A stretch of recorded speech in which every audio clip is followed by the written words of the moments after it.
Good morning and welcome to Live Jai-Alai in the Magic City on the Jai-Alai channel. And greetings to those of you joining us here in the Magic City Fronton.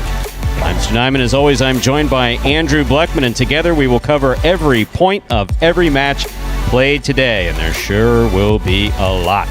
Magic City Jai-Alai is pleased to present the 2021 U.S. National Jai-Alai Championship, brought to you by BetRivers Online Sportsbook. Today you will see the best amateur players from around the country competing for the 2021 singles and doubles title, as well as their share of $25,000 in prize money. Today's action begins in just 5 minutes. Andrew, good morning. How are you? Good morning, Stu. I am doing well. Excited for one of the biggest days of the year here, and one of the biggest days in U.S. Jai-Alai, the U.S. National Jai-Alai Championship hosted here at Magic City. Excited to bring you the presentation of, well, Stu, we got over 40 matches here today, I believe. Some singles, some doubles. There'll be some traditional Quinella-style rotations there for those diehard Jai-Alai fans that are used to that. You'll be seeing the full spread here on this first day of the U.S. National Jai-Alai Championship. We have the Masters Division coming out. And these players have not played professionally since 2019. So we have the professional bracket. That will be starting up tomorrow. Full day of this Masters Division. We will be playing all the way up to the finals. The players that make the finals in both the singles and doubles competition today will not only have the opportunity to play for that bonus prize on Sunday morning when we will play that championship, but they will also earn a bid into that professional tournament tomorrow. So a lot on the line for these guys, not just financially, looking to play their way into that big tournament tomorrow.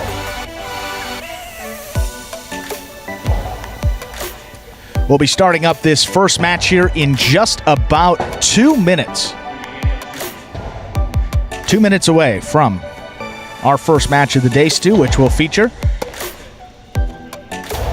Garby and Gino. A little more about these two folks. Garby, that is Bob Garby, 60 years old, from Pinellas Park, Florida. He is a banker.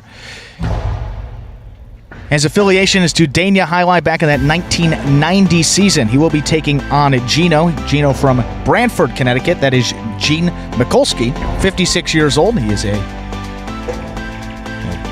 if you look here for avionics tech. He likes fishing, biking, and Jai-Alai, of course, and his affiliation is with Connecticut Amateur Jai-Alai.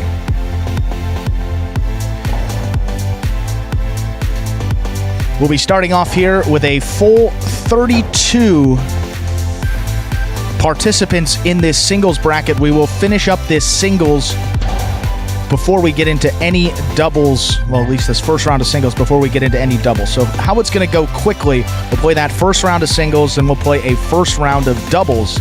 Then there's going to be some sort of a doubles playback, which we'll explain when we get there.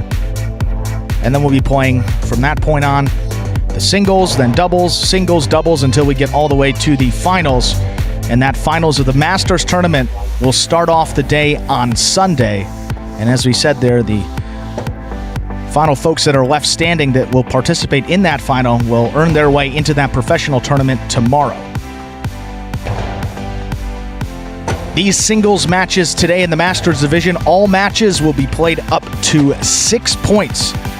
The only thing in this Masters Division that will be played to a different score will be the championship on Sunday, which will be up to 7. 6-point matches here. We'll get started with this first one. It is 10 o'clock sharp. Full day of Jai-Alai. Welcome to all of you joining us on the Jai-Alai channel. Stay tuned and locked in because it's going to be a great day.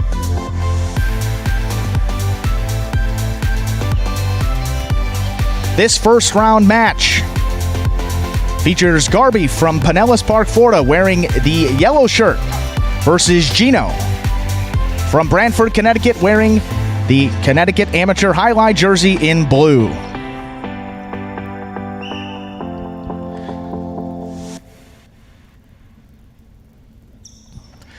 There's the serve. We begin our first match of the day. That forehand gets away from Gino, hits the overhead screen. That is out of play. 1 point for Garby. Point to Garby in the yellow shirt.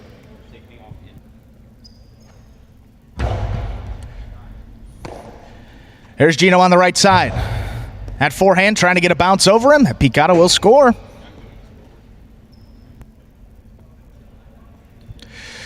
Point for Gino there, tied up at 1 apiece.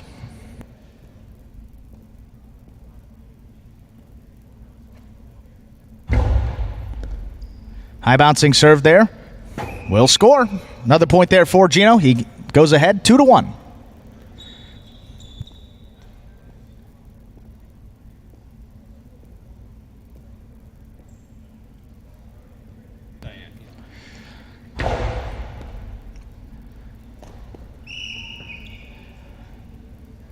Another good serve there for Gino. Scores his 3rd point. He leads now 3-1. That dropping shot definitely working for, just get it between the 4 and 7 line, which is where the serve needs to go. Drops in. Garby needs to move up again.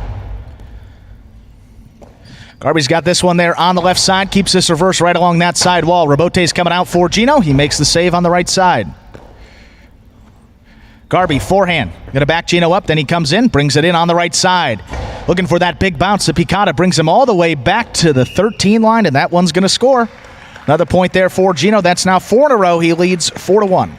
There's not a lot of time to get rhythm in this. You really got to come out ready to go, and a little hard. Have a lot of games, not a lot of practice time in between games. So there's that serve from Gino. Garby's got it on the left side.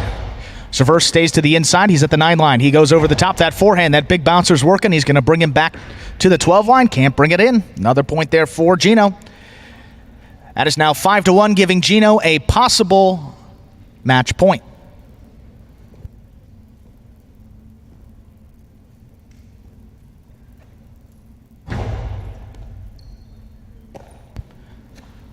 Garby on the left side. Runner picked up there by Gino. He's got it on the left side. That one's going to pass. Rabote's coming out. Rabote missed. That is point and match for Gino in the blue shirt. He takes that match 6-1. 2 minutes on the clock. We'll get our next participants out there, which will be Suits versus Chewy.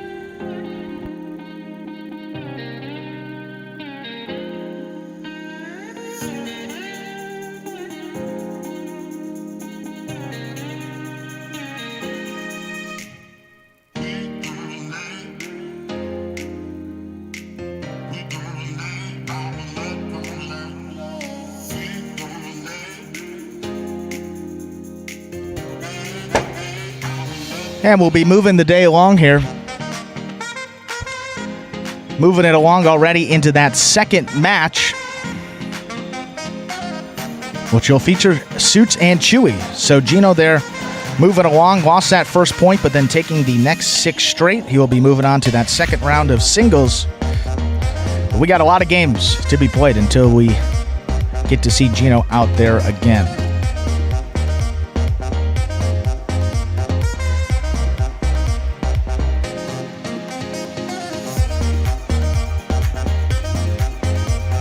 And once again, as we discussed before, there's not a lot of time in between games. When you have so much time, when you have so many games that you've got to get in, it allows for about 2 minutes of practice time. So for some of these guys who have been playing for years and years and years, the most important thing to do is get warmed up there on the outside before you get a chance to come in. And then when you get on the court, simple. Focus on catching, focus on getting that serve in, do the best you can every time.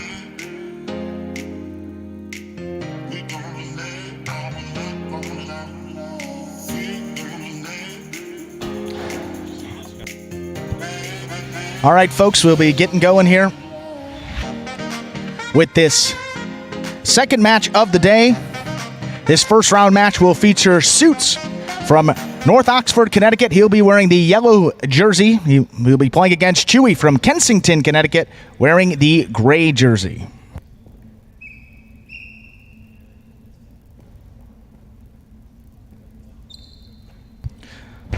There's a serve. We begin this second match of the afternoon with a missed serve. Point for Suits. He leads 1-0.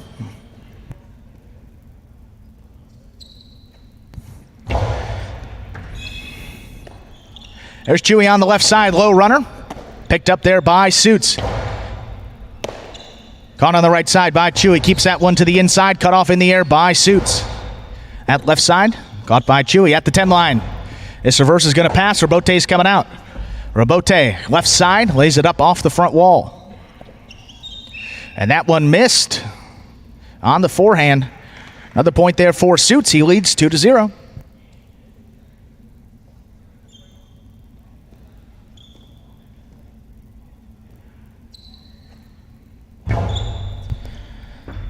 High bouncing serve takes him back to the 12 line. It's that reverse off. Cut off in the air there by Suits. High and deep with that reverse. Rabote's coming out. Set up at the 7 line. He was in good positioning. He was ready for it, but just couldn't make the play. Missed Rabote there. There's a 3-0 lead now for Suits. Both Chewy and Suits coming out strong. Making some good catches in good positioning to make those catches and the Rabote earlier. Great serve there, but a better catch right along that sidewall. That throw into the pad. That pad is bad. 4-0 in favor of Suits. That's one I imagine he'd like to have back. Just got to put a little more oomph behind it. The overhead screen here is a little bit lower than some of these guys are used to. They want to avoid that screen, but you got to make sure you get it up on the glass wall.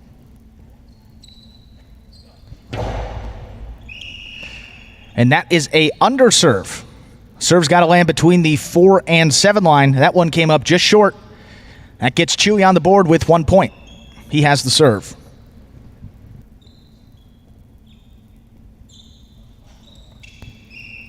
That is a miss serve.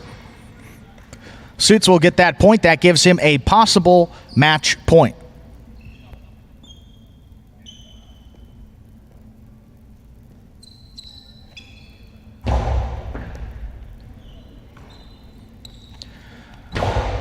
Chewy keeps that one to the outside. That one missed by Suits there at about the 8 line. Chewy with his 2nd point. He now has a serve again. Still possible match point for Suits.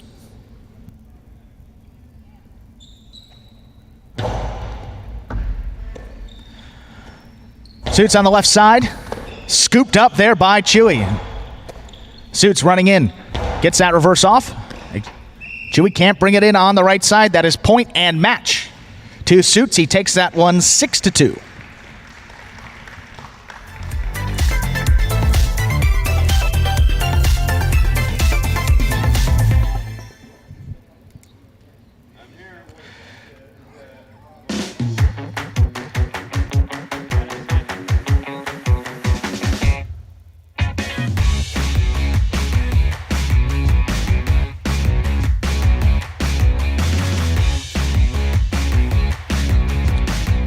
So that is Suits picking up the win there, 6-2.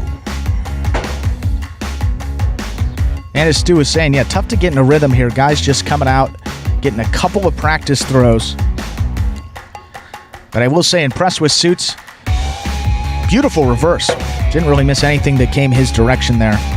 So we'll see how he does. That 2nd round match is set. Gino will be taken on Suits, but a long way to go till we see that, as we said. Moving on to the 3rd match of 16 in this opening round of singles play. We will have Big Z versus Lenny. You know, I'm not used to doing the technical stuff behind the scenes because Andrew is actually quite brilliant. For those of you who tune in to the Highlight channel on a regular basis, I have to admit, I got a cushy gig. So I'm usually just sitting back here waxing poetically about a bunch of nonsense. But right now, I am laser-like focused on making sure that the score is accurate. And I'm having a good time listening to Andrew this morning. You're making it enjoyable. Well, thank you. My heart swells with pride. It really does. Also, to be part of the U.S. National Highlight Championship, I think it's just absolutely terrific. And to see some of these faces that I've been looking at for the last 30 years, what an exciting thing to do. Very exciting here on this day. Met some great people yesterday on that pseudo media day. Just going around talking with all these participants. A lot of fun.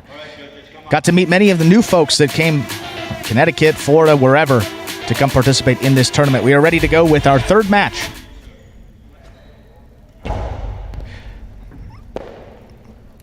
This opening round matchup will feature Big Z from Coconut Creek, Florida, wearing the yellow jersey, facing off against Lenny from Tarpon Springs, Florida, in the gray shirt. We are ready to begin our 3rd match. High bouncing serve there from Big Z. Lenny's got it on the right side. He comes over the top. That's brought in by Big Z. Tries to go for the big bouncer. That one brought in by Lenny. His forehand. Caught by Big Z. Lenny's got it on the right side. Goes for the kill shot. A carom is that kill shot from the right side. Two-wall play goes into the pad. That is out of play. Big Z on the board first. He leads 1-0. Big Z stepping in like we sometimes see the Magic City players do. See, he walked right on in on Lenny, but went right over his head.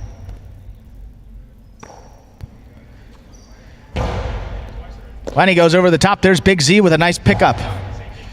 Strong reverse. Going to pass Lenny. Tries to dig out the rebote on the left side. Not going to make it. Great effort by Lenny. That's our first fall down rebote of the day, isn't it? That's 2-0 now. 4. The older you get, the harder the Big floor Z. is.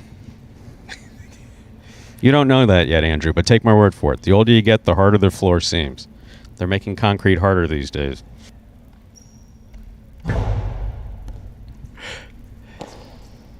There's Lenny on the right side. One clips the side wall. Big Z brings it in on the left side. Trying to pass there. He's going to do it. Lenny turns around, makes that rebote save on the left side. Scoop attempt missed. Point for Lenny on the board. Big Z formerly playing at Calder, I believe it was, in 2019. And Lenny having played professional 1990 at places like Daytona and Palm Beach. Lenny scoops it up there on the left side. Delivers that reverse. Big Z makes a nice catch overhead. Tries to pass him. He will this time. Lenny sets up on the left side. Digs out the rebote. That one comes outside. Big Z. High and hard off the front wall with that forehand. Lenny's got it. Clips the side wall with that reverse. Big Z can't bring it in. Point there for Lenny. Ties it up at 2 apiece. There's no question that Big Z had the momentum for the first probable 2 points. Lenny hung in there. Coming back, we're all tied up at 2 apiece. Do you like doing play-by-play? This is fun. This is unique. Doing an excellent job.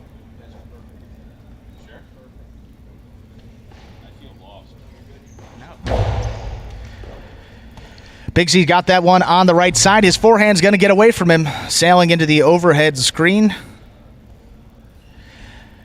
3-2 now in favor of Lenny.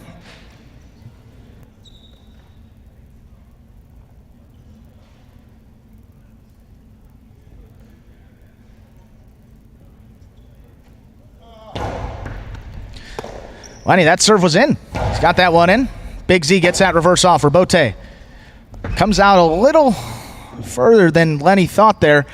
Couldn't get that rebote up off the front wall. That is now 3-3.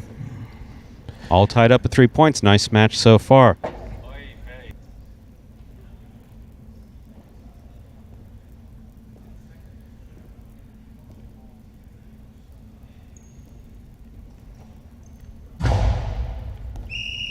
And that is an overserve. Serve sailed past the 7 line. That gives Lenny another point. He now leads 4-3.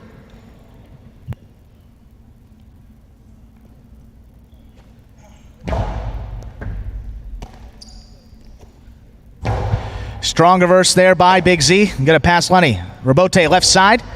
Sent that one to the outside. There's Big Z back to the inside with that forehand. Lenny's got it.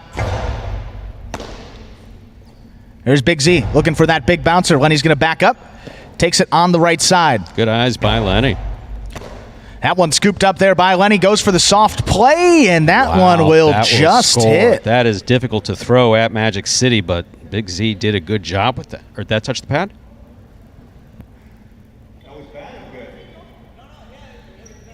That was good. That was good. I thought so. A little bit of confusion. I thought that was good as well. It was good. 4-4. That gives Big Z his 4th point. Ties it back up. Tough to throw. Take credit for it, Big Z. You did that on your own.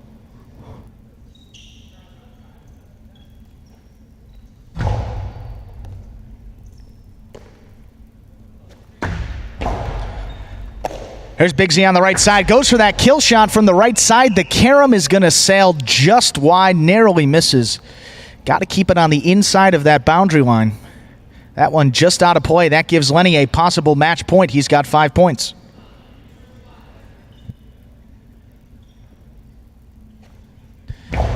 Another good serve there by Lenny. That one's going to get over Big Z and score for the win. The ace will do it, 6-4. That gives Lenny the victory. Hard-fought match, good one there in our third match of the day. Move it along. Match number 4 coming up will be Hefe versus Jay. Hefe versus Jay coming up here in just about a minute and 45 seconds.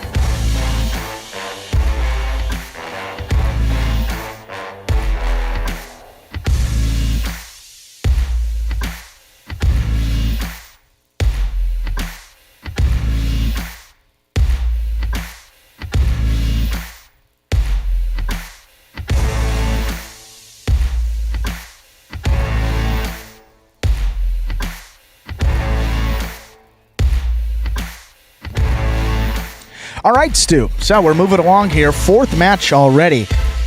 And as we said, this is going to be a full day here. We have a 32-team bracket in the singles, 16-team bracket in the doubles. We are going all the way through the semifinals. The only thing that will not be played here today in this Masters Division will be that final in both the singles and doubles. That will be played first thing on that championship Sunday coming up. And also, the players that make the final will play their way into that professional tournament tomorrow.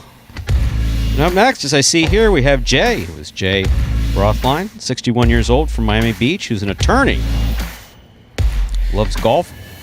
Highlight golf and poker. I think they took my hobbies right there, huh?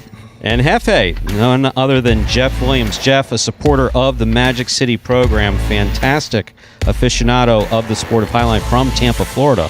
Regional sales director for TRX Biosurgery. So if you need anything surgically related, Jeff is your guy to see. Hobby is golf. Played 14 seasons at Quincy, Ocala, and Tampa Highline. Very well, Stu. We are ready now for our 4th match.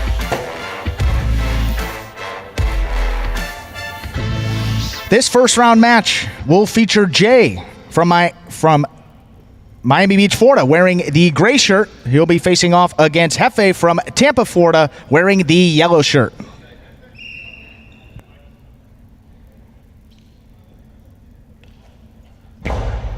There's the serve. We begin the match there with an ace from Hefe. He's up 1-0 on the board with a good serve.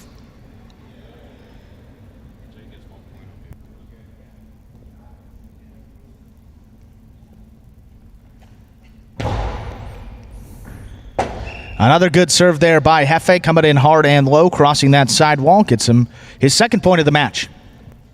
Going up to 6 points in all of the opening round matches here on this Friday.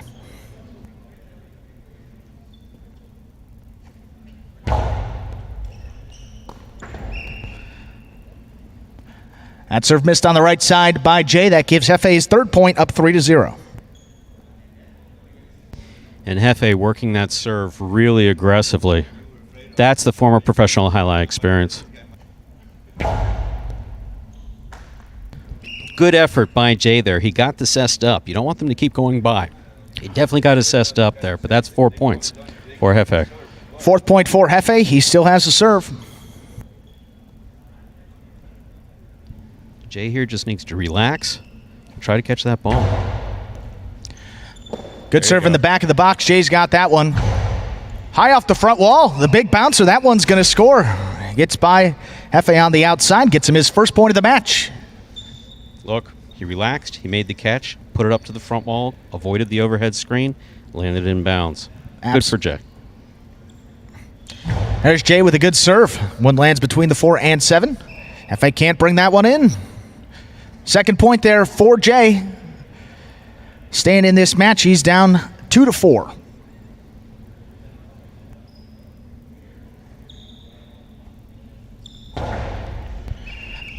That one is an underserve. How to get those serves between the 4 and 7. That one coming up short. That's going to give Hefe his 5th point and a possible match point.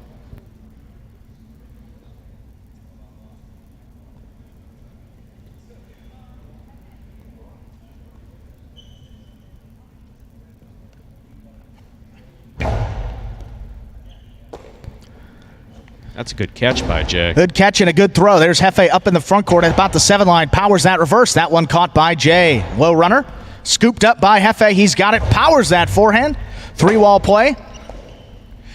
And Jay makes the rebote save. Back to the inside. There's Hefe sliding in, makes a catch. Low runner. That one's not making its way out for the rebote. That is point and match for Hefe. In the yellow shirt, he wins that one 6-2. Jay definitely got in there late, a little bit too late, but turned a nice rebote, kept it in play. Overall, good play by Hefe and Jay. So coming up next, Stu, this is a very, very interesting match for those of us that are fans of Magic City, because we have the original Douglas coming out here, as you know, on this Magic City program, or if you join us for those regular performances. Douglas is the father of 2 players on the Magic City roster and 2 of the better players and rising stars in the sport. Douglas, as the name would insinuate, that is his elder son, and Benny, who just joined the roster this year, the 18-year-old, already making quite the impact. But this is the elder, the father. He taught these kids how to play, and they are terrific players. Father played professionally in his own right up in Connecticut. He's got Bone Chip. His J Anastasia from Davie, Florida. He's a judge. How about that? His affiliation to Newport Highline there back in 2000. Once upon a time, at an affiliation at Fort Pierce Highline with me, the name Anastasia was very well known. Lots of action on that left side costado, a left-handed player. So we'll see that here in full effect. Don't know why he goes by Bone Chip. Yeah, I was wondering that. Anastasia was known for having a really nice coastie, but yeah, if he wants to go with Bone Chip, he can go with Bone Chip. Maybe he's got a chip in his bone from throwing the 2-wall. And I think Douglas, how did the original Douglas get the name? Because obviously his son took it as his middle name, but is that also the father's middle name? I believe it's the father's middle name as well. I believe it's James Douglas, and yeah. And going by Douglas the First, it's always good. Sometimes back behind the scenes, we refer to Douglas the First, Douglas the Second, and Douglas the Third. So we are ready now for this 5th match of the day. Moving down the left side of the bracket, this opening round match will feature Bone Chip from Davie, Florida, in the yellow jersey, facing off against Douglas the First from Holly Springs, North Carolina, wearing the gray shirt.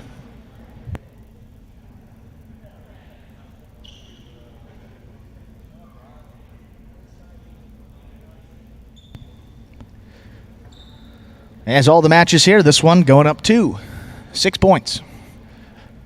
Bone Chip will have the serve here to start it off.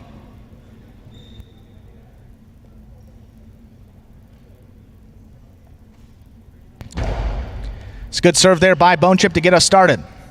There's Douglas the First, keeps that one to the inside. Bone Chip's got it on the left. Delivers that reverse at the 8 line.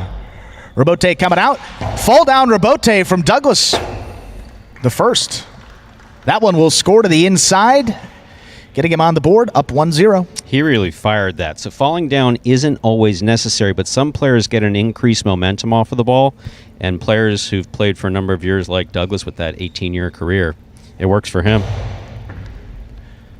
Good serve there by Douglas, crossing the sidewall, died coming out a bit. Bone Chip wasn't able to get up there. 2nd point for Douglas the First.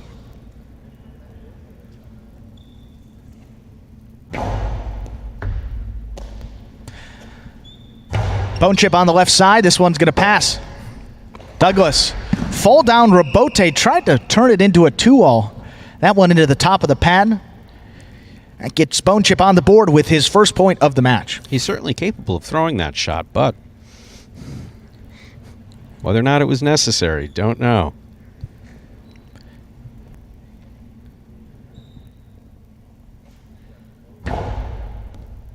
Chat.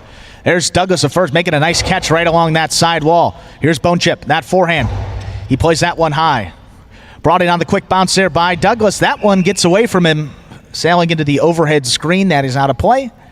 2nd point for Bone Chip. We're knotted up at 2-2. And Douglas the First here just needs to, again, you're going to hear me say this throughout the day, take a couple deep breaths, focus, relax, make sure you make the catch, get the ball on the glass. In that regard, it's like father, like son. There's another good serve there by Bone Chip. Douglas charging in, delivers that reverse at the 10 line. Caught by Bone Chip on the left side. Robote's coming out. Douglas sets up for it. Keeps this to the inside, where it is tipped. Douglas stops the momentum there, gets a point. That is third of the match. He now leads 3-2.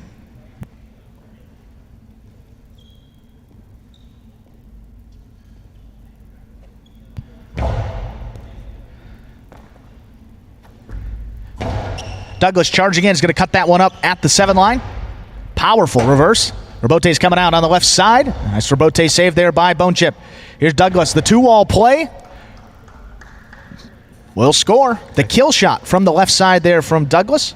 Off of that sidewall, carrying it off the sidewall to the front wall, where it scores to the outside. Look, like Bone Chip said, if that lands in, I'm just going to let that land in.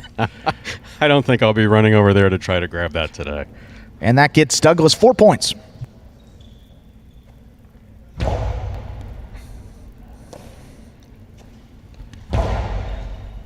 Reverse there by Bone Chip. Douglas, the carom kill shot from the right side. That one will score. Getting passed on the outside into that side netting gives Douglas his 5th point and a possible match point.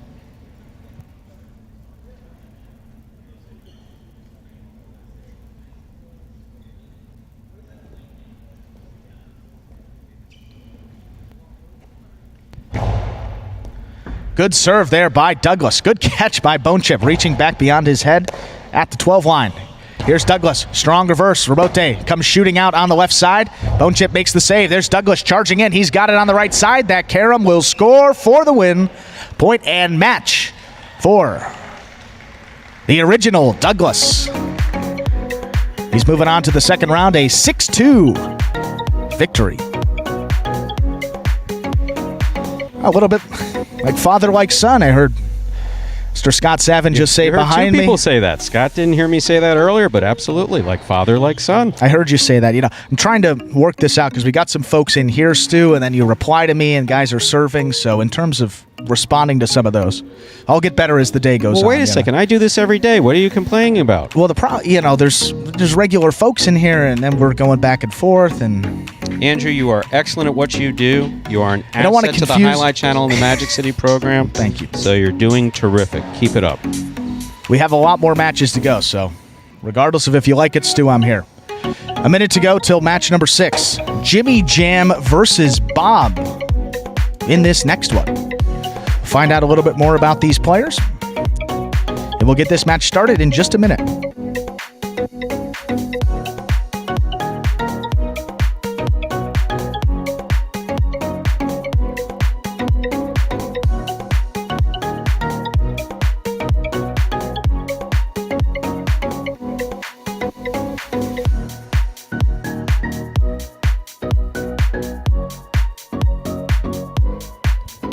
Yes, and Jimmy Jam, James from Hartford, Connecticut, professional carpenter. Sports is his hobby. His affiliation is Connecticut Amateur Highlight. Told me yesterday that he was dealing with illness issues, and what did he want to do? He wanted to come back and play highlight. If only he could be healthy enough to do that. He's here at the National Championship doing it, and that is great to see. And then with Bob, Robert Glickman, early fan of the Magic City Highlight program. Very early fan there, Stu. Had the opportunity to meet him. Used to come out here in 2018, watch our guys. Always been supportive, helped them out at North Miami as well. Great personality here. We'll see how that translates to the court. We are ready for our 6th match of the day. This opening round match will feature Jimmy Jam in the yellow shirt from Hartford, Connecticut versus Bob from Miami wearing the gray jersey.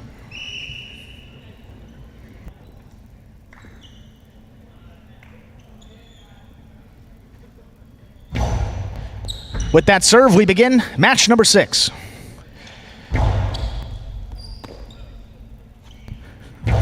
There's Jimmy Jam on the right side. That one hops over Bob. Big bouncer will score.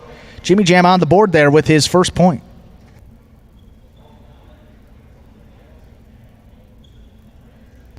Also interesting tidbit about Jimmy Jam yesterday after the practice said that he was walking back to his hotel. Getting some extra exercise in.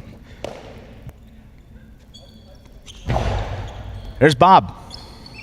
That forehand's going to get by Jimmy Jam and score on the right side. Gets past him, ties it up at 1 apiece.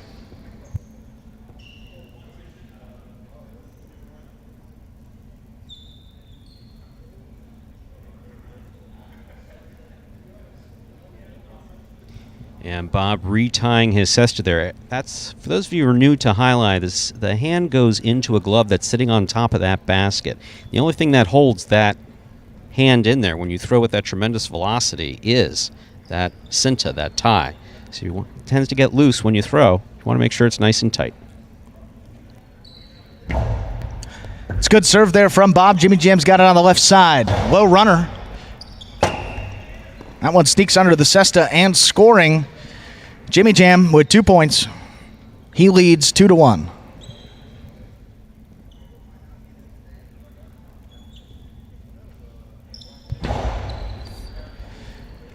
High bouncing serve. Bob handles on the right side. He goes high off the front wall. That one's going to pass. Jimmy Jam going back to the 10 line. Rabote left side. Just does get it off the front wall. Here's Bob. His forehand. Goes for the soft play. Jimmy Jam's going to get up there. Not going to make it. A great Tejada, the drop shot. When we were at North Miami, Bob frequently referred to himself as the teacher. And that's an example of why. No one knew he was going to throw a drop shot Tejada. We call that a Tejada. It's a drop shot. It's a changeup of types. Look what he did. Looked like he was winding up to throw it nice and hard. Dropped it inside. It scored. Good for Bob.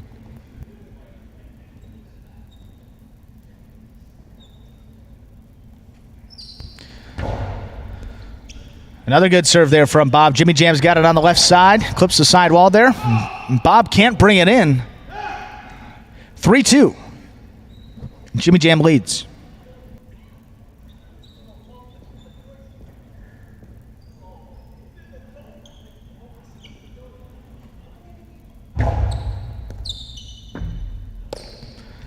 Bob's got that one. He goes to the outside. Jimmy Jam runs under it, makes the catch. He goes for the soft forehand play. That crosses the sidewall. No problem for Bob. He's got it. Powers that forehand back. Jimmy Jam stops. Turns, looks, makes the Rabote save. That was a clean Rabote that Jimmy Jam just threw. That was really nice. Kept his eye on the ball, put it inside. More importantly, put it over Bob's head. Bob was standing on the inside. Gets a little dangerous when someone's swinging on the left side there. Jimmy Jam now leads 4-2.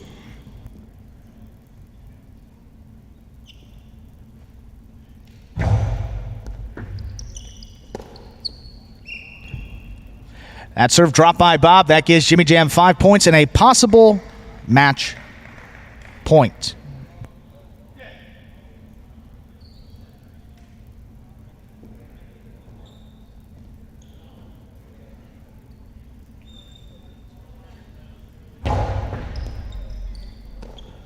That serve missed by Bob. That is point and match. Jimmy Jam takes that one 6-2.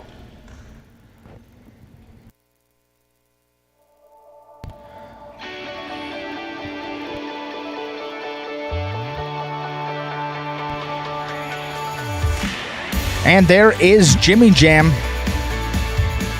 Well, a guy had some great conversations with him yesterday, Stu. Just a terrific individual, but he went out there and executed his game plan, and he got the win against Bob 6-2.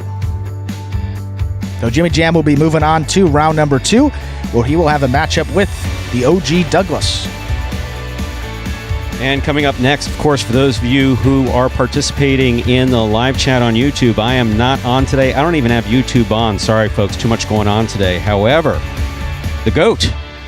There he is, Stu. He's in out the flesh. Here. He's in the tournament, just like we said he would be. Ernesto Del Toro, 52 years old, from Miami, Florida.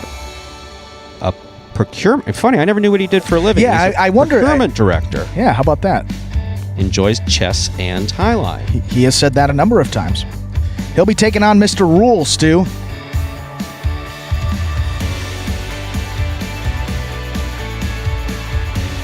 Michael Alley, 41 years old, from Clearwater, Florida.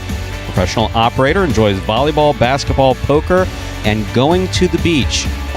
Many people in Florida guy, enjoy going to the beach. I was going to say that. I'm not one of them. I've been to the beach twice in the last 15 years, and I've lived here most of my adult life. No affiliation, but if he's from Clearwater, I imagine he spent time on that St. Pete court. Yeah, so we will see how this match goes. I know a lot of the folks that are regulars here at Magic City have been looking forward to this one for about the better part of the last 6 or 7 months. So this will be exciting. The GOAT versus Rule. We are ready to begin match number 7 of the day.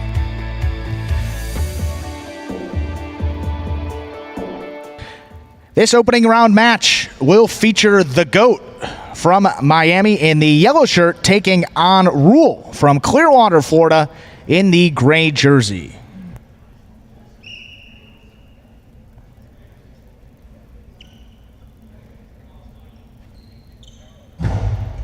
They're served by the GOAT. That one in. Rule's got it on the left side. There's the GOAT. Keeps that one low to the inside. Robote not coming out. I still thought that was coming out a little further. That gets Rule on the board with his first point of the match.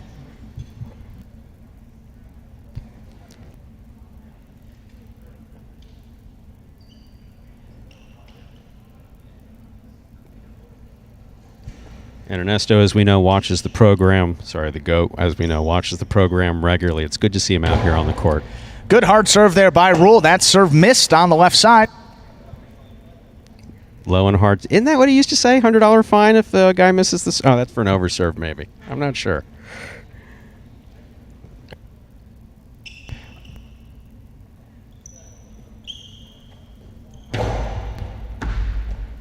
Rule's There's the GOAT there. Nice catch off the serve. There's Rule. Powerful reverse. He's got a lot of power there. That one coming out to the 9-line. Forehand Robote swinging a miss by the GOAT. Ernesto's positioning was good there, just not able to turn the Robote. There's Rule now up 3-0. Rule playing really relaxed. Getting those serves in, bring him in hard to the inside.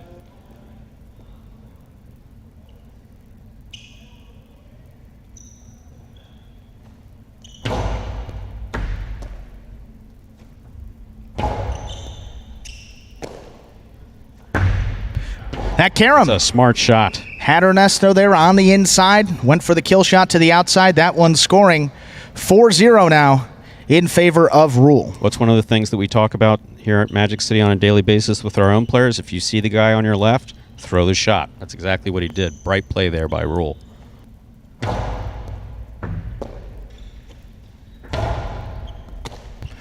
There's Rule. Scoops that one up. The GOAT overran it, tried to get back there on the left side. Not going to bring it in. That is now 5-0, giving Rule a possible match point.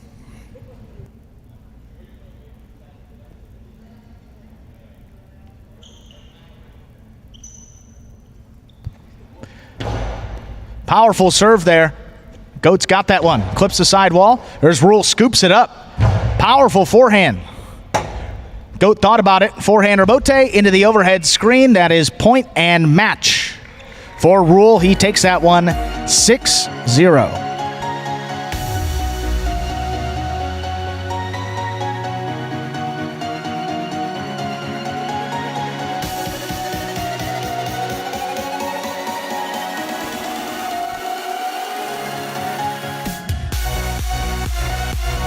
So there it is. Rule taking that one 6-0.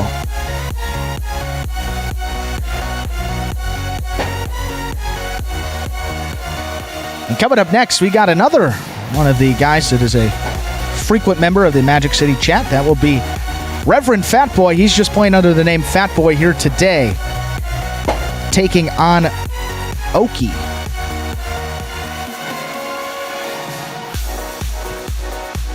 Oki is Daniel O'Connor, 57 years old, from Brantford, Florida. Owner of wholesale used parts. His hobby, like many of us here, sports. His affiliation to Hamilton Jai-Alai. He'll be taking on Fat Boy. That is Brenton Knight, 31 years old, from Orlando, Florida. He is a hospital floor tech. His hobbies, well, you guessed it, Jai-Alai. He played amateur at Orlando Jai-Alai. Goes by, I believe, what is it, Reverend Fat Boy? Reverend Fat chat? Boy, yes. Frequent participant in the chat. It's always good to see folks from the chat materialize here in the real world. Hey, good to see that. Obviously, we had the GOAT coming out there, Ernesto, a moment ago, and Reverend Fatboy talked about participating last year. He said he wasn't able to entered that a little bit late, so he is back here in 2021 looking to show the highlight world what he's got. Taking on Okie Daniel O'Connor. I will say this about Reverend Fatboy. That left side that I saw him throwing in the practice yesterday, he was throwing the ball hard on the left side, real hard on the backhand. Very strong left side. We'll see how this one goes. 8th match of the day. This opening round match will feature Okie in the yellow shirt from Brantford, Florida. He will be taking on Fatboy Brenton Knight from Orlando, Florida in the gray jersey. We are ready to go with match number 8. There's Okie with a good serve. Fatboy on the left side. Powerful reverse. You were talking about that one, Stu. Rebote missed by Okie. That one into the pad. Fatboy on the board with 1 point. Reverend Fatboy's got tons of power there on that left side. He showed it there. Got a little bit of a clip, but sent it out.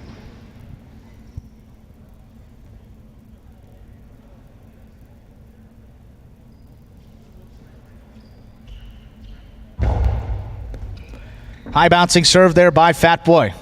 Okie keeps that one to the inside. That one right along the sidewall, going up for it. And that one caught a piece of the overhead screen. May have tipped it the first time around. Regardless, that's a point there for Okie. He ties it up back at 1 apiece.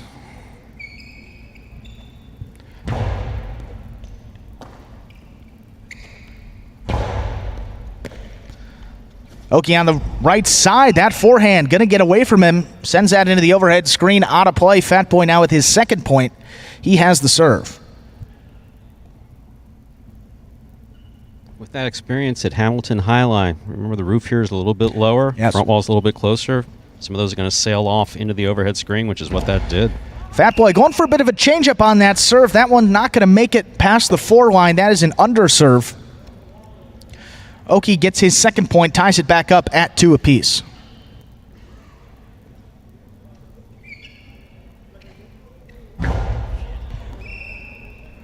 That is an overserve. Okie gives it back to Fatboy there, giving him his 3rd point, up 3-2.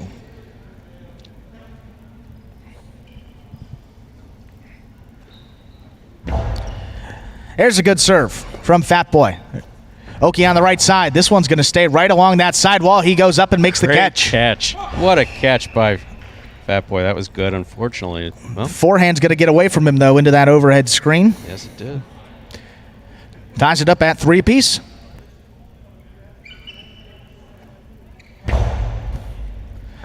Good serve there by Okie, but Fatboy brings it in on the left side, and Okie tipped it on the forehand. That gives Fatboy his 4th point. Back of the lead, 4-3.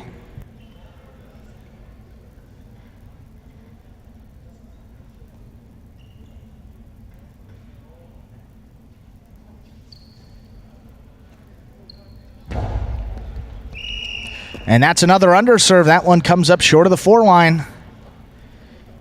Gives Okie another point there. Back up, tied at 4-4. Hard to tell if Reverend Fatboy is concerned about the overserve and is taking some off of it, or is just unable to find the box. Well, that one sails deep again. That gives Fatboy 5 points and a possible match point.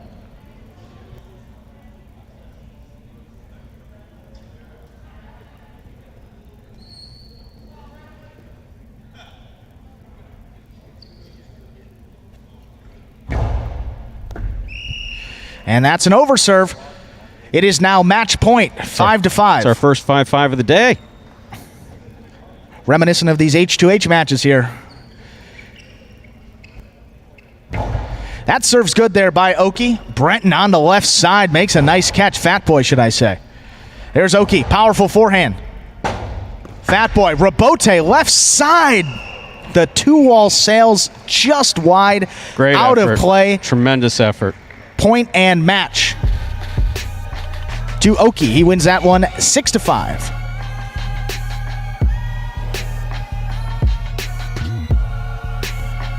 Oh, would have been quite the way to finish it off there. A fall down Rebote 2-wall from about the 12 line. That would have been something just out of play. It was nice to see it go 5-5. I was happy to see that, and happy for Brenton, a.k.a. Fat Boy. Did well. It's good to see that, and also to participate in the chat. You talk about your game, and to actually come out here and step out on this stage, it's different and it's difficult, and something to be said about those guys actually stepping up to the plate and coming out here to compete. Good effort there from Fat Boy. Nothing to hang your head low about there. Showed you some good stuff, a lot of power on both sides. That's what we talked about in his game, so definitely on full display here on this Friday. I just typed Colster and Alex into the scoreboard there for our next game. Colster and Alex coming up, Stu. That is exactly right. And for those that are familiar with maybe some of the other rules that we typically play here at Magic City with our H2H, you do not get a fault in this format. There is just one serve. If you miss it, counts as a point for the other guy. And Bill Cole had an opportunity to speak to him today playing under Colster. Been a fan of Magic City since 2018. He's watched us since the beginning. Not one who's particularly chatty in the chat, however, enjoys the program. It's always good to see fans that are actually able to come out and play. A planner from Brandon, Florida. Hobbies are collecting sports cards, fishing, and coaching baseball. He's from St. Petersburg, Florida, and has that affiliation with the St. Pete Court.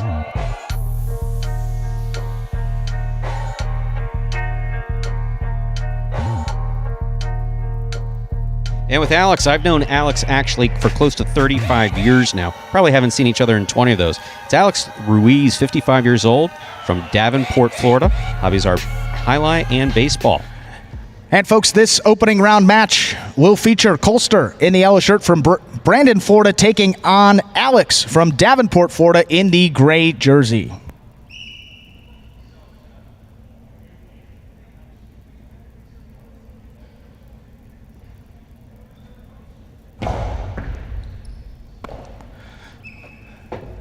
That serve missed there by Alex on the right side. That gives Colster on the board with the first point of this match.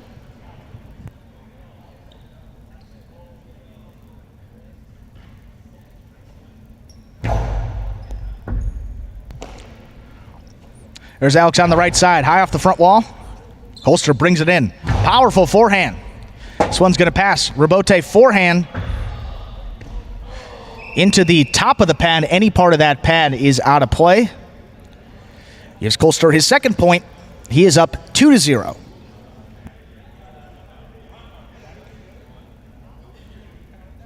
And Alex knocking back here on the window. He's been playing highlight for a number of years and knows that constitutes holding, but he was going to make it go anyway. He's going to do it, and he's going to throw his ball until the judge calls it. Play till the whistle, of course. 2-0 for Colster.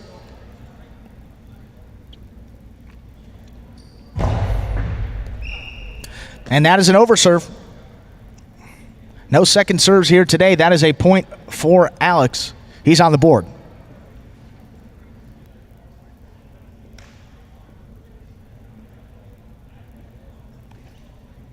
There's a powerful serve there from Alex. Plays it right along that side wall. Makes for a difficult catch. That one's going to score. Gets him his second point. Knotted up at 2 apiece. Beautiful serve by Alex there. Alex having formerly played at Daytona Highlight. You have to go all the way back to the 80s for that. There's Colster over the top of that forehand. There's Alex, brings it in on the right side. Goes for the kill shot on the right side. That carom, not going to score. Powerful 3-wall play. We see the Magic City guys do that a lot. Colster may be watching some Magic City. That one scores to the outside. That 3-wall play off that front wall, clips that side wall, hits off the back wall, and shoots to the outside. Tough play to defend. Colster threw that one perfectly. He's up 3-2. And I see a couple Magic City faces there in the audience. Good to see. That serve, though, an underserve, came up short of the 4 line. That gives Alex another point, tied up at 3 apiece.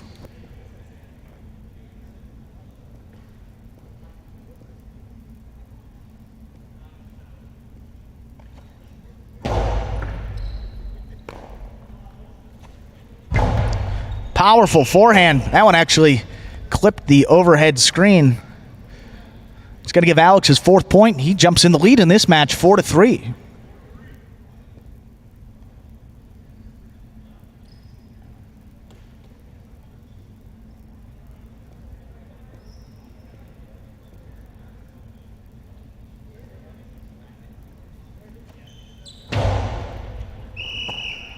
And that one's an underserve. Came up short of the 4 line. Trading missed serves here. That ties it back up at 4-4. Colster now has the serve.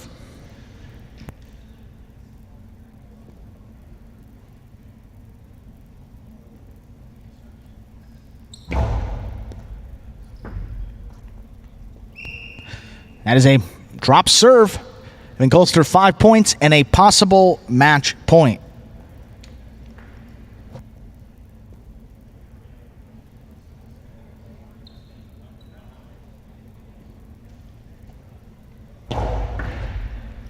Good serve there by Colster. Alex charging in, throws the carom. That one scores beautifully. Kill shot from the right side into that side wall. That scores. 5-5. 5-5 again here. Can't get closer than that. This is match point.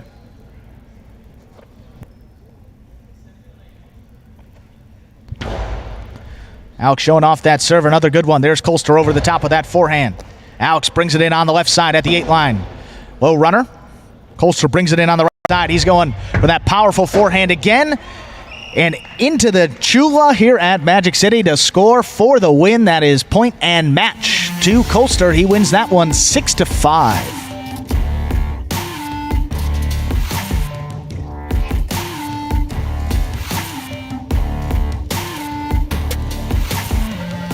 Overall, the play got progressively better as that match went on. Both these players having previous experience.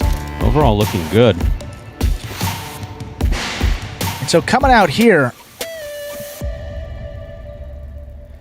was going to say, that whoever that individual was in the gray shirt got some nice hair for sure. 28 years old, that is Luis Lorenzo from Melbourne, Florida. How about this? In video production, his hobbies include filmmaking, collecting, restoring antiques, and vintage electronics. How about that there? No affiliation for young Lorenzo here, and I believe he is the youngest participant in this Masters division.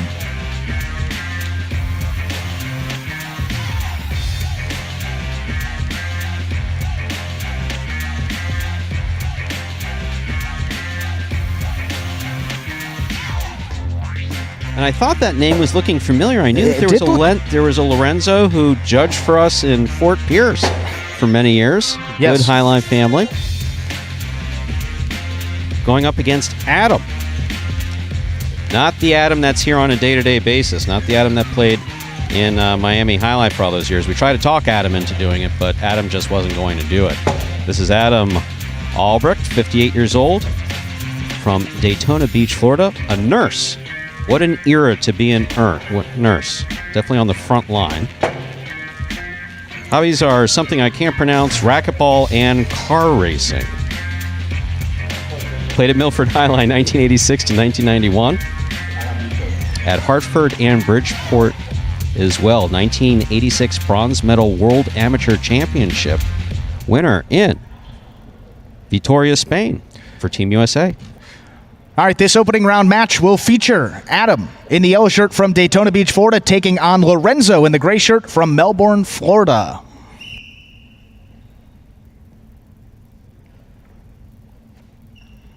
There's the serve. We begin this singles match with an underserve. It's going to get Lorenzo on the board there with his first point of the match. He leads 1-0.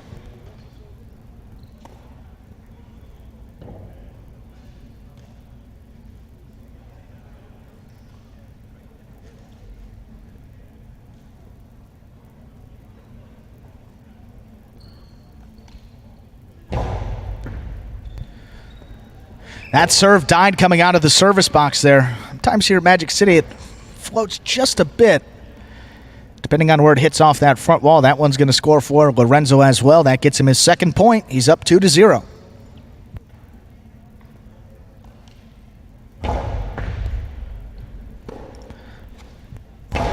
There's a nice reverse from Adam. Lorenzo can't handle it either way around. Gets Adam on the board with his first point. Lorenzo needs to relax, slow down just a little bit here. He's got some good instincts, but needs to get that positioning.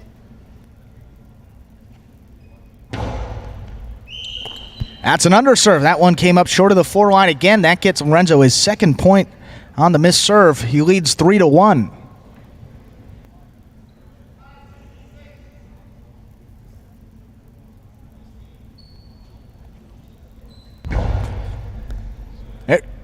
There's a good serve there. Lands in the back portion of the box. Bouncer right at the 12 line. Handled by Adam.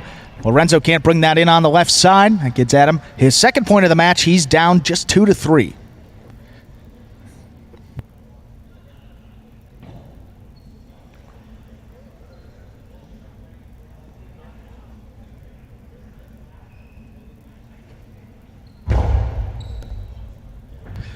That's a great serve by Adam. High bouncer, crosses the sidewall beyond the 12 line. Ties it back up at 3-3.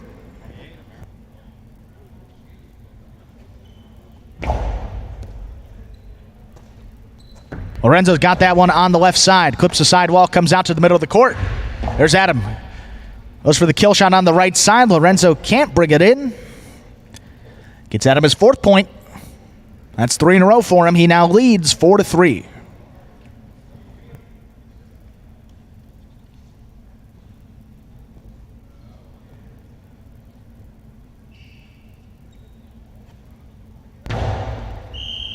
That serve comes up short. It's Lorenzo another point. Tied up at 4-4.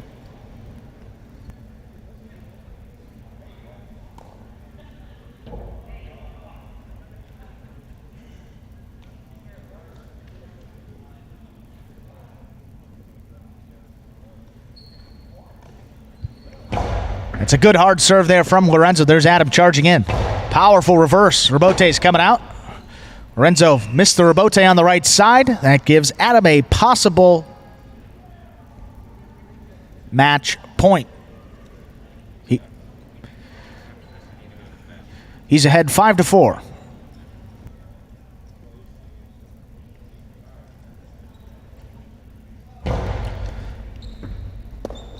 That serve missed by Lorenzo. That is point and match to Adam. Blue Connecticut Amateur Highlight shirt. That is not a yellow shirt. Representing. Even though it says Daytona Beach, they're representing Connecticut Amateur Highlight.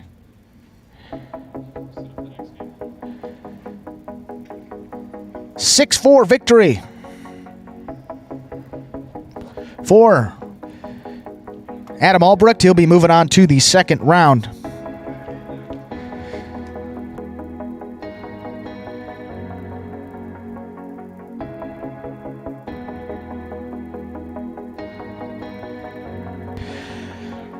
So coming up here,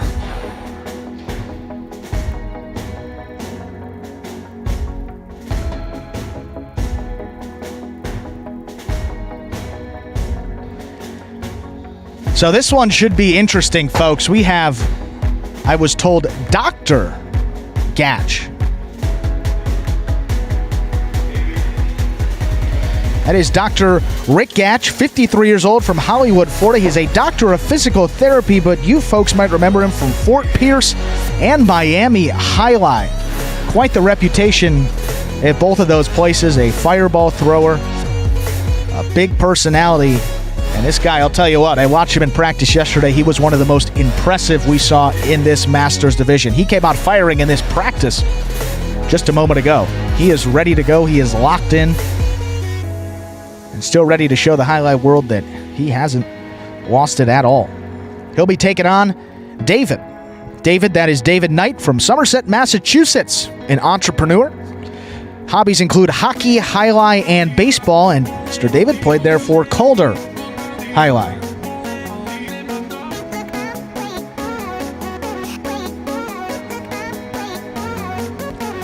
All right, so Dr. Gatch here will throw a couple of serves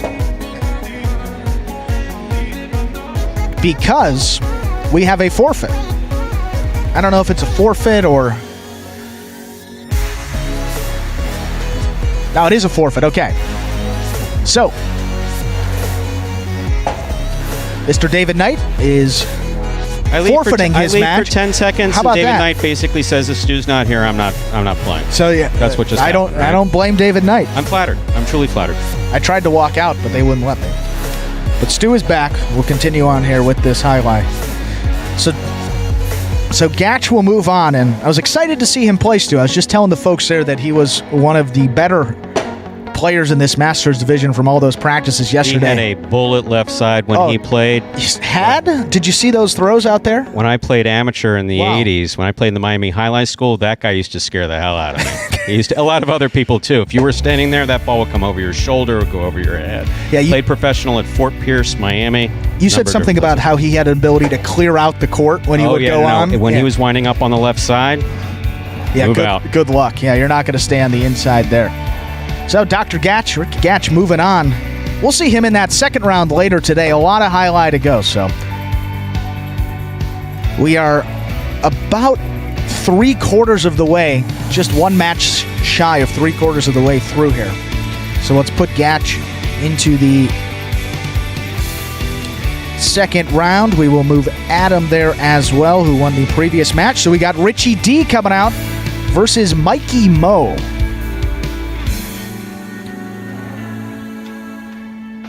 Richie D, that is Richard DiCarlo. He played in this tournament last year, Stu, if I remember correctly. 50 years old, from East Haven, Connecticut. He is a chef. His hobbies include the New York Yankees. Well, it's a good time to be a fan of the New York Yankees.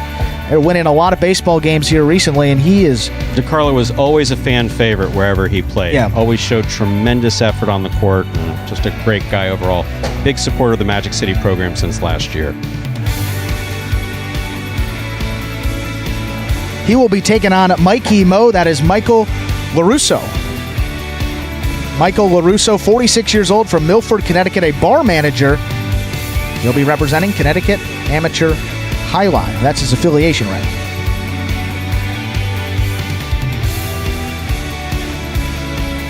This opening round match will feature Richie D in the yellow shirt from East Haven, Connecticut. He will be taking on Mikey Mo from Milford, Connecticut, in the blue Connecticut Amateur Highlight jersey.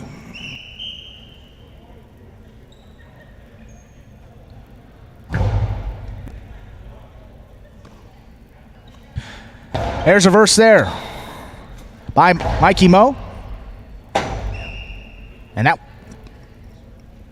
that one's going to get by. Richie D will get on the board first. He leads 1-0.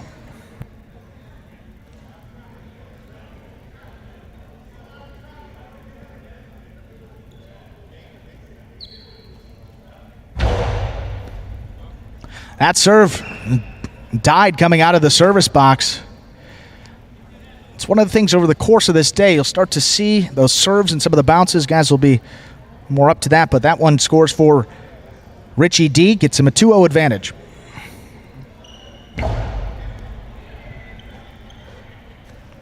Mikey Mo, powerful reverse. Rebote. Fall down rebote on the left side. That's missed by Richie D. Gives Mikey Mo on the board. If you're going to go to that fall down rebote, that key is timing. Timing is absolutely key on that play. And I think the older you get, the more difficult the timing becomes. It has nothing to do if anybody can do it. Richie D can, but that floor is hard. There's a good serve there by Mikey Mo. Richie D, low runner, clips that side wall. Can't bring it in the middle of the court. Richie D with his third point. He now leads 3-1.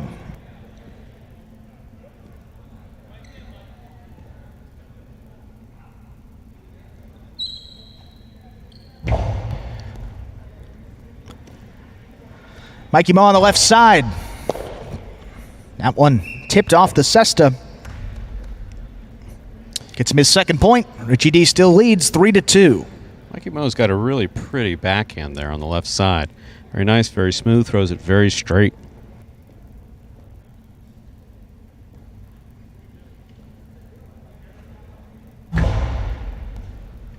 That is a great serve, high bouncer. Takes Richie D back to the 12 line, but that low runner to the inside will score. Great shot. It's Richie D, his fourth point. He opens up that lead back up to 2. 4-2 advantage.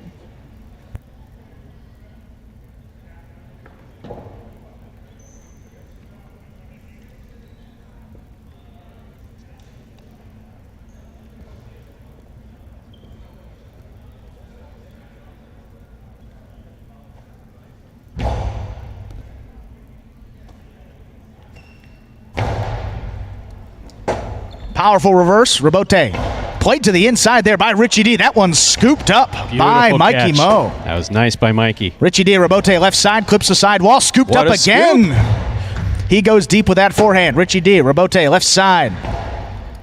Gonna not be able to bring that one in. Great point. One of the better points of the day to get us started here. Richie D out ahead 5-2. That gives him a possible match point. Really well played point.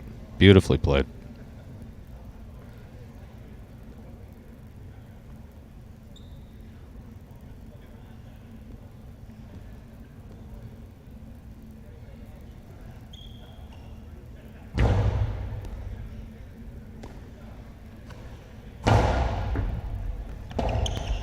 Rabote left side, played there by Richie D to the middle of the court, where it is tip, point, and match to the yellow jersey, Richie D. He wins that one 6-2.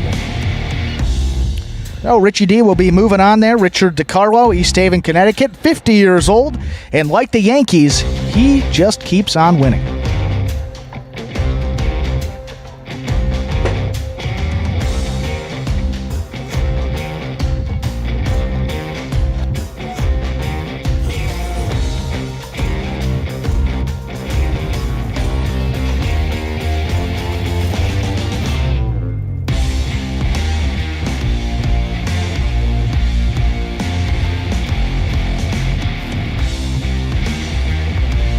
All right, we are moving on here into the bottom right portion of the bracket. If you're a NCAA college basketball tournament fan, bottom right portion, we're looking at my bracket here.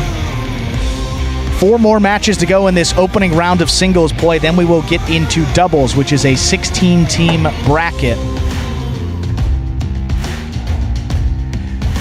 First one here in this region, if you will be Goya versus Gizmo.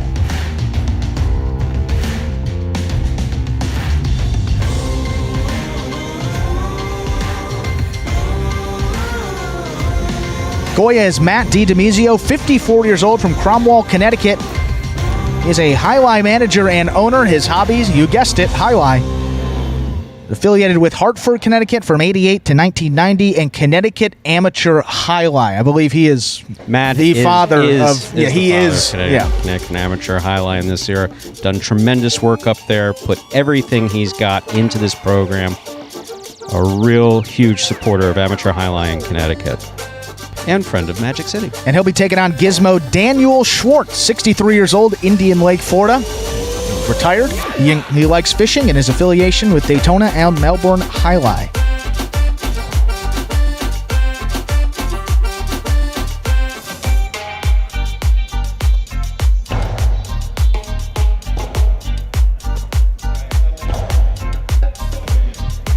This opening round match will feature Goya from Cromwell, Connecticut in the red jersey. He will be taking on Gizmo from Indian Lake, Florida, wearing the gray jersey.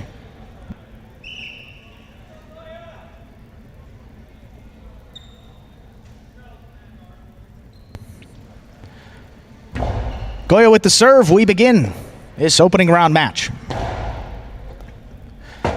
Scoop attempt missed there on the inside by Goya. That one's going to score for Gizmo. He is on the board 1-0.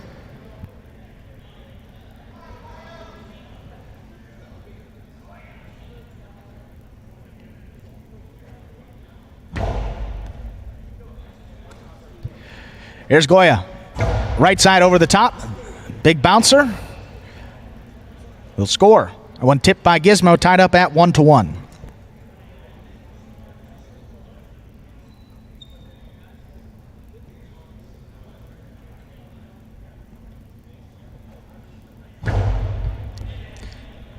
Good serve there from Goya. Backs up Gizmo behind the 12 line. Gets that reverse off. Cuts it off in the air. Goya low to the inside. That reverse will score. Jumps out ahead 2-1.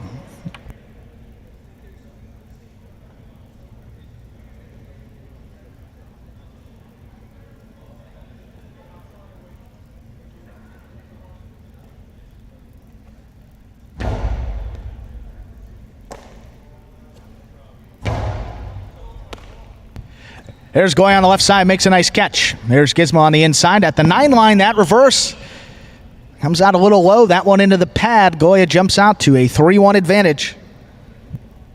And for all players, the pad is bad.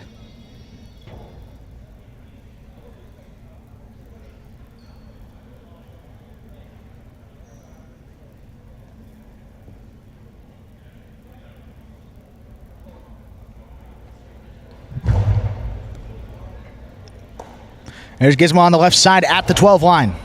Nice reverse. There's Goya cutting it off at about the 8 line. To the inside. There's Gizmo. Cut off by Goya. Gizmo, that forehand. Across the side wall. Goya going up, brings it down. To the corner of that front wall. Going to sneak by on the right side. Gives Goya 4 points. He's ahead 4-1.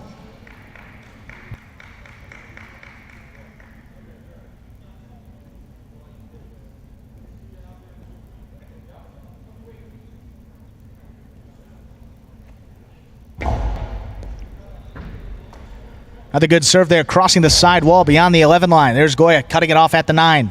Runner to the inside. Came up in on him a little bit.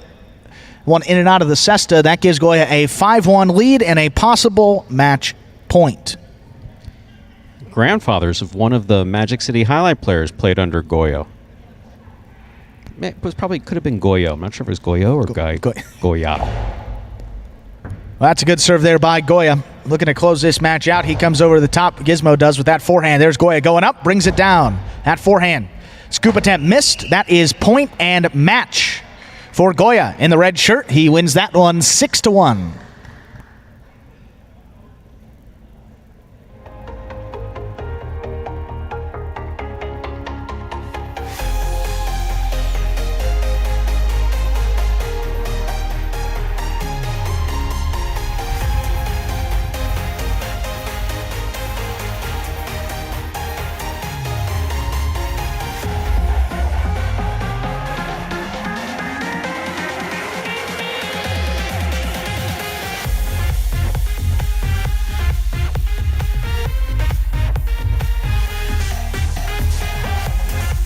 All right, moving on here, just about a minute and 15 seconds away from the third to last match of this opening round of singles play. We have already played 13 matches. That is pretty hard to believe. Well, 12 of them. One of them was actually forfeited. Dr. Gatch moving on in that opening round. These two folks, Petro versus LJS. And I can say something about LJS. A couple things important here. LJS was ball boy for us at Fort Pierce Highlight a number of years ago. He's 36 years old, from Port St. Lucie, Florida. Was an early registrant for last year's national championship. Very much wanted his father to be able to see him play. His father wanted to see him play as well. He's playing under LJS, though his name is Jason. That was his father's initials. Father regretfully passing away before being able to see his son play in his first ever championship last year. He enjoys fishing, biking, and trail walking, and his affiliation is North Miami Amateur Highlight and, of course, Fort Pierce Highlight. He'll be taking on Petro Joseph Petrozilio. Age undefined. He's from Naugatuck, Connecticut. He's a manager at Restaurant Depot, and his hobby, take a wild guess, Stu. Highlight. Highlight. Yes. He was here last year. Yes, he was here last year. Remember him? He's representing Connecticut Amateur.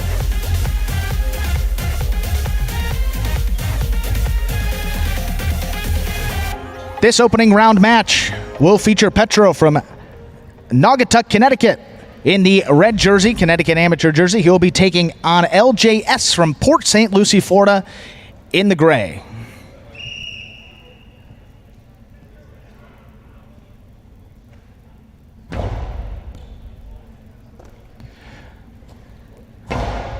LJS got that on the left side. There's Petro. Keep that to the inside. There's LJS sliding in, makes a nice catch. Scooped up by Petro. Scoop attempt missed by LJS. Gives Petro on the board first. He leads 1-0.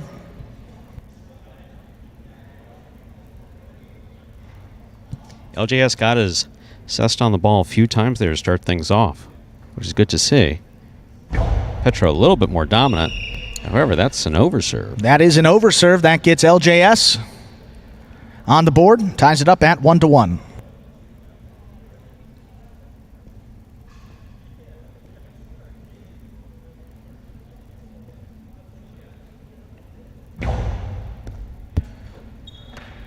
Good serve there. That low runner to the inside by Petro, caught by LJS. He goes deep. Robote's coming out.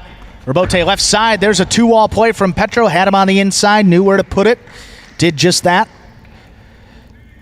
Unfortunately, LJS ducked. Yes. Court awareness there. Petro jumps out ahead 2-1 here in this opening round match.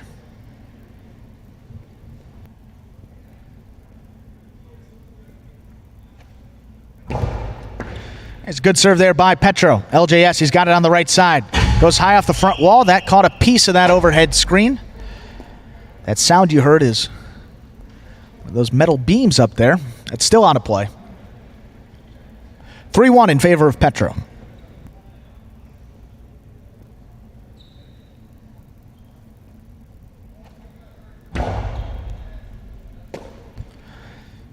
LJS at forehand, high off the front wall. Sends Petro backpedaling, makes the Robote save. Back to the inside. JS can't bring that one in. Petro now leads it 4-1.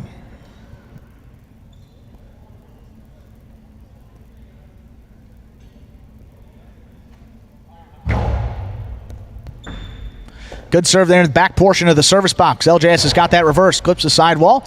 Petro in the middle of the court at the 9 line. He's going to bring this forehand back to the inside. JS goes up and he can't bring it in. Gives Petro 5 points now and a possible match point.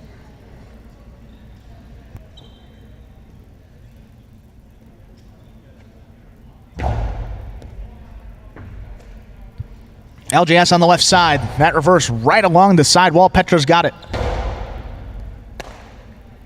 He's got him on the inside, but that 2-all attempt from the left side goes into the pad. Point and match. Petro in the red shirt. He wins that one 6-1. He'll be moving on to the second round. Regardless of the outcome, I'm quite confident Jason's father would be very proud of his performance there, making some nice catches, throwing the ball straight. Great effort by Jason Sporvin as always. Absolutely. Petro moving on there into the second round. We'll update this bracket here.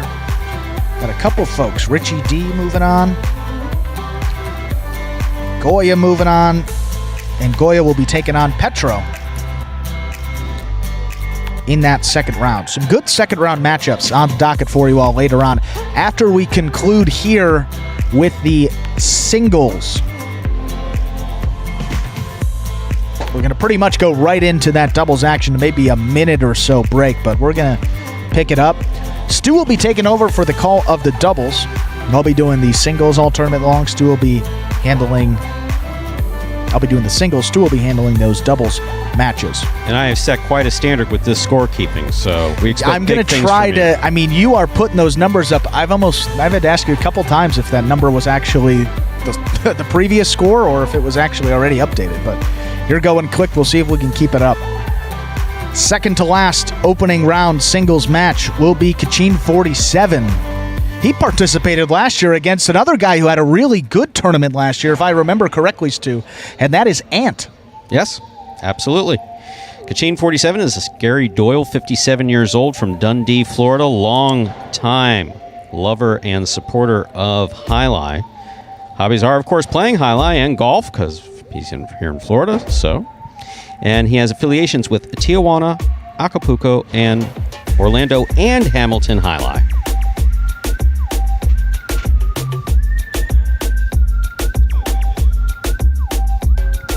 And, of course, Kachin, a nod to the famous, legendary Kachin Uriarte. And Anthony Sutton, 44 years old, from Fort Lauderdale, Florida, a civil designer. Hobbies are bowling and Jai-Alai. And played really well last year. This is a good matchup. Yes, let's see what he has in store for us for an encore. This second to last opening round match.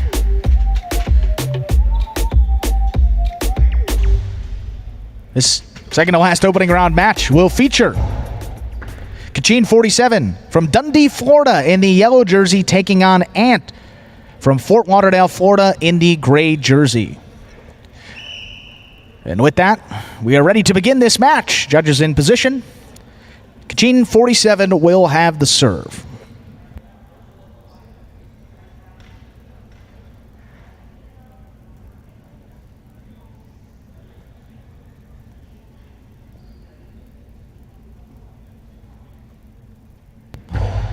It's a good serve there by Kachin 47. There's Ant on the left side. He's got it at the 10 line. Rabote's coming out. Kachin on the move. Forehand Rabote missed. And on the board, he leads 1-0. That was a really powerful left side by Ant.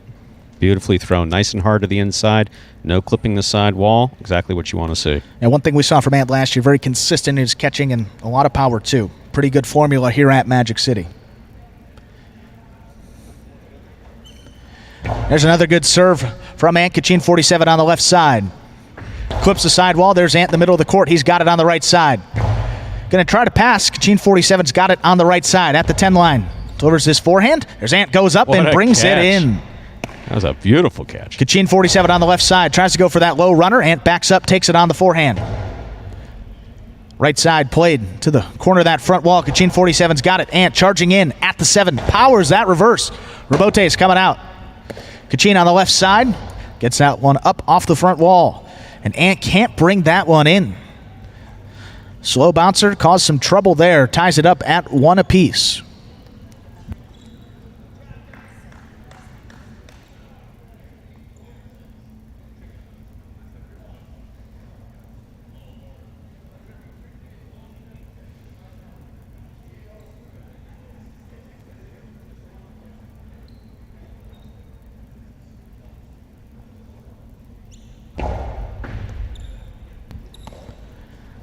Ant on the left side. This one's going to pass. Kachin turns around. Tries to get enough on the Rabote. Not going to make the front wall. That gives Ant his second point. He's up 2-1.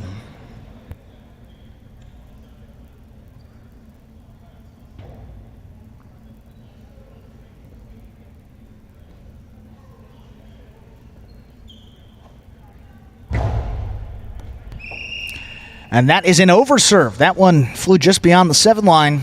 Gives Kachin 47 his second point, ties it back up at 2-2.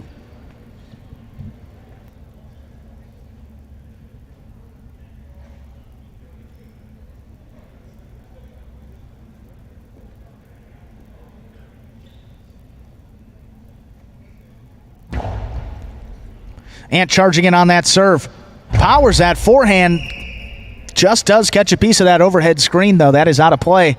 Kachin 47 jumps out ahead. He leads 3-2. Sometimes you want to get it back there nice and strong, but you got to remember that overhead screen hanging down there.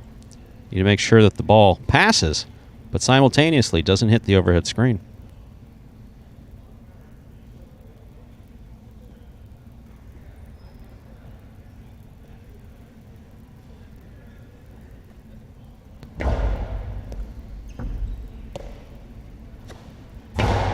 There's another strong reverse from Ant. Kachin 47 diving Rabote save. He gets up and out of the way. There's Ant charging in on the left side. That's a powerful low runner. Kachin 47's got it on the left side. Backing up is Ant. Left side gets that reverse off without holding. Kachin 47 there at the 9 line. Trading reverses here. There's Ant sliding in, makes the catch. This one going to get over his head. Passes on the left side. Forehand Rabote missed.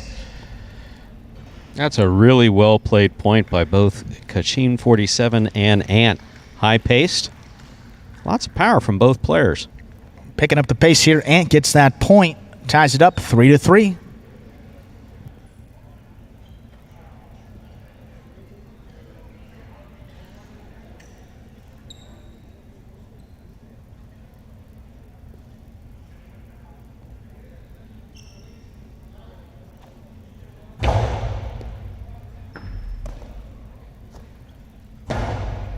There's Ant charging in. He's up at the 6 line and lost it on the throw.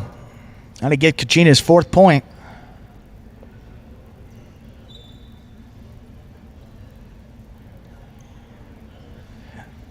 He's ahead 4-3.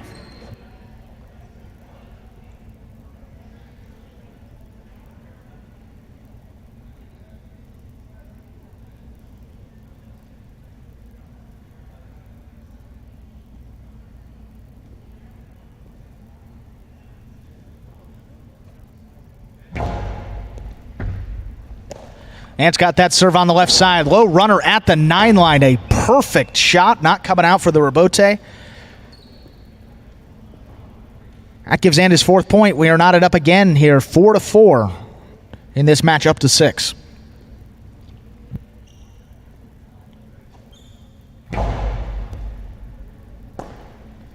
Kachin 47, left side. There's Ant. He's got that one on the right side. Clips the side wall. Kachin 47 goes up, makes the catch. Ant charging in. He's got it on the left side, falls down, and it hits him. That is a loss of point for Ant. If you get hit by the ball that you throw, that is a loss of point. Kachin 47 will get that 5th point, giving him a possible match point.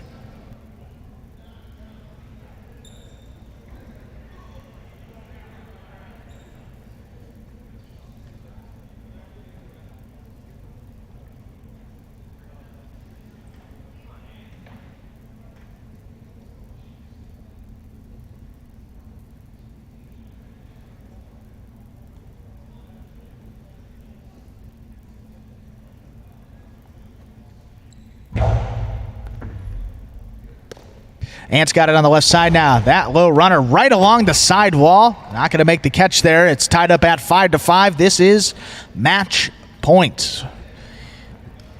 5-5. Whoever wins this wins the match.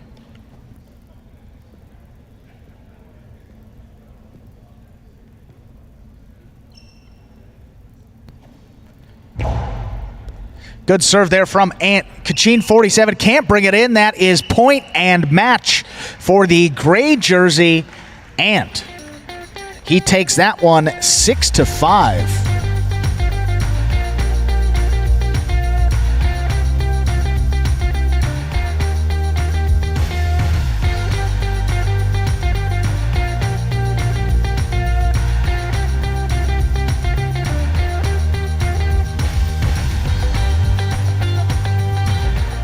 So Ant taking that match. Ant moving on to the second round. Had a really good showing last year, as Stu and I were alluding to a little bit earlier. Certainly made it beyond the first couple rounds in that pro division. Because this is the first year we've had this Masters division separate from the pros. Second annual event here with this year's U.S. National Jai-Alai Championship, but this is the first year where we've had the pros and the Masters separated. And remember, at the end of this day here today, the players that make it to the finals in both the singles and doubles portions of this Masters division will earn an entry into the pro division that will be playing tomorrow and Sunday. The finals for the Masters divisions will be playing all the way up through the semifinals. Those final matches will be played first thing Sunday morning. So we'll start off the day on Sunday with the championships in singles and doubles in the Masters division. And looking up next, we have Richardson, Alton Richardson, 42 years old from Dana Beach, Florida, local business owner.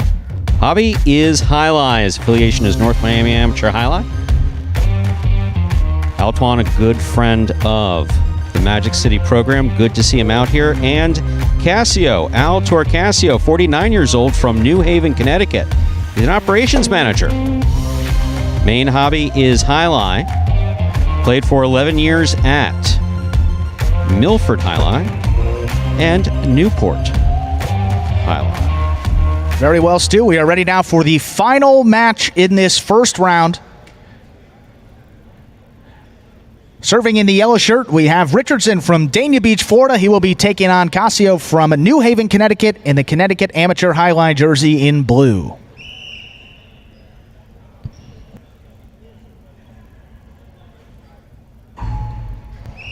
That first serve is a missed serve. Cassio on the board with his first point.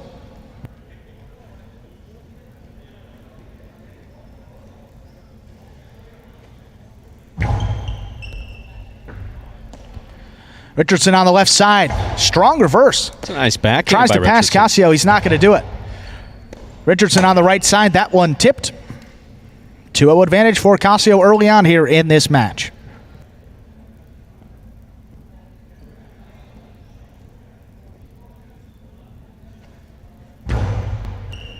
That's a good serve there from Cassio, backing up Richardson. Can't bring it in. 3-0 in favor of Cassio.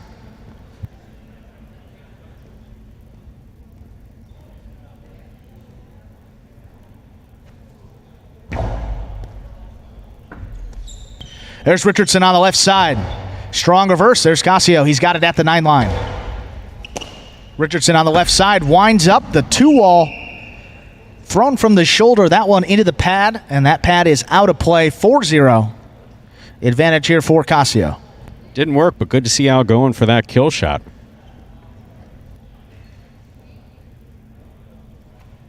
Richardson going for the kill shot.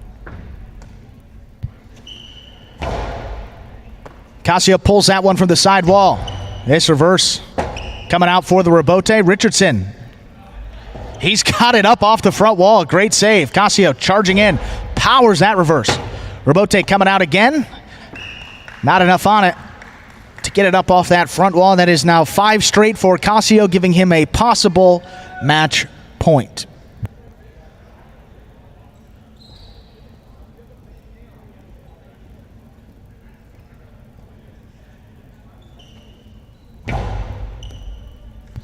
Good serve there by Casio. Is going to score for the win. That is point and match for Casio in the blue shirt. He wins that one 6-0.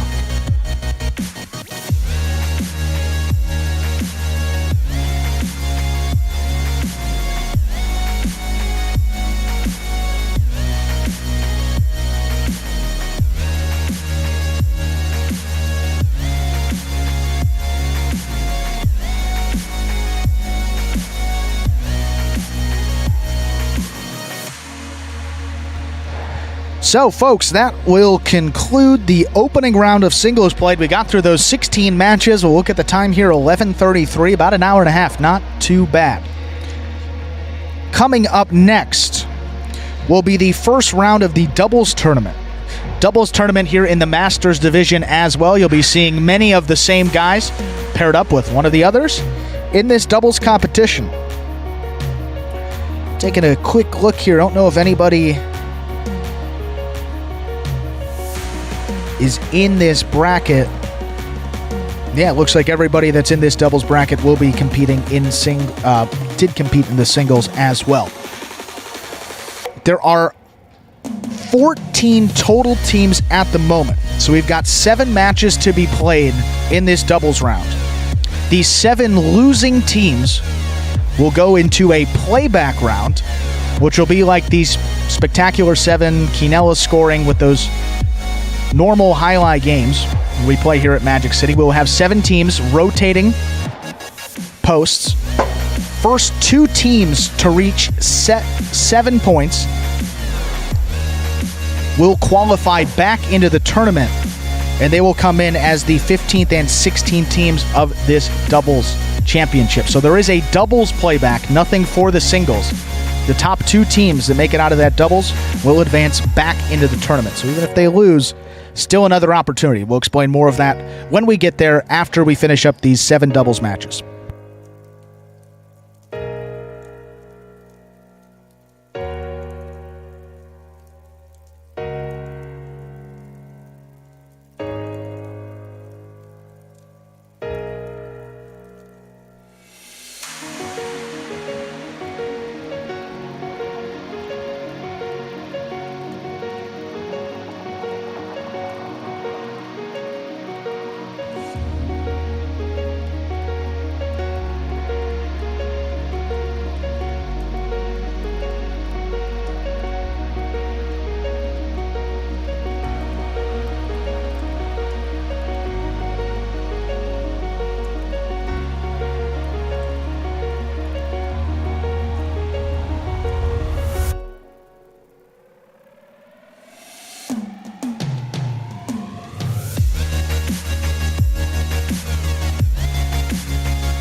And ladies and gentlemen, it's time to begin the doubles tournament here for U.S. National Jai-Alai Championship Master Division. Going to start off with this first round doubles match featuring Casio and Gino representing Connecticut Amateur Jai-Alai up against Colster and Lenny. Colster from St. Pete, Lenny from Tarpon Springs.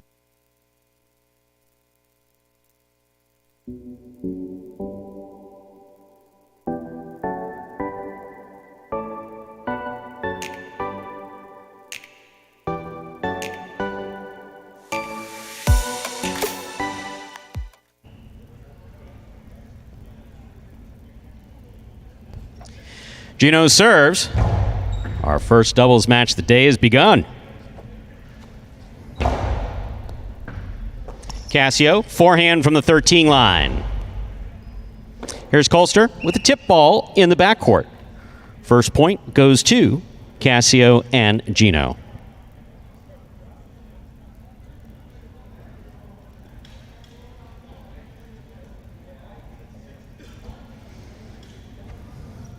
There's serve by Gino. Lenny going for the serve, trying to kill things off early. That is a second point for Gino and Casio, representing Connecticut Amateur.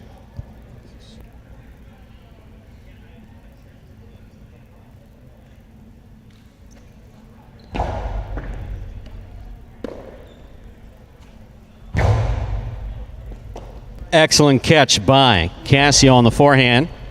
Lenny with the tip ball up there in the front court. That's another point for Gino and Casio. They lead a 3-0. Game is played 6 points.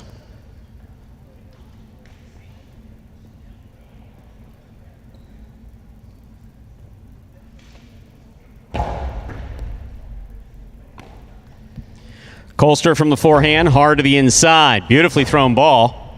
That is a beautiful rebote just made by Casio. And a drop ball by Lenny, point for Gino and Casio, representing Connecticut Amateur.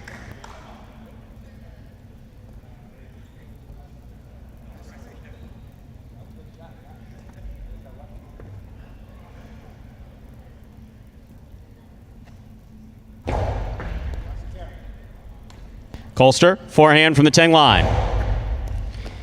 Casio from the 9 line. Passes.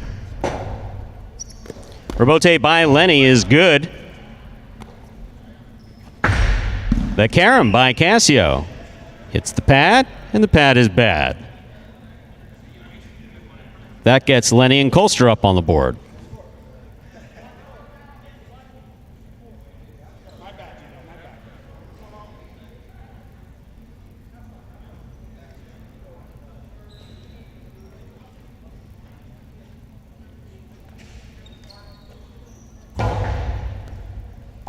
Casio with the tip ball at the 11 line off the serve by Lenny. That's another point for Lenny and Colster. Lenny has the serve. Once again, this game is being played 6 points.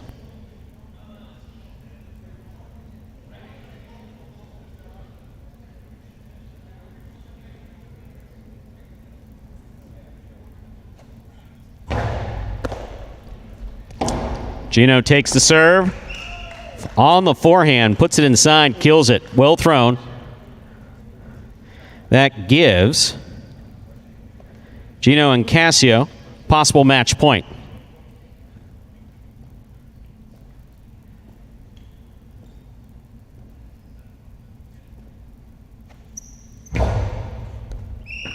Over serve.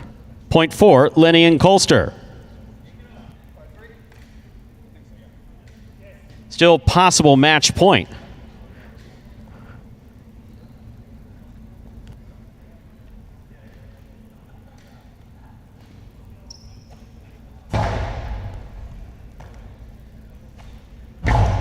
Big right side by Casio. Colster, nice rebote to the inside. Backhand. Ball tipped by Lenny in the front court. That is point and match for Gino and Casio of Connecticut Amateur.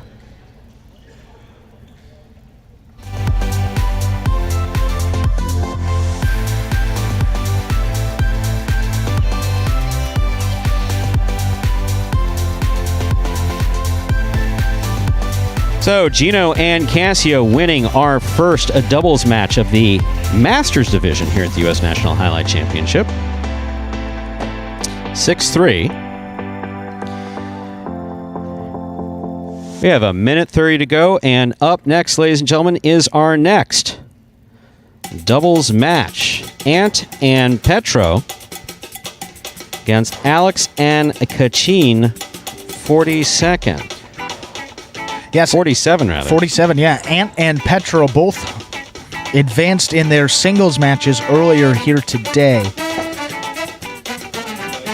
Alex had a tough match with Colster, wasn't able to pull that one out. Kachin, 47. He took Ant all the way to that decisive 11th point. Wasn't able to get it done. So both of those guys may be playing with a bit of a chip on their shoulder coming into this one because they are out of the other competitions. Don't be confused here with this team because we have Ant who will be wearing yellow. Petro will be wearing that red Connecticut Amateur highlight jersey. The team of Alex and Kachin 47 will be in the gray. So we'll see three different colors out there on the court. But that red guy and the yellow guy are paired up on the same team. So this is a mostly Florida grouping is the way you want to think about it. So when we talk about affiliations and where they're from, Petro, of course, representing Connecticut Amateur. Of course, we have Ant, Alex, and Kachin, all out of various locations here in the wonderful state of Florida. And with that, we are ready to begin our second match. This first round match features Ant and Petro serving against Alex and Kachin.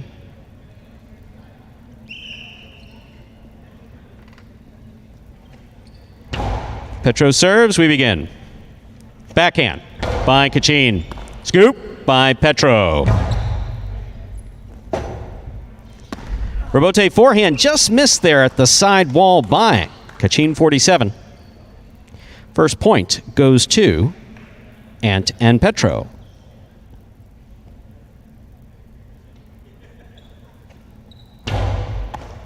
Alex boldly taking that serve. That serve was coming in hard. Alex reached out, got assessed on it, just missed it. That is another point for the team of Ant and Petro.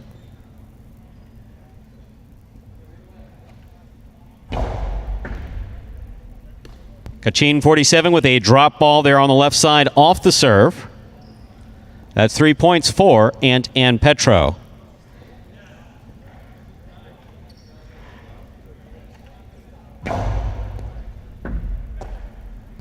Backhand by Kachin, 47.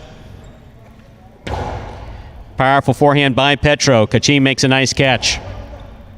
Here's Ant. Backhand from the 8 line goes wall to wall. Powerful backhand. Rebote not there. Point 4. Petro and Ant, that gets them to 4-0. Remember, this game is played to 6 points. Petro will serve. Served by Petro. Kachin, 47. Backhand with lift. Caught by Ant. Big backhand by Ant. Rebote by Alex is up. Did not have the distance. Point 4. Petro and Ant, that takes them straight points to a possible match point. Petro serves.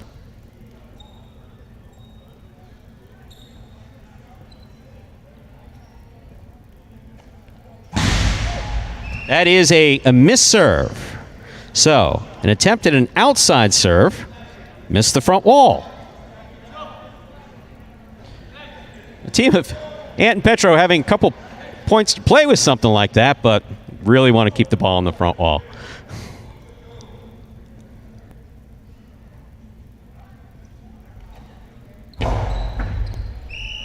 Over serve. Point and match for Ant and Petro. They win it 6-1.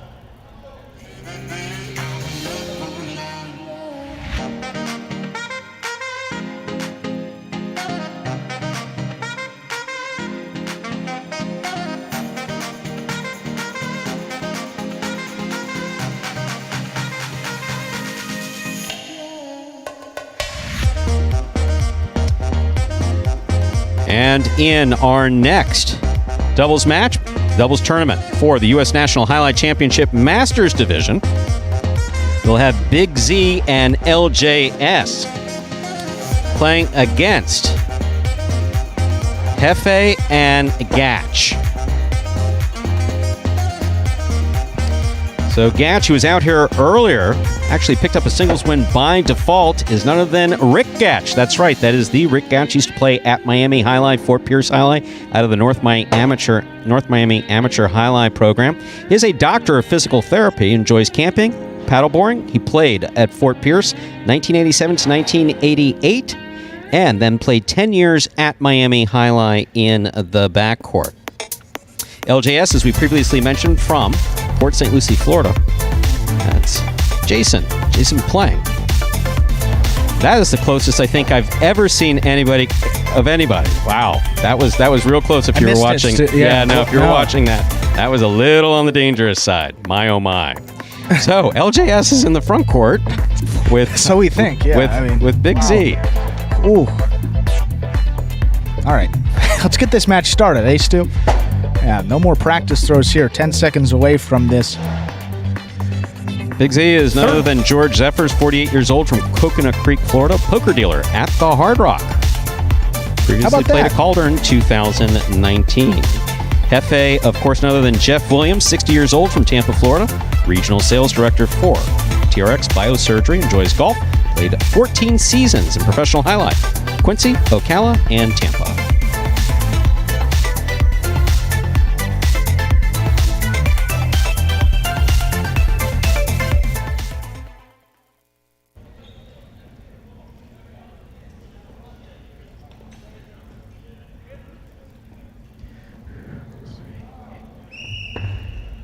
And we're ready to begin this doubles match with the serve by LJS. Gatch with a tip ball at the 11 line. Point for LJS and Big Z. LJS serves.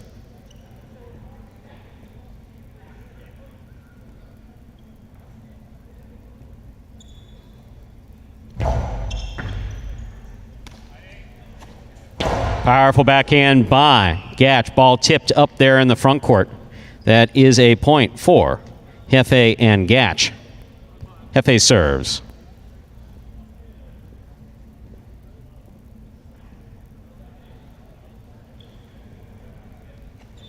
It's a good serve by Jefe.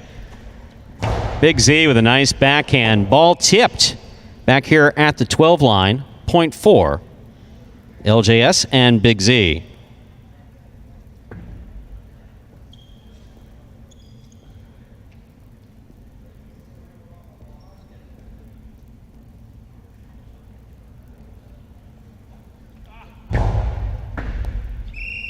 Over serve. We're all tied up at 2 points apiece. Jefe serves.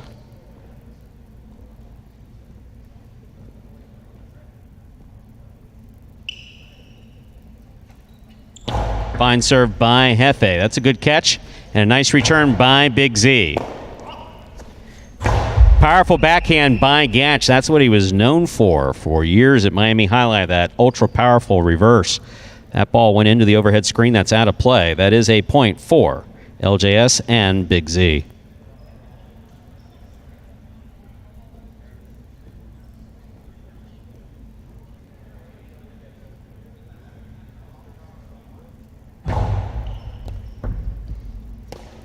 Gatch, powerful backhand to the inside. That is a beautiful rebote by LJS. Excellent catch by Big Z. Gatch on the scoop, turns and saves the rebote. That is a beautiful rebote save by Gatch to score. Point for Jefe and Gatch.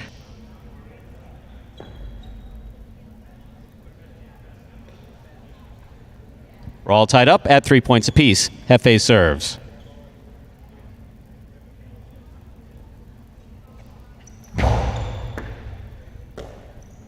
Backhand by Big Z.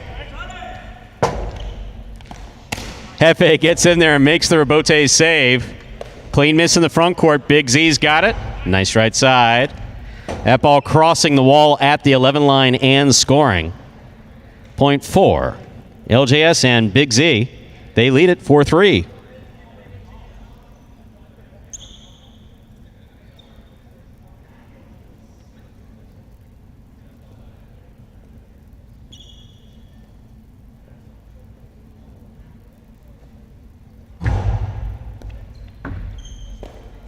Backhand by Gatch.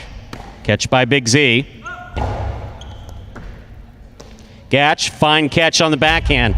The left side gets away from him, though, hits the overhead screen. That is another point for LJS and Big Z. That gives them 5 points possible. Match point for LJS and Big Z. LJS serves.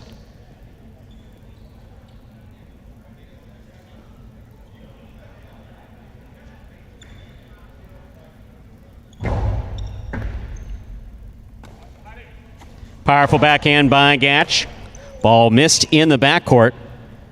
That gets Hefe and Gatch up on the board with another point. It's 5-4, still possible match point for LJS and Big Z. They receive.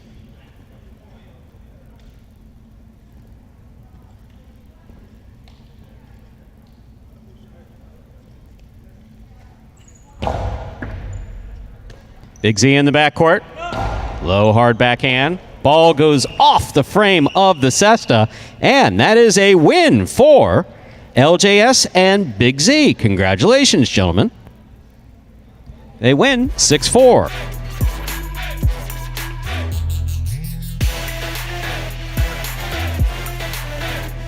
And a 6-4 victory there for Big Z and LJS. I believe both of those players were knocked out of the singles competition, so they will be excited to still be playing some highlight here on this full Friday of action. And while we have a moment here, the breakdown and explanation of how today's Masters competition will work is in the description box on this live stream. So if you're joining us here on YouTube, under that highlight channel link that you can click on there, you click on the show more and you will see how this will go here today. Explains how the singles competitions will go, explains the doubles competition, and concluding with the fact that that Masters Division final will be played on Sunday. First thing on that Sunday, we'll start off with some championship matches before we close out the Pro Division tournament as well. Also, don't forget, the guys that make the finals of the singles and doubles competition will earn their way into that Pro tournament tomorrow. So they're playing for a lot. In addition to that monetary prize,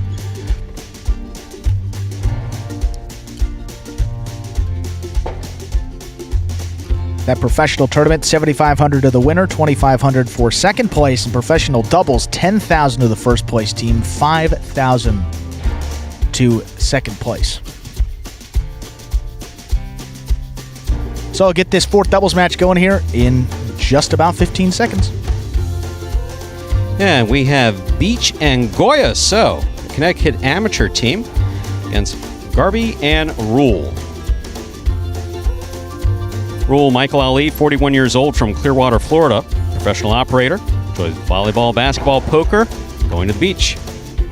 No official affiliation in Highlight. Garby, of course, formerly played at Dania Highlight. Know him well from North Miami Amateur Highlight. Early supporter of the Magic City program. And, of course, Goya and Beach representing the very heart of Connecticut Amateur Highlight. Coming out there with those classic blue jerseys that you'll be seeing throughout the day here. Very proud of that amateur facility and where they come from, and representing here on this national stage. Beach and Goya will have the serve here. And we're ready to begin here. This doubles match, Stu.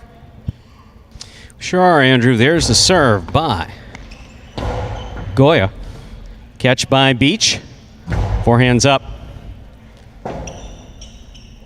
That's a really good effort to try to keep that ball in play by Rule. Also avoid the other players on the court. Tricky rebote there on the left side. First point goes to Goya and Beach. Goya serves.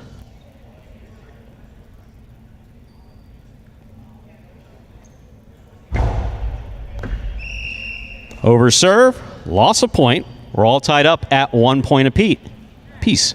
Garby serves.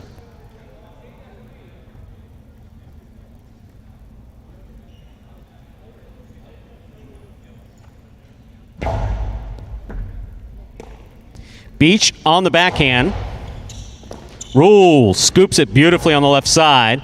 Powerful backhand follows. Rule again, nice catch. Good backhand.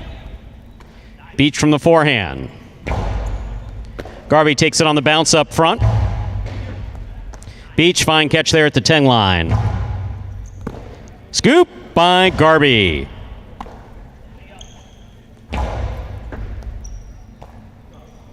Rule from the forehand, big right side, stopped in the front court by Goya.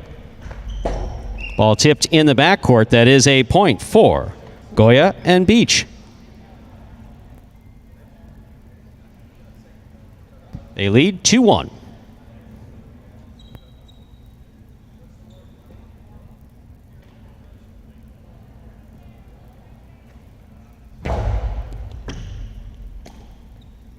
Forehand by Rule.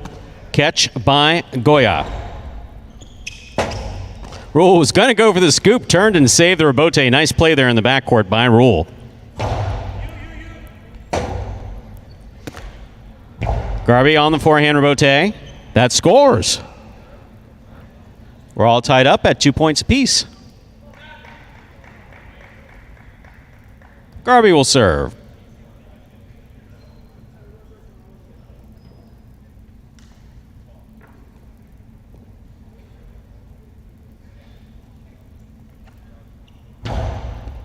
Garby serves it right up the middle. Here's Beach on the backhand. Nicely thrown inside.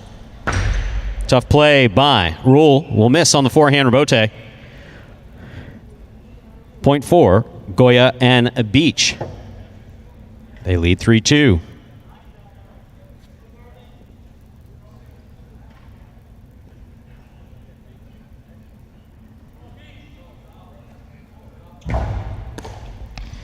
Garby going for the serve. Missed it. Goya and Beach have a point. They lead 4-2.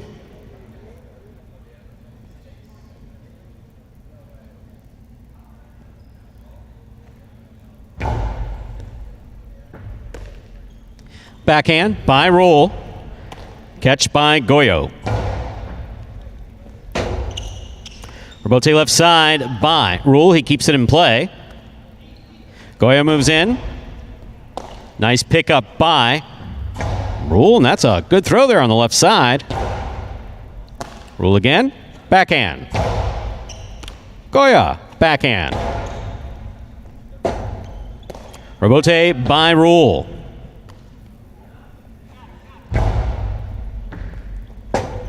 Ball tipped in the backcourt. Well played point by all four players. That is 5 points and a possible match point for Goya and Beach.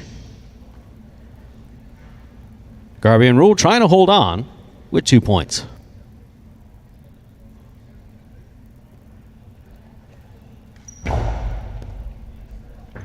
Good catch by Rule. Nice backhand. Beach from the right side. Sends it high. Scoop. Beautiful by Rule. Garby, left side, quick release, thrown right to the corner. Goya calls for the catch. Here's the catch by Garby. Beach from the 10 line. Big right side. Garby takes it in the air. Hard backhand, played low. Beach is there. Wonderful catch by Rule. Strong backhand. Beach is there. Garby from the 7 line. Gets it up. Caught by Beach. Beach from the right side. Garby, left side. Quick release on that backhand.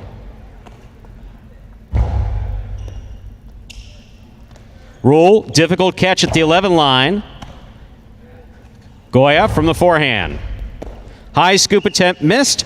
Point and match for Goya and Beach. That last point really well played by all four players. Congratulations, gentlemen. A terrific point there to close it out, and that's one thing you're going to be seeing throughout the day here. That play, obviously as we get later on in the tournament, better teams will advance, but just overall, these guys still adjusting to the court, a little bit different than what they're used to in Connecticut, North Miami, wherever they may be coming from. So had a little bit of practice time yesterday, but all the nuances of this court, still trying to figure that out there, but some great play to close it out. Beach and Goya taking that one 6-2. So we are moving on now, match number 5. 3 more to go in this doubles until we get into that doubles playback. Looks like Bone Chip's coming back. Bone Chip's coming None back. other than J Anastasia with an undisclosed age. I think Jay's a little older than I am. From Davie, Florida, currently a judge up at Dania Highline, enjoys fishing. Professional affiliation of Newport Highline. Also played... Well, I was, in my early days, an assistant general manager at Fort Pierce Highline. And, of course, Richie D, Richard DiCarlo. I don't know about calling him Richard DiCarlo, but just call him Rich DiCarlo is the way I always know him. 50 years old, from East Haven, Connecticut, currently a chef. His affiliation is Connecticut Amateur Highline. Longtime fan favorite in both professional and amateur highlight. They're going up against Mickey Mo. Michael Larusso, 46 years old, from Milford, Connecticut. He's a bar manager. Hobbies include highlight, reading, and exercising. Exercising pretty important because these days can be a little grueling. Affiliated, of course, with Connecticut Amateur Highlight. And Suits back from the very beginning of our singles performance today. Yeah, he was one of the early ones. Second match of the day, and he took home the victory. Tim's 51 from North Oxford, Mass. The driving range owner. You should get his card before you leave. Yeah, I was going to say, today. I'll have to get that card. In affiliation with Connecticut Amateur Highlight. All set up. Bone Chip serves.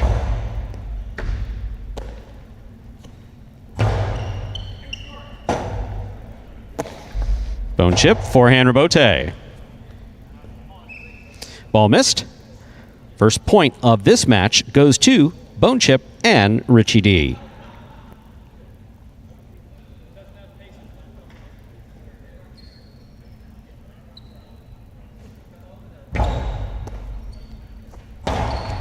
Beautiful catch there by Suits off the serve. Nice rebote by Richie. That will score. Point 4, Bone Chip and Richie D.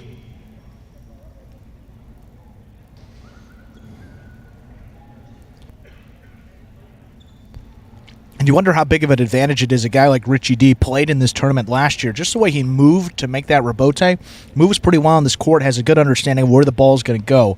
We'll see how much of a factor that plays all day here throughout these matches. Big backhand by Mickey Mo. Bone Chip on the forehand rebote.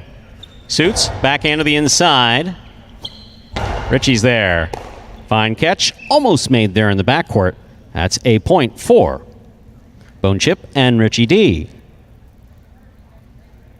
They lead 3-0.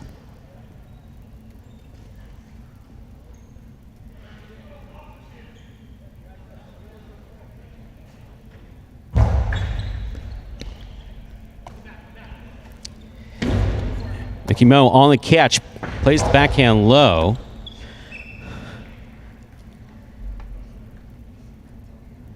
Bone Chip's backhand scores. That's 4 points for Bone Chip and Richie D. Suits and Mickey Mo receiving.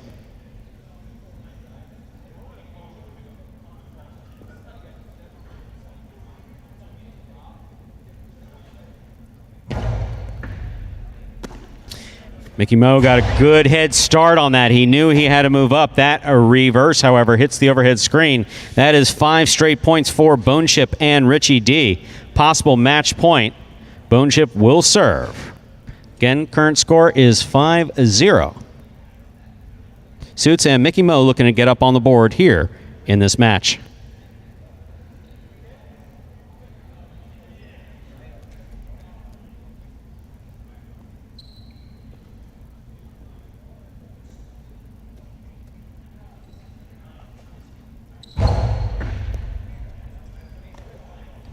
Nice right side by Mickey Mo.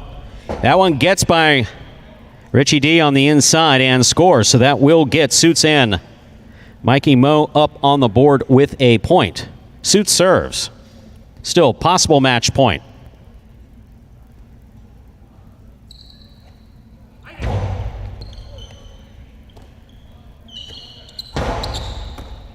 Excellent catch by Suits and a strong backhand. Nicely played to the inside. Excellent catch again by Suits and a strong backhand. Richie looking for that rebote. Went to the floor to make the play. Falls short. That's another point for Suits and Mickey Mo. Suits will serve. They now have 2 points. Still possible match point for Bone Chip and Richie D there in the yellow shirts.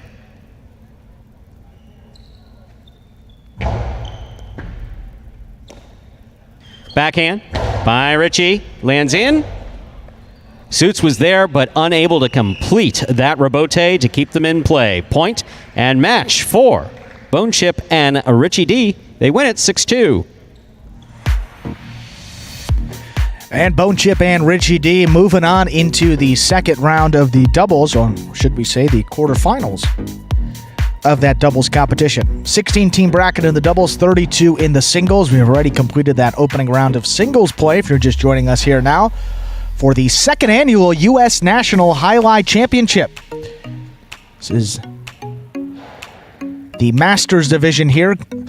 Players that have not played professionally since, when was it, Stu? 2019, 2018? 15, I'm not 15? Sure. Was I could be way off. I'm not sure. I did not get that memo, so I am not sure. But these guys playing in the Masters Division, many of them former pros, still playing amateur, still going out there and playing the sport that they love. So getting an opportunity on this stage, on this court, where we have some professional highlight each and every week here at Magic City. Up next, we have Gizmo and Oki. So Gizmo is Daniel Schwartz, 63 years old from Indian Lake, Florida. His profession is my favorite, retired. Hobby a good is one. Fishing, though. Has affiliations with both Daytona and Melbourne Jai-Alai, formerly Tremendous Jai-Alai programs. He is paired up with Oki. Oki is Daniel O'Connor, 57 years old, from Brantford, Florida. Owns a wholesale used parts business. His affiliation is Hamilton Jai-Alai. Going up against Bob and Jay. Sounds like a comedy bit from a few years ago. Not that anything about their play is funny, but... So we have Bob, actually one of the funniest guys here. Oh, terrific. A former Jai-Alai player. Andy Barron texted me and said, do you know how funny Robert Glickman was? Robert Glickman, 65 years old, elder statesman here from Miami, Florida. A teacher, enjoys chess and magic. Early supporter of the Magic City Jai-Alai program. Representing, of course, North Miami Amateur Jai-Alai. And Jay Rothling, 61 years old from Miami Beach, Florida. He is an attorney. Everybody make sure your T's are crossed and your I's are dotted. Enjoys Jai-Alai, golf, and poker, representing North Miami Amateur Jai-Alai.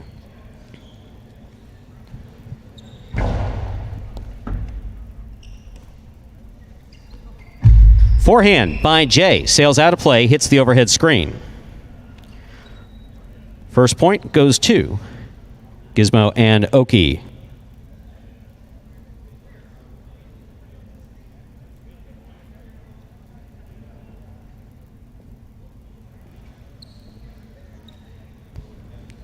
Oki serves, and serves into the overhead screen. That's out of play, so that is a point for Bob and Jay. We're all tied up at 1 point apiece.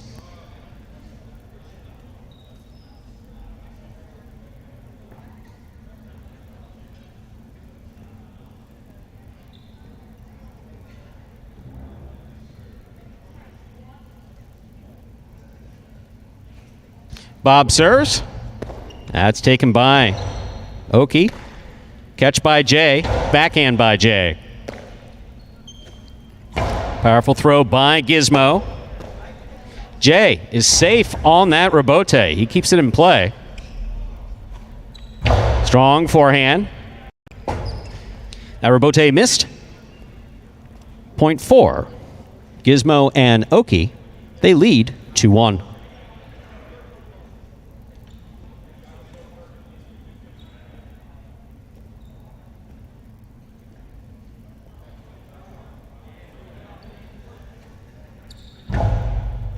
Excellent catch by Bob. Hard throw by Bob off the serve, and a fine catch by Gizmo.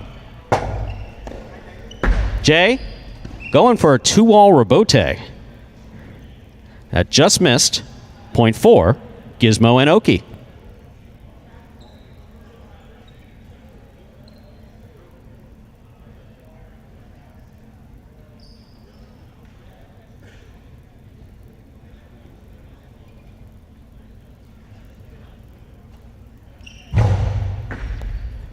Good serve by Oki. Nice catch by Jay. Smooth backhand to the inside. Scores. Point 4, Bob and Jay. Bob and Jay on the board with 2 points. Gizmo and Oki with 3.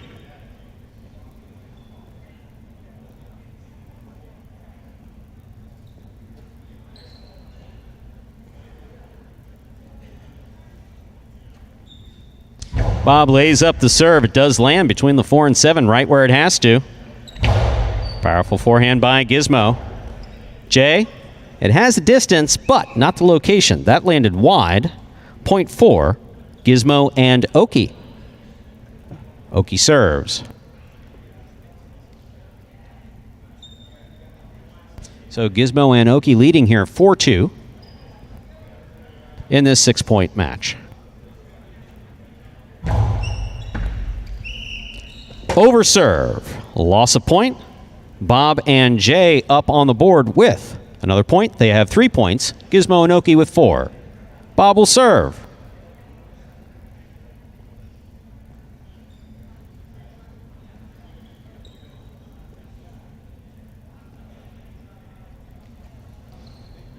Bob lays up the serve. That lands in. Gizmo, forehand. Ball gets by Jay on the inside and scores. That is 5 points for Gizmo and Oki. Oki will serve. Possible match point.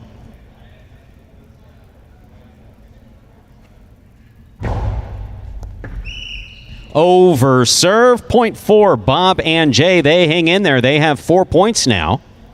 Bob will serve again. Still possible match point for Gizmo and Oki.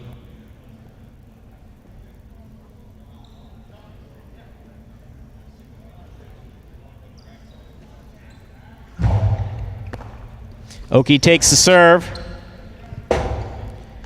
Rebote missed. Point and match for Gizmo and Oki. They win it 6-4.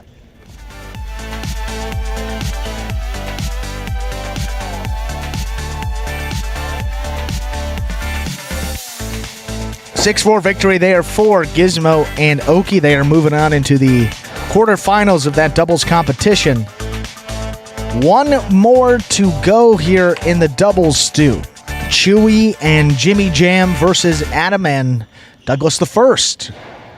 This will be the final doubles match of the opening round, at which point, after this one is concluded, the 7 losing teams will complete in a 6-point spectacular format that's at round-robin style playback game. The first 2 teams to reach 6 points will qualify back into the tournament. They will play a match, and the winner of that 6-point match will advance to the quarterfinals as well. So still an opportunity for those teams that lost their first-round match to get back into this competition. And up next, we have Chewy and Jimmy Jam going up against Douglas the First and Adam. So Chewy is Matthew Day, 48 years old, from Kensington, Connecticut, representing Connecticut Amateur Highlight. Specifically points out hobbies as including mountain biking with his son and skiing with his daughter. So proud father pointing out that he enjoys some quality time with his kids. He's, of course, playing with Jimmy Jam. James is 60 from Hartford, Connecticut. Professional carpenter. Good with his hands. Affiliation with Connecticut Amateur Highlight. Going up against Adam. Adam Albrecht 58 years old from Daytona Beach, Florida, professional nurse. Hobbies include racquetball and car racing. Played from 1986 to 1991 at Milford Highline and Bridgeport Highline. 1986 bronze medal World Amateur Championship in Vitoria, Spain, representing Team USA. And he's, of course, with Douglas I. We know Douglas I all too well. James Langhans, 52 years old, from Holly Springs, North Carolina. Sales manager, enjoys highlight sports, movies, and training some of the best players we have here at Magic City. He is none other than the father of both Benny and Douglas. Good luck to all players as we begin this next match.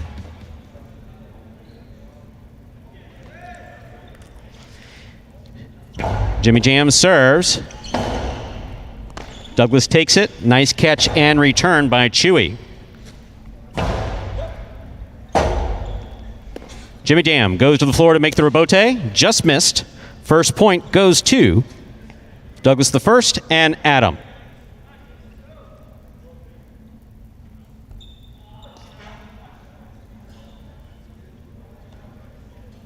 Douglas I will serve. There's served by Douglas. Chewy from the forehand. Catch by Douglas in the front court. Outside placement. Haven't seen one of those today in doubles. Very well thrown by Douglas I.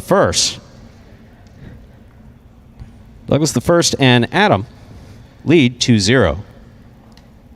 I'm going to say out of all the guys competing here today, I don't think anybody watches more highlights, especially Magic City. So anyone knows this court, what shots work, definitely Douglas I. Chewy with a nice forehand after a good catch.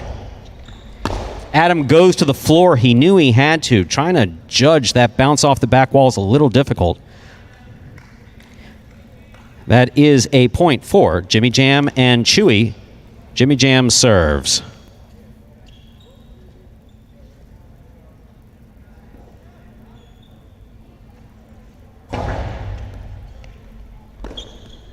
Backhand by Adam.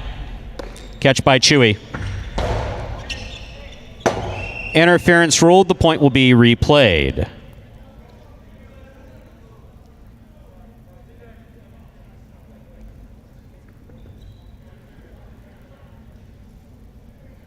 It's our first interference for the day. Serve for Jimmy Jam. That is an overserve loss of point. Point for Douglas I and Adam.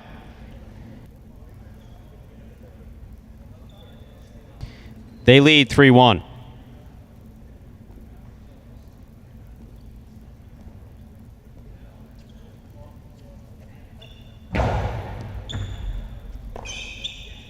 Backhand by Chewy. Forehand rebote by Douglas I. Ball tipped. Point for Douglas I and Adam. They lead 4-1. Douglas I will serve.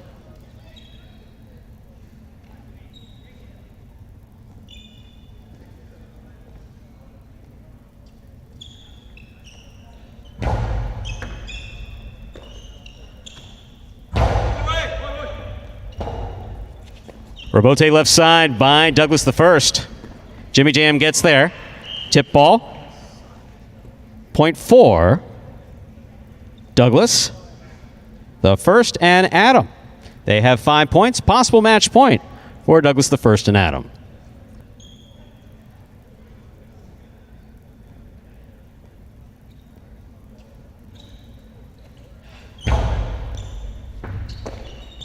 Backhand by Chewy. Adam with a drop ball in the backcourt, so that's a point for Jimmy Jam and Chewy. It's 5-2, still possible match point for Douglas I and Adam. Douglas I takes the serve, placement of the ball Beautiful inside, shot. Scores on the second bounce. Beautifully played, point and match for Douglas I and Adam. They win it 6-2.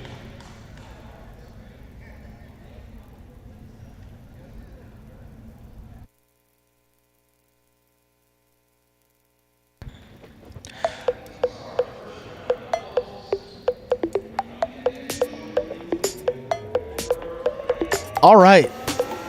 So we are through with these 7 scheduled doubles matches here. All of the 7 teams that lost their opening round match will now come back. We will have a round-robin style playback. First 2 teams to reach 6 points will earn their way back into the bracket in the Playback 1 and Playback 2 slots. Those 2 qualifying teams will immediately have a 6-point match. The winner of that match between those 2 qualifying teams will advance into the quarterfinal, where they will slide into the bracket playing the Adam and Douglas team.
And ladies and gentlemen, thank you very much for enjoying the lovely silence that we have for you.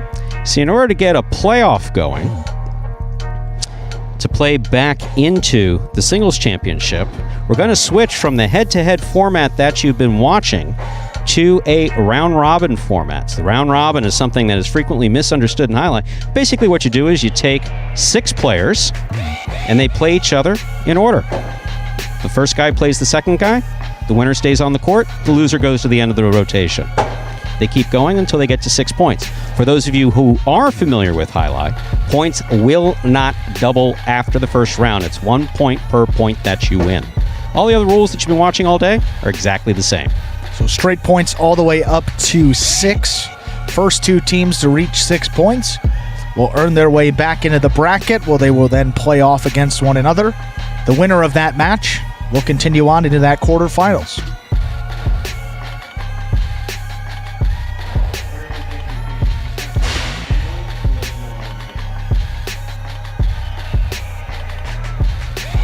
So we will set this match up, explain to everyone in the building here exactly what's going on, and we'll be back out here in just a moment to get this started.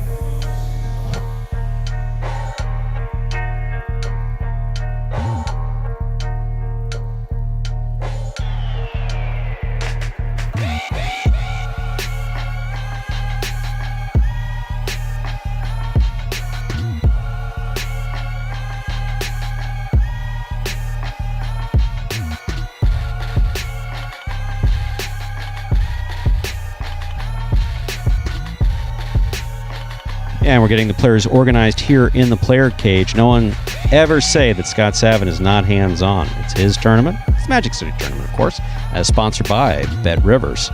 And Scott is back here with the players, getting them into order to participate in this playoff. This playoff will determine who plays back into the tournament.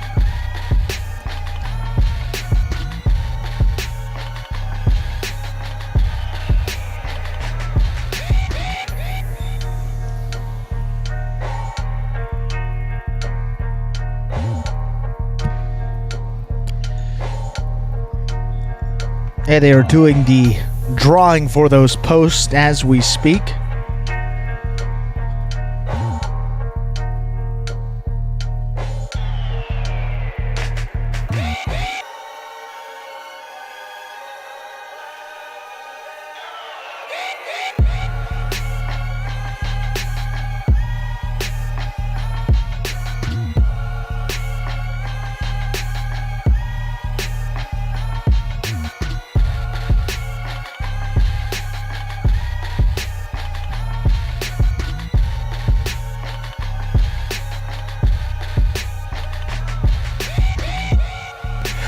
So, how it will work here in this doubles playback round robin round. Wow, try saying that 3 times fast. Okay. If we're looking at the left side of the bracket that I have in front of me here, the first post will be Colster and Lenny. Post 2 will be Alex and Kachin 47. Post 3, that will be Gatch and Hefe. Post 4, Garby and Rule. Post 5 will be Mikey, Mo, and Suits. Post 6 will be Bob and Jay. Post 7 in this round robin playback will be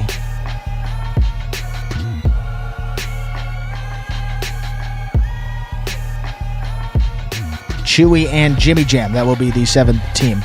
Everyone on the same page? I think we are just about ready to begin.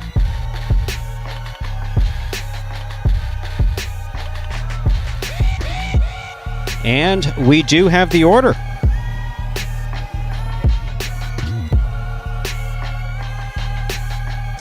So this is going to be played, ladies and gentlemen, once again in round-robin format. So what you often see traditionally in Highlight.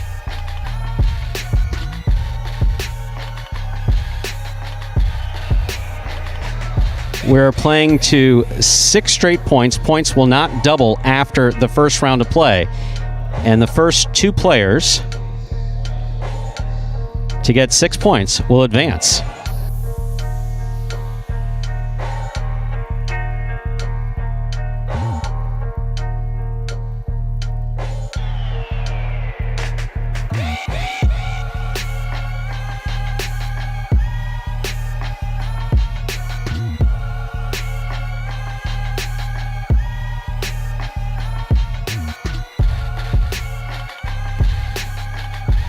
So everyone just making sure we're on the same page with this playback. She said the order in which they were eliminated from the tournament. Thank you, Scott. Scott just said we're the best announcing team in sports. Did he say that? Did you get him something for Christmas last year? You didn't, did you? I guess I have to now. We're going to go in 50-50 on a tie. Yeah. Something for Marshall's. A tie. He loves those ties. a jacket maybe. Maybe a U.S. national theme jacket. That could work.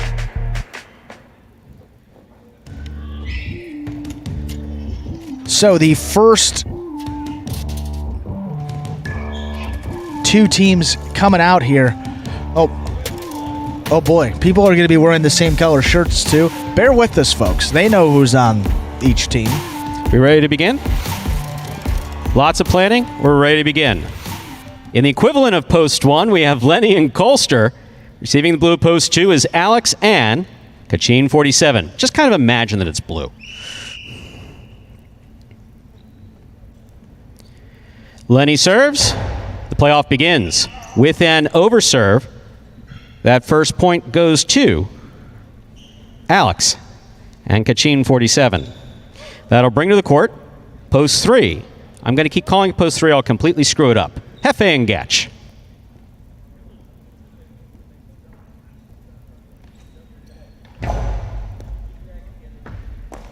Backhand by Gatch.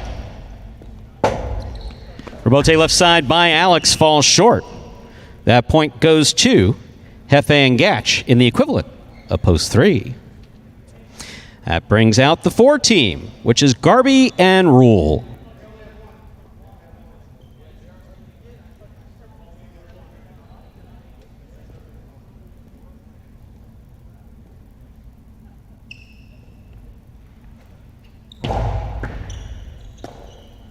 Ball tipped in the backcourt. That is another point for Hefe and Gatch. Hefe and Gatch have 2 points. Once again, we're playing to 6 points. First 2 teams to reach 6 points. Hefe serves. Backhand by Mickey Mo. Hefe gets in there and saves that rebote nicely. Mickey Mo, backhand. Gatch with a tip ball deep in the backcourt. So that point goes to the equivalent of post 5, which is Suits and Mickey Mo. Suits will serve. Suits and Mickey Mo up on the board with 1 point. Post 6 receives Bob and Jay.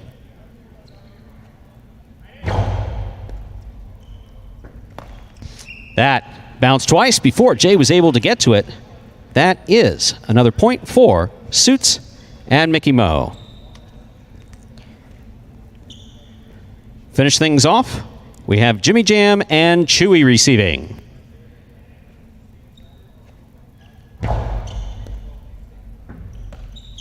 Backhand by Chewy.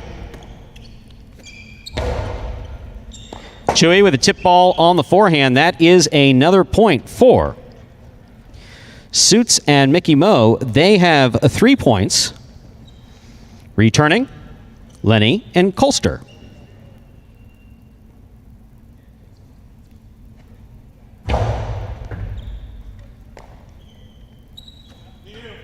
Forehand by Colster. That's a scoop by Suits. Beautifully done in the front court. Mickey Mo, backhand. Powerful backhand, goes wall to wall. Bote forehand by Lenny is hooked. So that is 4 points for Suits and Mickey Mo. Once again, this playoff is to 6 points.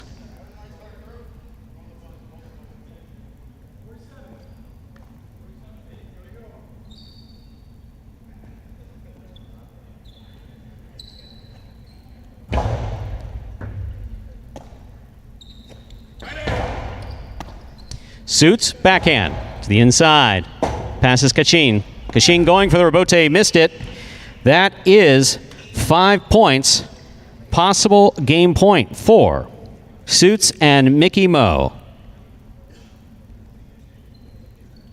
And if Suits and Mickey Mo can get this point, they will earn their way into that match to play their way back into the tournament in that quarterfinal. They'll be the first qualifier.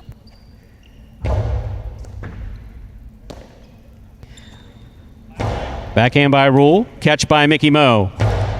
Backhand by Mickey Mo, a little too hard. That hits the overhead screen, which is out of play. So that point goes to Garby and Rule. They're on the board with a point. Play continues.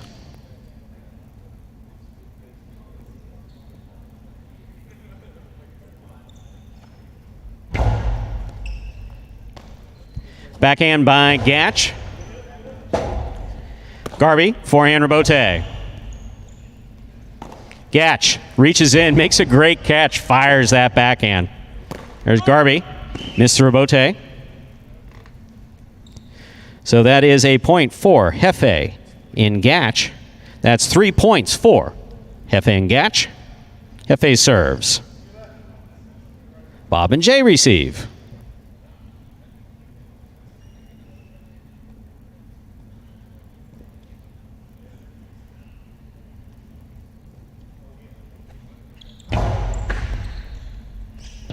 Ball missed in the backcourt by Jay. So that is another point for Hefe and Gatch. That is 4 points. Once again, we're playing this playoff till 6 points. Jimmy Jam and Chewy receive.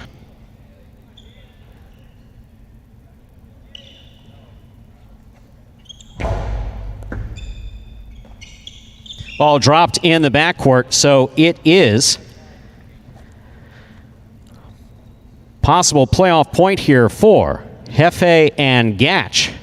Receiving, Lenny and Colster, the equivalent of post one.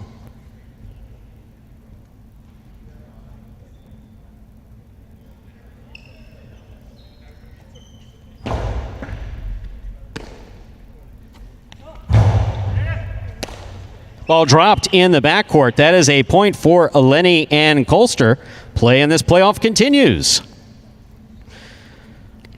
So Lenny and Colster now on the board with a 1 point. Alex and Kachin return with 1 point.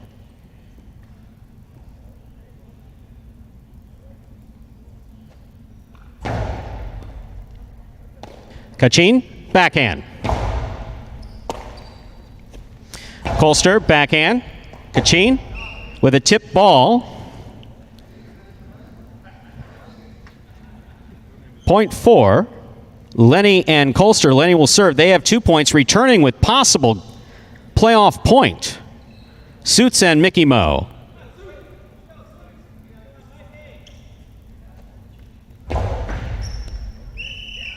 That's an overserve.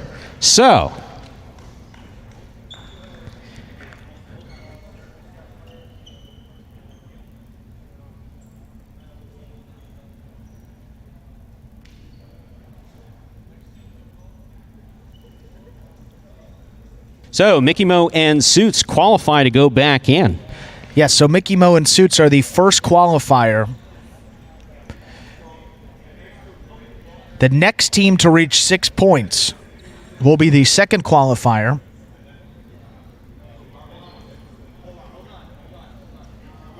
And those two qualifying teams will then play off against each other in a 6-point match to advance to the quarterfinal.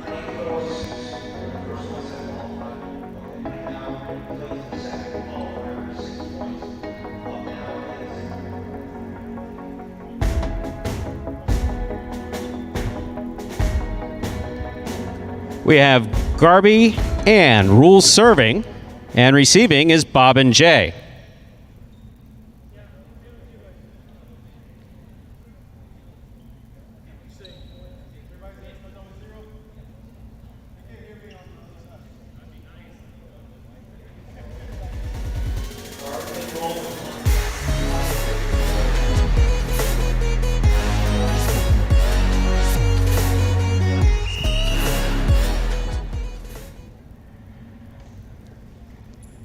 There's a serve by Garby. Fine catch by Jay. Backhand by Rule. Jay, right side from the 11 line. That hit the overhead screen, which is out of play. That is a point for Garby and Rule.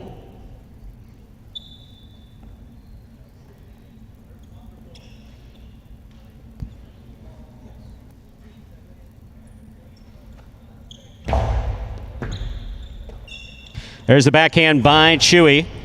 Catch by Rule. Chewy makes the catch.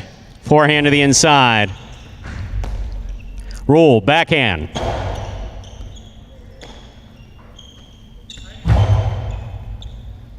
Excellent catch by Rule, way up high on the forehand, keeps it alive. Ball tipped. That point goes to Garby and Rule. Garby and Rule with 3 points. Returning with possible match point are Hefe and Gatch. They have 5.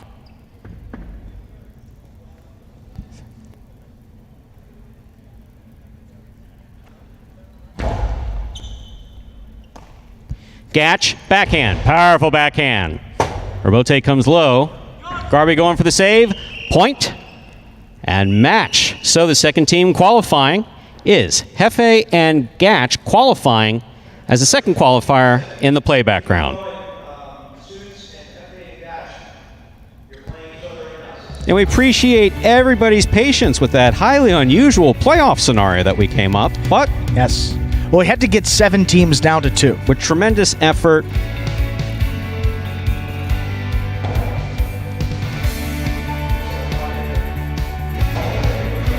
So, we are now set. So this is technically the final match of the first round. These guys just have another opportunity. They slide into the bottom right portion of the bracket. So Mikey Mo and Suits will take on Hefe and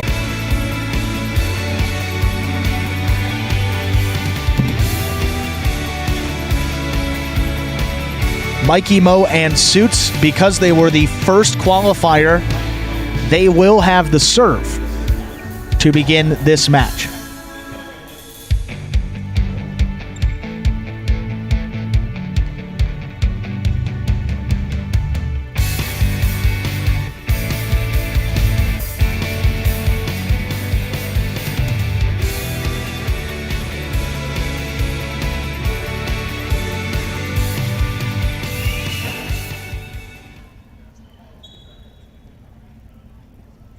Suit serves. This match has begun. With an overserve, ball must land between the 4 and 7 line, cannot touch nor pass the line. This first point goes to Hefe and Gatch. Hefe serves.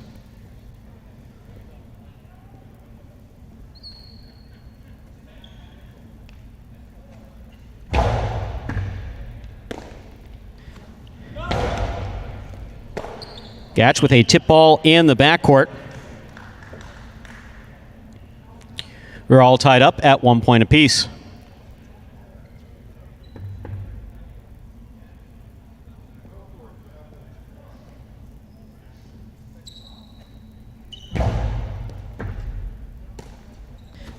Powerful backhand by Gatch. That's a good catch by Suits. Hefe, backhand. Mickey Mo, fine catch there on the left side. Here's Gatch, backhand. Mickey Mo turns to save the rebote. That is in play. Hefe was there, could not bring the ball in. That's a point for Suits and Mickey Mo. Suits serves.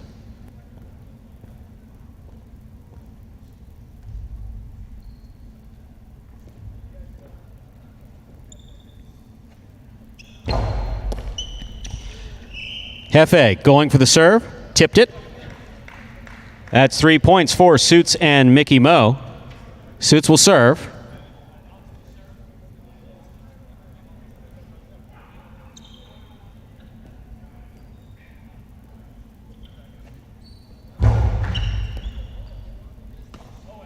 Powerful backhand by Gatch. Catch by Mickey Mo.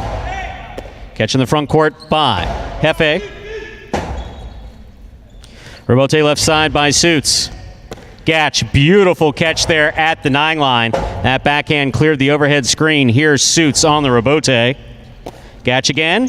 Powerful backhand. Great rebote effort by Mickey Mo. Gatch with an eye on the ball, just tipped it there at the 7 line. That is another point for Suits and Mickey Mo. They have 4 points.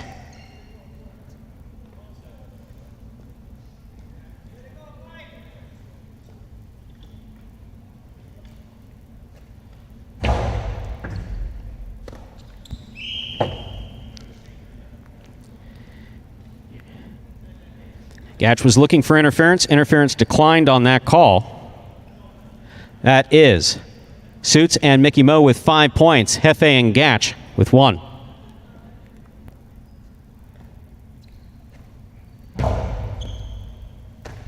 In and out of the sets to the ball goes.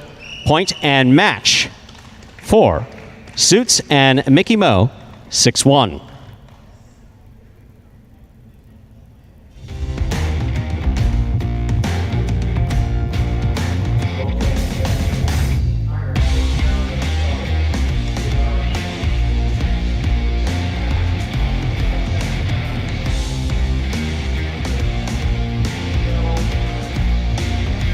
And folks, so that will do it for the first round of all competition. We will come back here in just a couple seconds and get started with the second round of 16 in that singles competition.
And time to go back to a little singles action.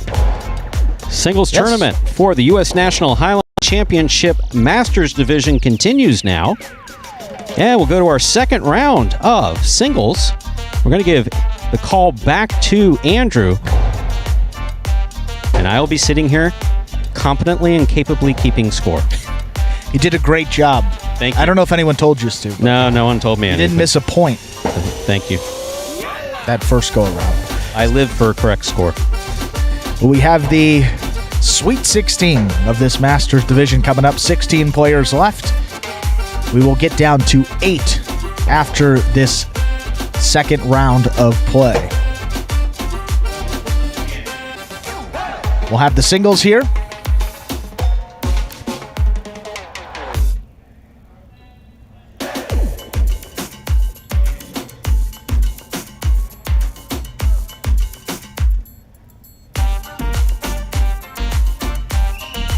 And we are ready to go with this match. Gino in the blue serving to Suits. High bouncing serve. Suits has got that one on the left side. He goes deep with that reverse. Rebote's coming out. Suits, left side. He goes deep. Gino makes that Rebote save. On a hop, brings it in. That forehand, played to pass. Gino going back for it. Forehand Rebote makes a nice save. And that one tipped by Suits there on the left side. Gino on the board first. He's up 1-0.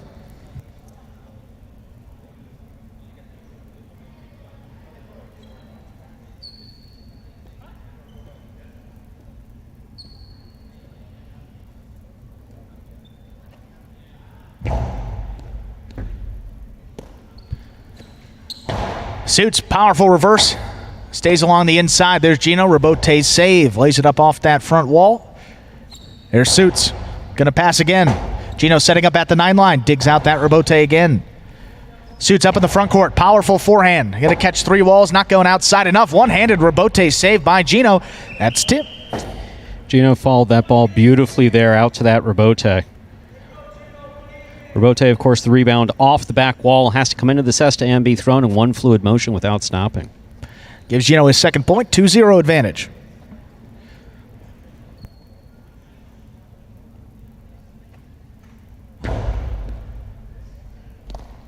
One-handed effort. That counts very much. Got it just before that second bounce. Wonderful ball control by Suits. Really good ball control. That ball died coming out of the box. He just got up there, got in the cesta, flipped it back, and gets a point. It's that point down 2-1.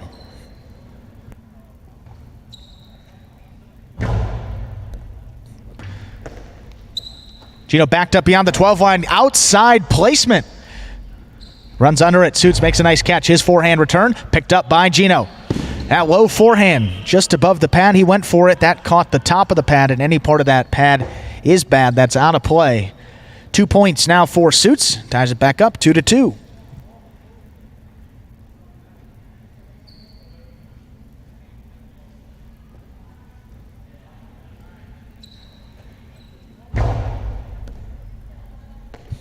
You know, with a nice catch overhead. Returns that high bouncing forehand. That one tight along that side wall. Suits picks it up. That forehand missed. Gives Suits 3 straight points. He's now in the lead 3-2.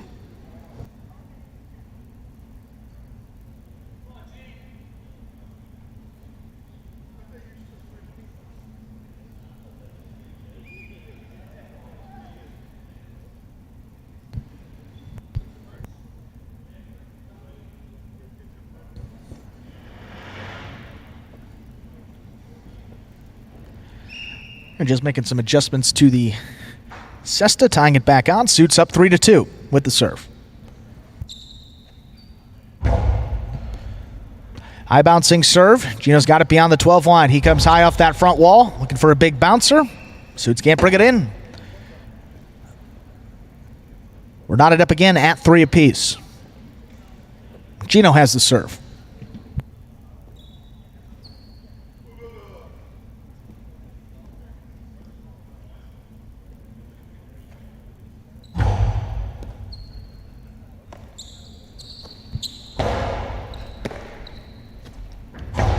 Gino plays that forehand to pass. Rebote left side. Off the front wall there. Here's Gino. High and hard forehand. Passes, goes to the outside. There's Suits, brings it back to the inside. That's a big bouncer. Gino went up for it. Can't bring it down. One tipped again. That's going to give Suits 4 points. He now leads again 4-3. Really nice rebote play there off the back wall by Suits.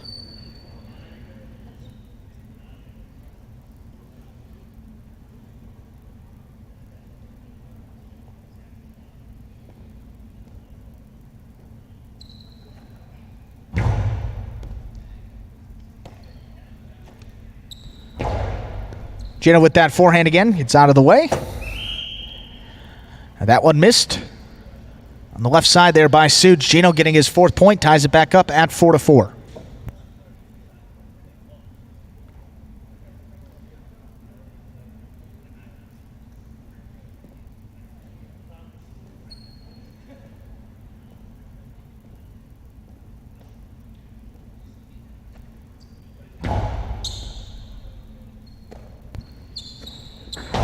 Suits low runner, picked up by Gino.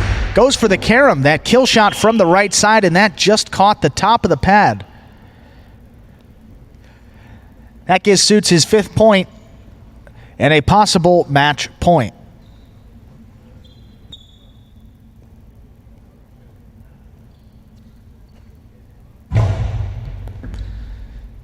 High bouncing serve. Gino's got it. That outside placement shot that worked for him earlier. It works again there. No play on the return. That ties it up at 5-5, folks. This is match point. Winner of this one will move on into the quarterfinals of the singles.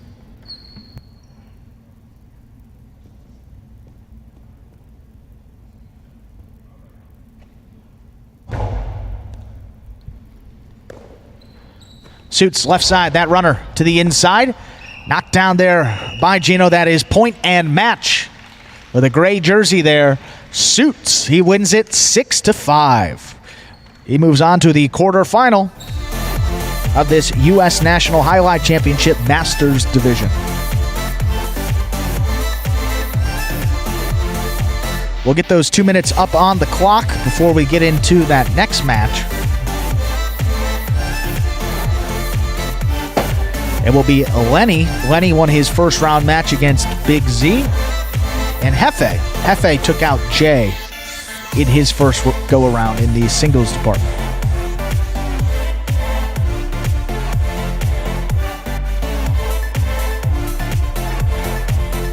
Hefe, of course, Mr. Jeff Williams, 60 years old, out of Tampa, Florida. Regional sales director for TRX Biosurgery.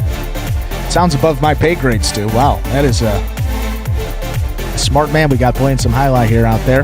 Hobbies include golf, and 14 seasons there at Quincy, Ocala, and Tampa. Highlight. Quincy. Don't often hear about Quincy. No, that's a new one. Big Ben highlight. Big Ben highlight. A couple people have been on YouTube basically doing bat tours. I think there's bats in theirs now or something like that. One of those abandoned building tours. Oh. Yeah. If you look up Big Ben stay highlight, away. that you could say. Court's still there. And he will be taking on Lenny. Lenny, we saw him earlier against Big Z, took home the win. Lenny Leonardo's 54 years old, Tarpon Springs, Florida. He is a physician. His hobbies include coaching basketball. And his affiliation there, Hartford Highlight for one season. We'll begin here this match in just about 20 seconds. All these matches in the second round, well, actually all the matches played here today, will be up to 6 points. The only thing that will not be up to 6 points is that Masters Division final in the singles and doubles, which will be played on Sunday, 10 a.m. sharp, right when we start here. That's going to be up to 7. 6-point match here, second round singles competition. We have Lenny in the yellow, and we've got Hefe in the gray.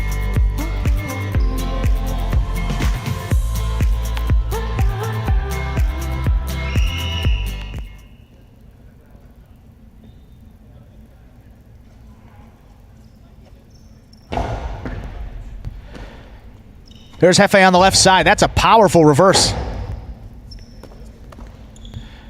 Robote missed there by Lenny. That gets Hefe on the board. He's up 1-0. Hefe first up on that board with that big backhand.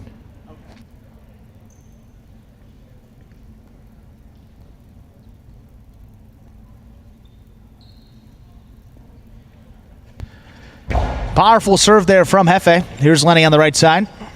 It's back over the top to the inside. That's going to sneak by at the 7 line and score. Gets Lenny on the board there. First point of this match. Little old school highlight. Try to get the ball close to that side wall and at your opponent's feet if you can.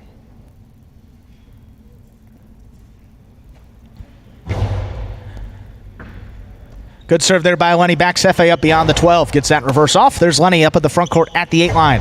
Powerful forehand. Stopped by Hefe. He's got his opponent on the inside. He throws the 2-wall to score. Hefe up. Now 2-1. That was a really well executed kill shot there by Hefe. Nicely thrown from the left side.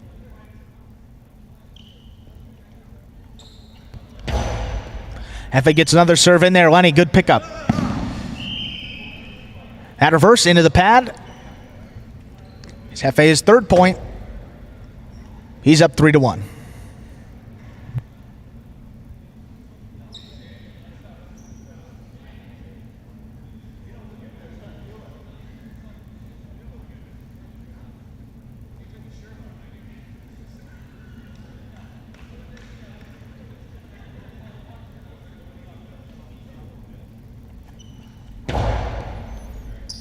Another powerful serve, no problem for Lenny. He comes over the top with that forehand to the inside where it scores again. Second time he's got that one through on the inside. Gets Lenny his second point. Hefe still leads 3-2.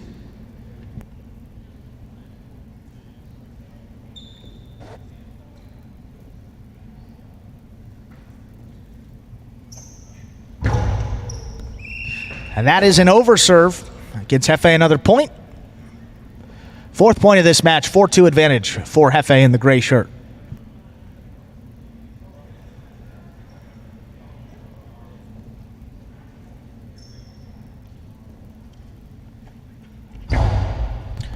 And that one's an overserve.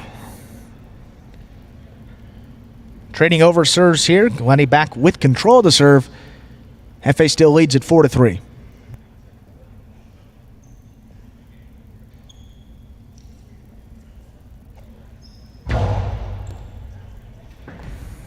Good serve there by Lenny, crossing the sidewall just beyond that 12 line. Looks for a tough catch. That gets him his fourth point, tied up at 4 apiece.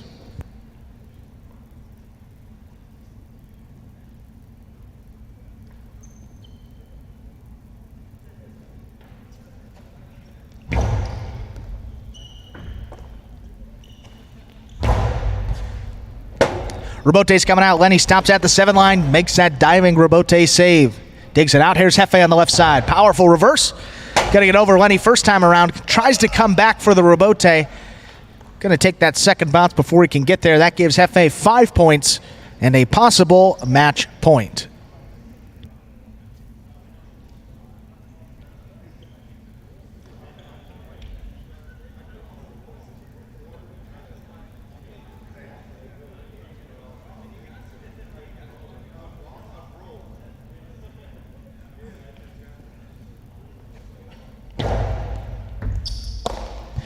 Good catch there by Lenny off a tough serve. Scooped up there by Hefe. He's going to power that reverse. Lenny on the left side hooks that Rebote out of play. That is point and match to the gray shirt, Hefe. He advances to the quarterfinal round of the singles competition. And in that quarterfinal, he will be taking on Gino. Battle of the 4-letter nicknames. Coming up next, we're moving into the lower left quadrant of this Masters Division singles bracket, where we will have the return of the original Douglas. With both of his sons, might I add, proudly watching just to Juan Ramon Arasate's left. The player manager, Ara, storied career in the sport of highlight. You'll see Benny there to his left, sitting down on that bench. Douglas there as well, his elder son. Coming out there, supporting their father. A great moment for all, and he'll be doing the same tomorrow when both of his sons step out there on the court in the professional division. Douglas has got a matchup here with Jimmy Jam. Jimmy Jam, 60 years old. James Mahentis? James Mahentis there, 60 years old, from Hartford, Connecticut. Carpenter. We talked about that. Good with his hands. Jimmy Jam actually showed us that he built a kind of a highlight table game. Kind of think like ping pong, but with that third wall up there on the left side. Unbelievable. He showed that to me yesterday. Said he got a patent for it and everything.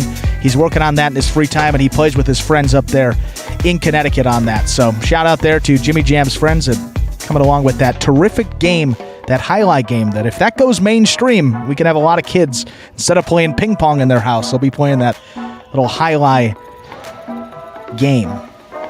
Pretty cool stuff there from the Carpenter. Jimmy Jam, Connecticut Amateur Highlight, his affiliation.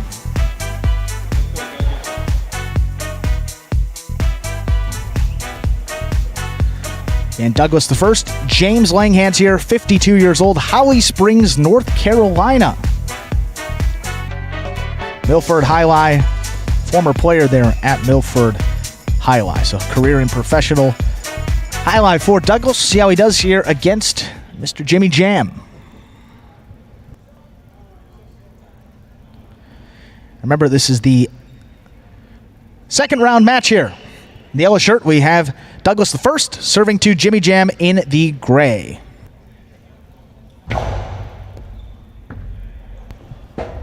That serve died coming out of the service box. That gets Douglas on the board there with his first point. He's up 1-0.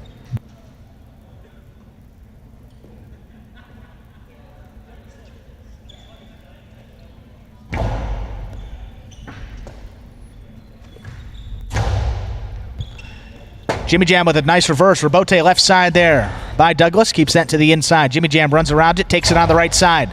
Played to the corner of that front wall on a hop. Douglas brings it down. Looking for that big bouncer, the picada. Big bounce scores. For Douglas, that's his second point. He is up 2-0.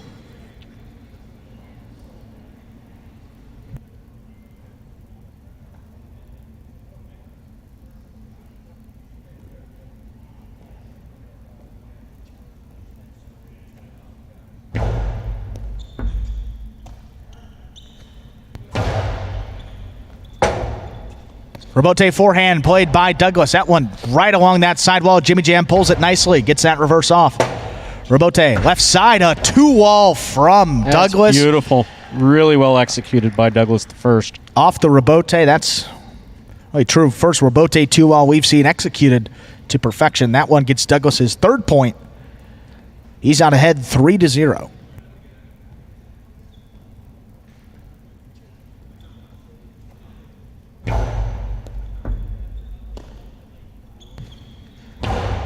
Nice reverse there. Douglas picks it up on the left side.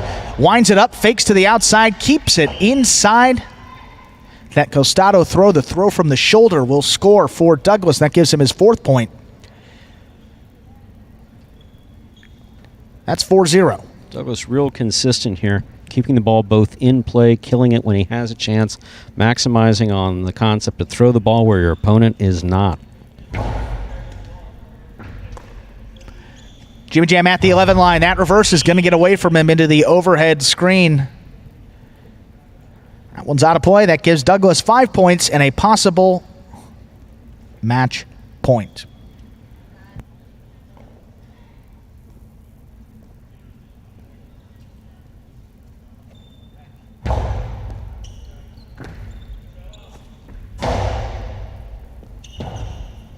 Rebote left side by Douglas. Diving Rebote 2-all for the win. An exclamation point on that emphatic victory for the original Douglas. 6-0 takes out Jimmy Jam in this second round. He will be moving on to the quarterfinals. Well, he'll have a matchup with the winner of Rule versus Oki. That's coming up in just a few moments. So that's where Matt gets it from. That, I'll tell you what, Stu. I mean, if you're looking at one of the favorites there, as you see, well, that's not his son on the left. That's the son of a other player, Benny Bueno. That's Chris Bueno. Also plays on the Magic City roster, but those two on the right, Benny and Douglas. Douglas, the elder of the two, both will be participating in that national tournament. As you see there, Douglas in the white hoodie, Benny in the gray hoodie. That is Bueno. Second-generation player. That's the son of Benny Bueno. Played at Miami Jai-Alai as well for a number of years. Many of you joining us here today are probably familiar with that guy. Played a lot of competitive games and won a lot at that facility too. Sons are proud of their father. He's moving on into the next round of the tournament. Just about a minute away from Rule versus Oki, who will be playing for a spot in the quarterfinals. Really impressed with Rule's play earlier today. His form isn't particularly pretty, one would say, but he's very, very effective. He was very effective in the backcourt when he played earlier, as well as in that playoff. Effective in the backcourt and was making some nice rebotes as well. Maybe not a traditional skill of a backcourter there, so I've seen the full arsenal from him early on.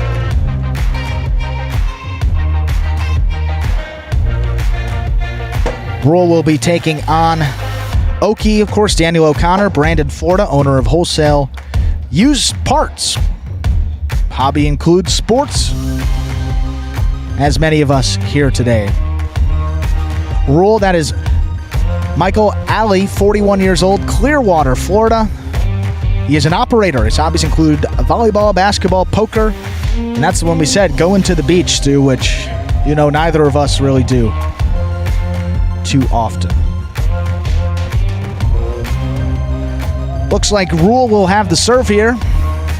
We are ready to begin. Rule will be serving in the yellow shirt. Oki will be receiving in the gray.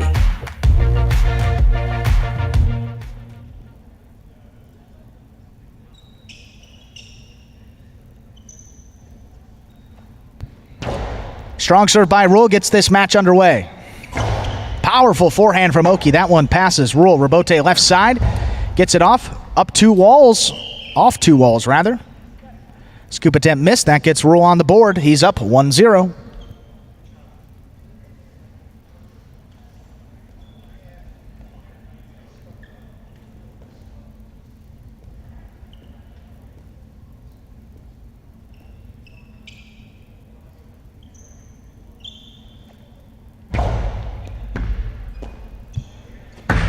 Goes for the carom right off the serve. What a shot there for Oki. Ties it up at 1 apiece.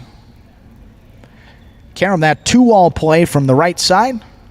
Played off that larger green wall there on the inside and scoring.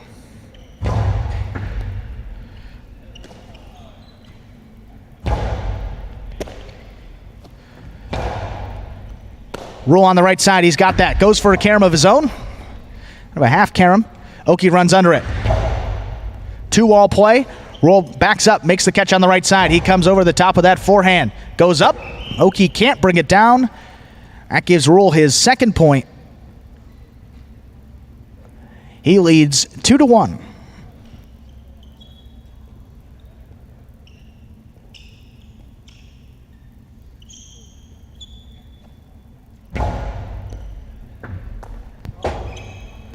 Serve tipped by Oki. That gets Rule another one. Third point. He's up 3-1.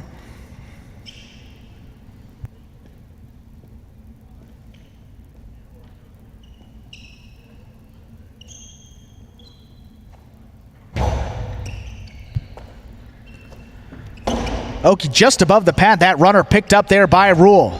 Throw from the shoulder. That Costado throw. Tipped on the outside there by Oki. That gives Rule 4 points. He's out ahead 4-1.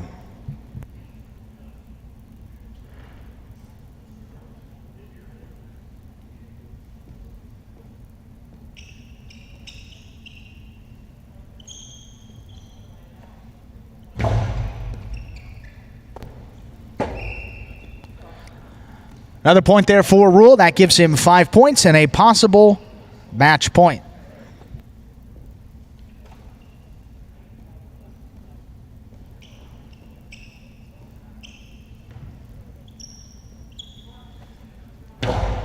Good powerful serve there from Rule. Oki's got that one. Just above the pad, there's Rule scooping it up.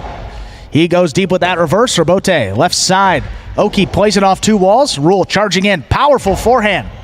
That one's going to pass. Oki goes back for it. Rebote, left side, catches the overhead screen. That is out of play. Really well played point.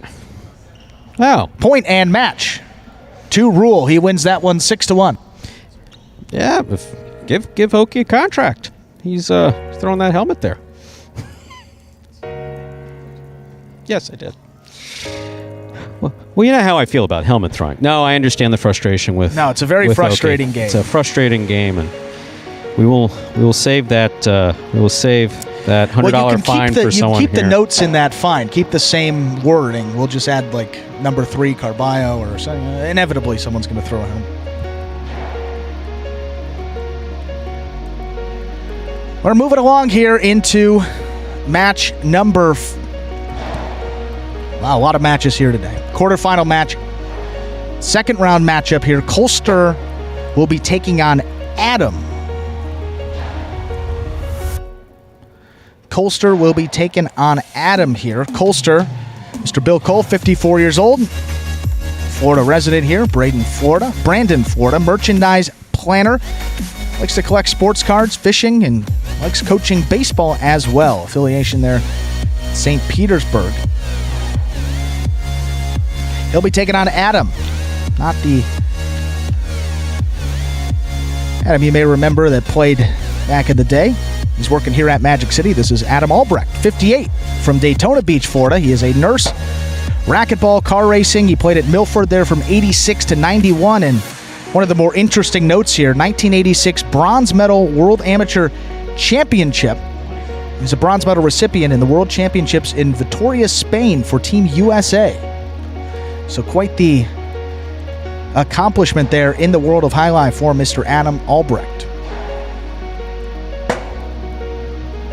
coming up here now, just about 3 seconds away.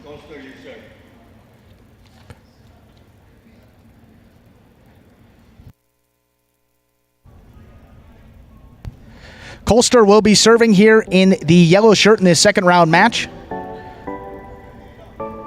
He'll be serving to Adam, who will be in the blue Connecticut Amateur Jai-Alai jersey.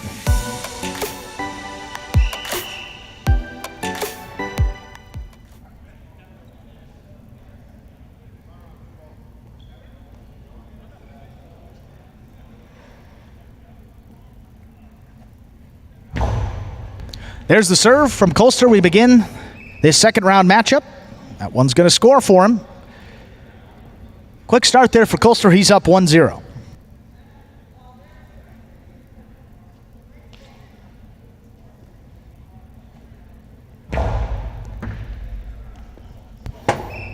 Another good serve there from Colster. That one's going to score. 2-0 advantage now.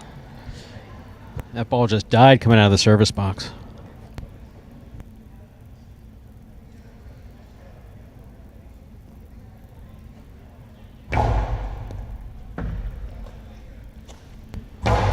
Strong reverse there from Adam. Rabote's coming out. Diving Rabote save from Colster. That was beautiful. Slow bouncer. Adam handles it. Goes for that kill shot from the right side. That carom not going to cut out far enough. Powerful forehand from Colster. He returns that one. That one's going to be right along the side wall. Good effort by Adam. Just not having enough to get it up off the front wall. That gives Colster his third straight point. Got half of that done. Got the Rabote into his basket. You need to do that, but you need to get it up to the front wall.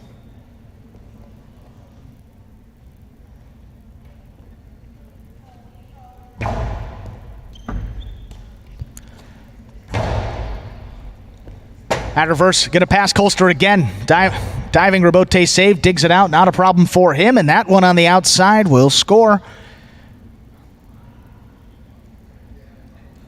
4 straight for Colster. 4-0 advantage in this second round match.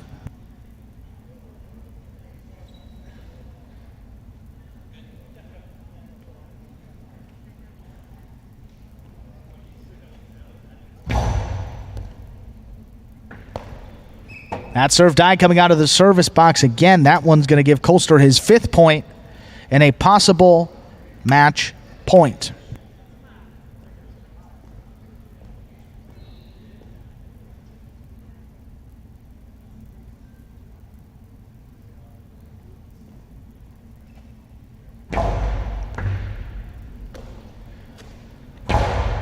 There's a nice reverse played by Adam.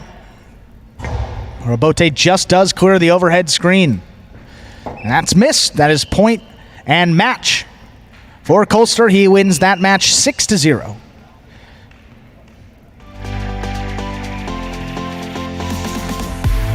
He will be moving on there to the quarterfinals. Colster will face the winner of Gatch versus Richie D, which will be coming up. That should be a great match. Richie D, a guy that participated here in this national tournament last year, had a really good performance in Gatch. Stu talked about him. A guy that had a long career at Miami, played at Fort Pierce as well, and a powerful thrower, particularly from that left side.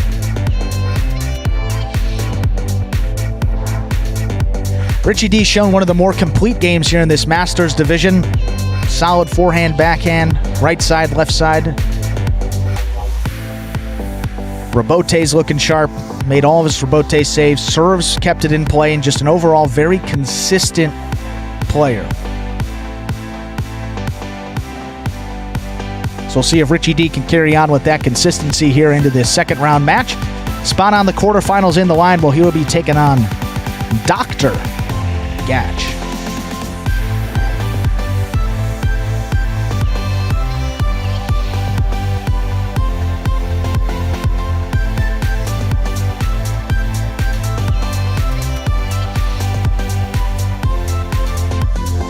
Here, Richie D, Mr. Richard DiCarlo, 50 years old, from Connecticut. Big New York Yankees fan. Very on brand here with that victory in both the singles and doubles play, doing a lot of winning, he and the Yankees. He'll be taking on Mr. Gatch, Rick Gatch, Hollywood, Florida, 53 years old, doctor of physical therapy. That's why we refer to him as Mr. Dr. Gatch. Well, Dr. Gatch. Camping, paddle boarding, and actually Ricky cycling. Affiliation there, as we said, Fort Pierce and Miami. So we're ready for the second round match. Gatch in the yellow shirt will have the serve. That's from Hollywood, Florida. Will be taking on Richie D. Richie D in the gray shirt from East Haven, Connecticut. There's the serve. We begin his second round match with a tip ball. One tipped there low by Gatch. That gets Richie D on the board. He is up 1-0.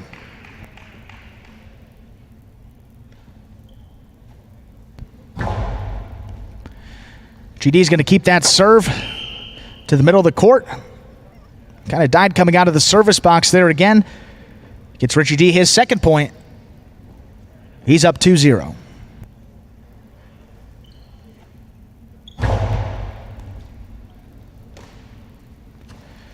There's that powerful reverser talking about. Rabote's coming out. Tried to play a 2-wall off the Rabote, caught just the top of the pad. Any part of that pad is out of play. Point goes to Gatch. He's on the board with his first point. I watched many games and announced many games that Ricky Gatch played in. That backhand, that reverse, is like a bullet.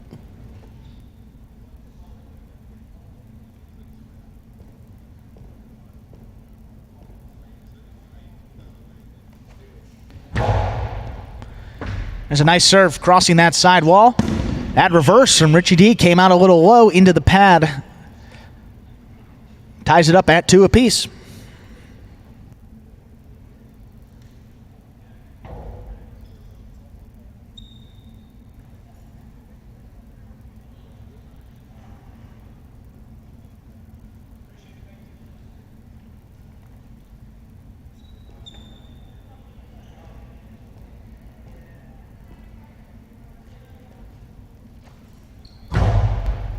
That serve got away from him. That is an over serve.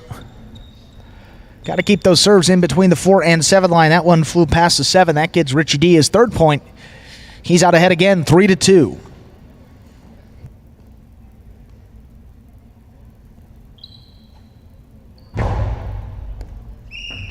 And that's an over serve. Trading points here. That gives Gatch his third point. Tied back up, 3-3.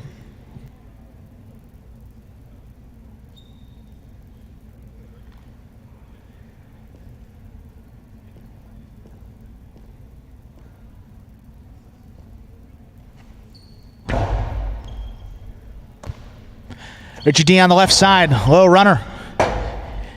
Scoop attempt missed by Gatch there on the inside. Richie D gets his fourth point. He's out ahead again, 4-3.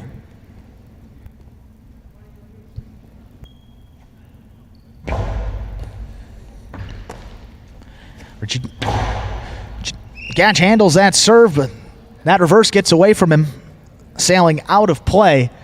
Here's Richie D, 5 points now and a possible match point.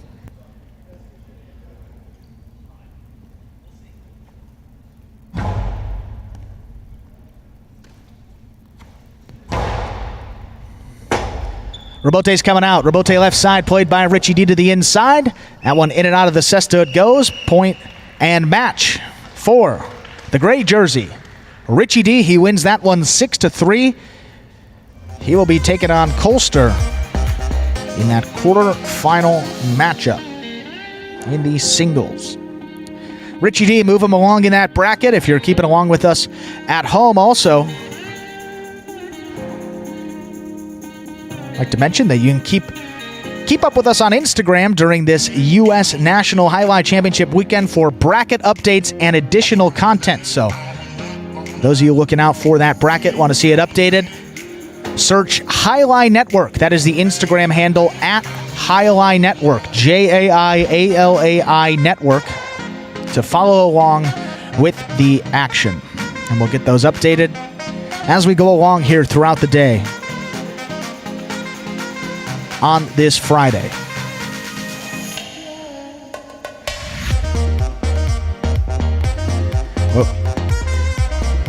Moving swiftly along here.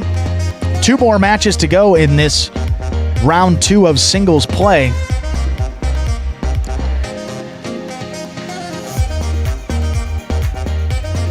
We have 2 players representing Connecticut.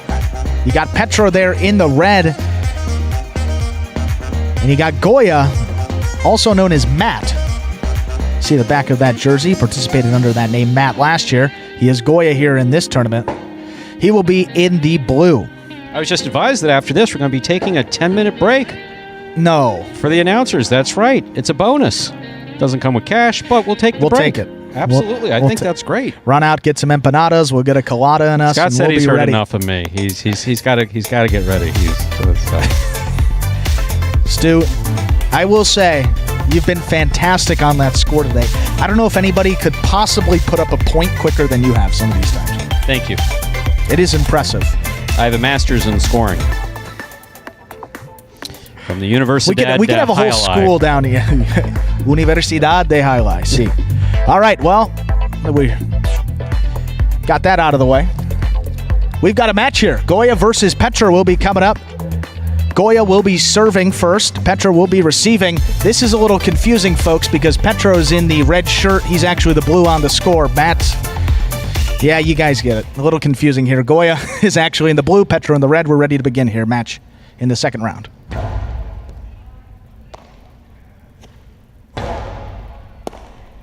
There's Goya, rather. Makes that catch low. Here's Petro on the left side. Just reverse to the inside. Here's Matt. Rebote forehand. Petro flicks that one up off the front wall. Here's Goya charging in. That runner from the left side caught by Petro. That one a little lower, a little harder, and scoring. Petro on the board first. Petro in the red shirt. 1-0 advantage.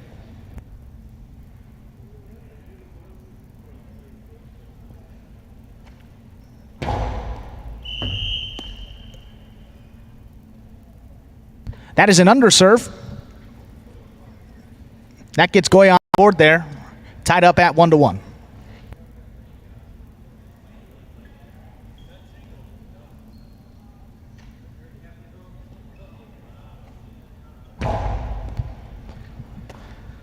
Petro on the left side.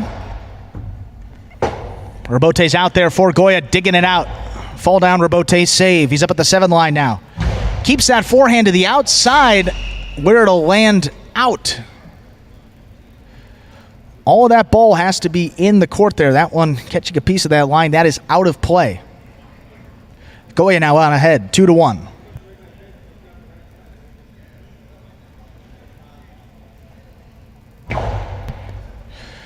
That serve died coming out of the service box. Petro noticed it, went up there, but actually juggled it. Juggling is the call. The backcourt judge. That gives Goya another point, 3-1. For those of you new to Jai-Alai, when you make that catch, that ball has to come into that basket and be stopped. Cannot lose contact, cannot bobble around. That was the call there.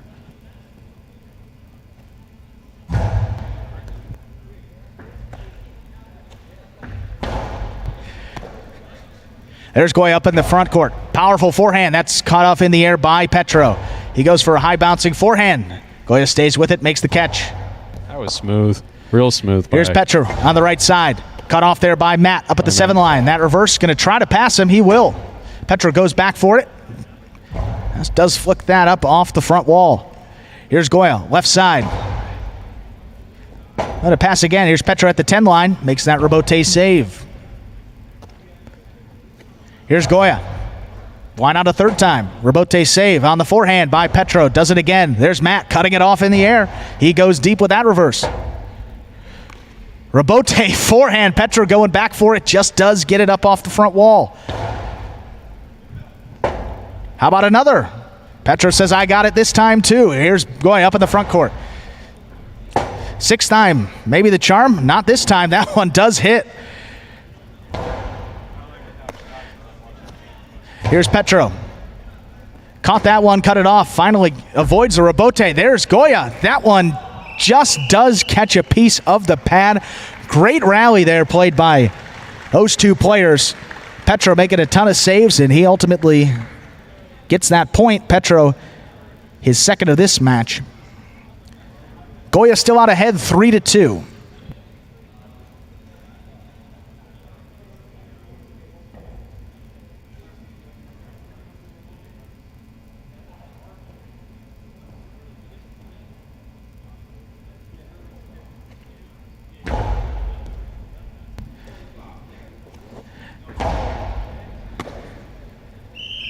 Petro can't bring that in low on the right side. Matt now 4 points, Goya rather. Goya up 4-2.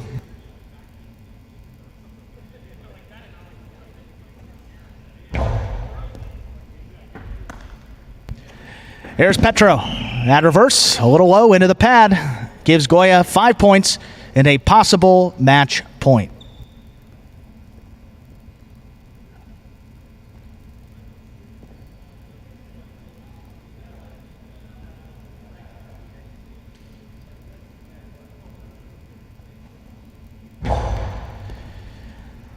High bouncing serve there, brought in by Petro on the left side. There's Matt, pulls it from the side wall. Goya rather, pulls it from the side wall.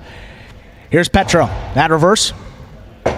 Gonna pass Goya on the left side, digs out the rebote. There's Petro charging in, up at the 5 line on the right side. Powerful forehand, catches the overhead screen. That is out of play.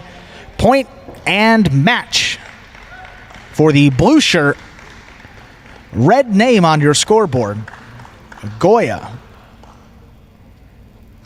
So Goya has a date there in the quarterfinal against an unknown opponent at the moment. He'll be taking on the winner of Ant and Casio.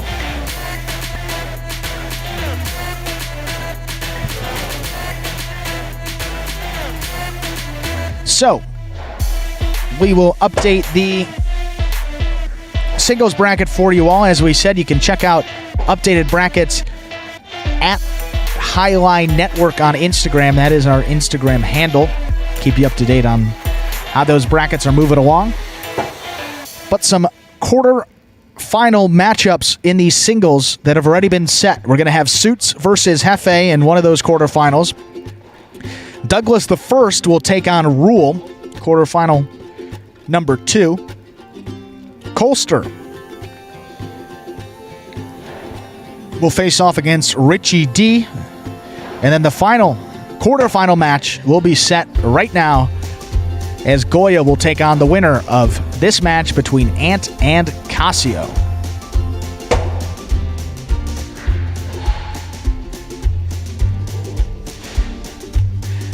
Casio, that is Altor Casio, 49 years old, from New Haven, Connecticut. He's an ops manager. His hobbies include, you guessed it, Jai-Alai, 11 years, Milford and Newport Jai-Alai. Ant, one of the participants in the tournament last season. Anthony Sutton, 44 years old, Fort Lauderdale, Florida.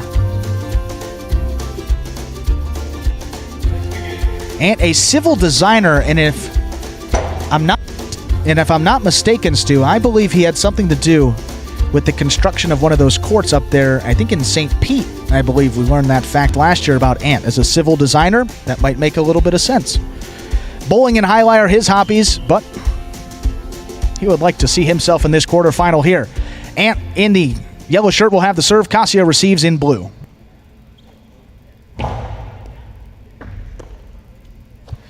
Casio on that left side. Rebote's coming out for Ant. Played 2 walls up off the front wall. There's Casio charging in. Quick bounce catch. That's going to hit him. We saw that earlier. If you get hit with your own ball, it's a loss of point. Yes, hit with your own ball. That is a loss of point. Casio threw it, hit himself. Ant on the board first. He's up 1-0.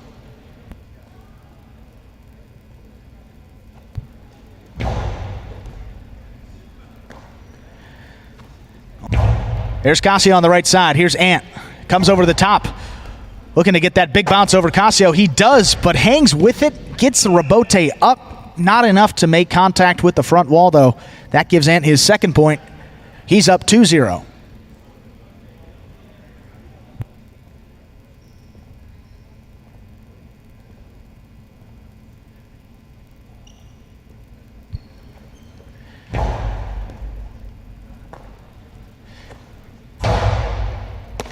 Ant makes that nice catch on the left side, gets that reverse off. Here's Casio. He got him to the inside, went for the outside placement, and that one will score. Had his opponent stuck on the inside, threw it to the outside. Throw it where your opponent is not. I believe that's something that Stu always says here at Magic City. He did just that, giving Casio his first point of this match.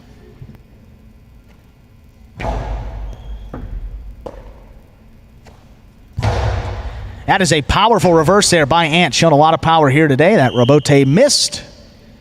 About the 9 line. Gives Ant his third point. He's out ahead 3-1.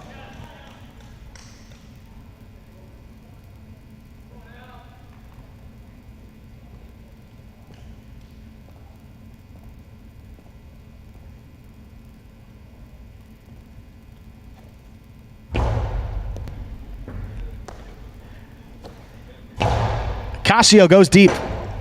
Robote forehand played by Ant. On a quick bounce, Casio brings it in. He's going to pass with that forehand. Ant set up at about the 9 line. It's at Robote off the front wall. Casio goes for the carom. The kill shot from the right side will score. Soft play on the carom gets Casio his second point. He's still trailing 3-2.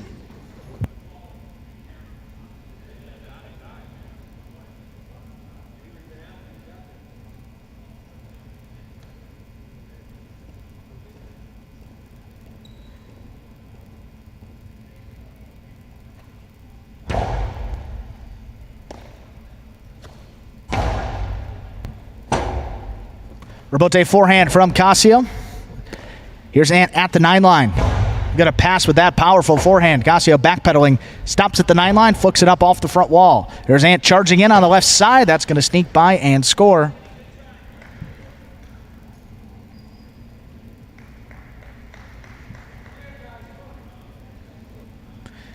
Three to 3 now, all tied up.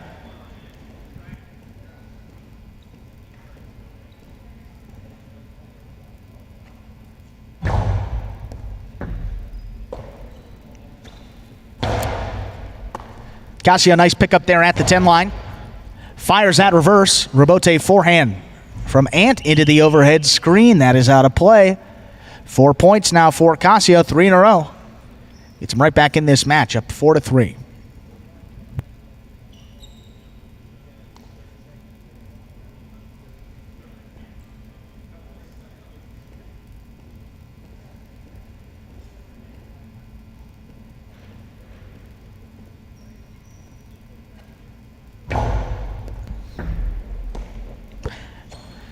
Ant, left side. There's Casio, forehand, Robote save. 8 line, there's Ant. Powers, that reverse. Robote forehand coming out there for Casio, gets it up. Here's Ant. Tries to go for that low runner. That one cut off by Casio. He's going to send him deep. Robote coming out. There's Ant. Makes a nice save. Didn't come out nearly as far as he thought. Forehand. Going to the outside. That 3-wall play will score. When it hits that back wall off the 3-wall play, Stu, it shoots to the outside, makes for a tough play. Casio's seen that thrown here today. Does it, gets him his 5th point and a possible match point.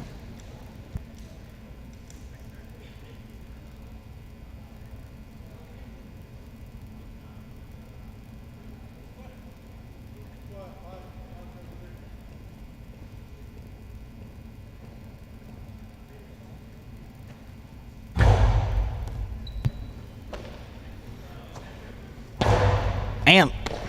Low runner picked up there by Casio. This one's going to cross the side wall, and a good pickup there by Ant at the 9 line. Gets that reverse off. Here's Casio. Goes deep. Robote coming out there on the right side. That one hooked short of the pad. That is point and match for the blue shirt. Casio, he's moving on to the quarterfinals in a matchup with Goya.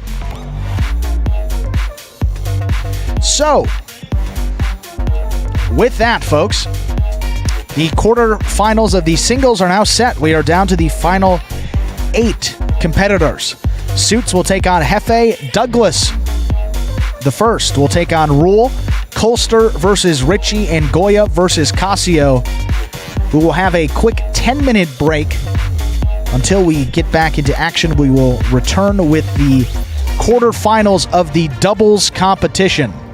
Quarterfinals of the doubles will be played after this 10-minute break. Then we'll go back into singles, flip-flop back and forth until we reach the finals of both competitions.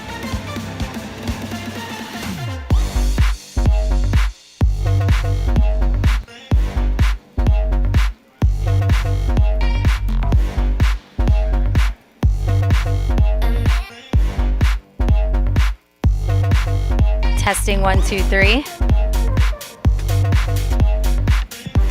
I think we're live.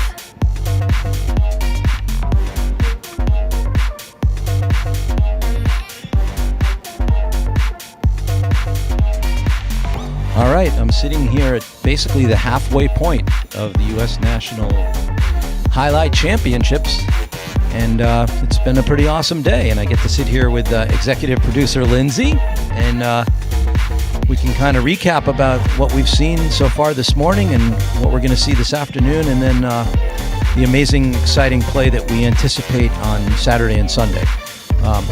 Lynn, so far, seems to be going pretty smoothly, and we're seeing some good play from some of the elder statesmen of Jai-Alai. Going very smoothly, much quicker than we anticipated, and it's fun to see that a lot of people are watching on the live stream, so that's exciting. Yeah, this is great. We're really thrilled that people are tuning in and watching. You know, last year everyone was in one big tournament, and then after last year, you know, sort of the Dania players and the Magic City players excelled, and I think some of the amateurs that were maybe questioning just how good the Magic City players were came back to us after the tournament and asked to have their own separate tournament. So we've got all the amateurs as well as the pros that haven't played for at least 5 years. We're seeing some really good highlight play and some very smart play. But tomorrow I think you're going to see the velocity get turned up a notch and the ball flying around the fronton here at 125 to 150 miles an hour, and the best players not only in the United States but some of the best players in the world competing Saturday and Sunday. Yeah, I think today is like not, it's a Jai-Alai light, and then we're just getting our feet wet, and tomorrow things are really going to fire up.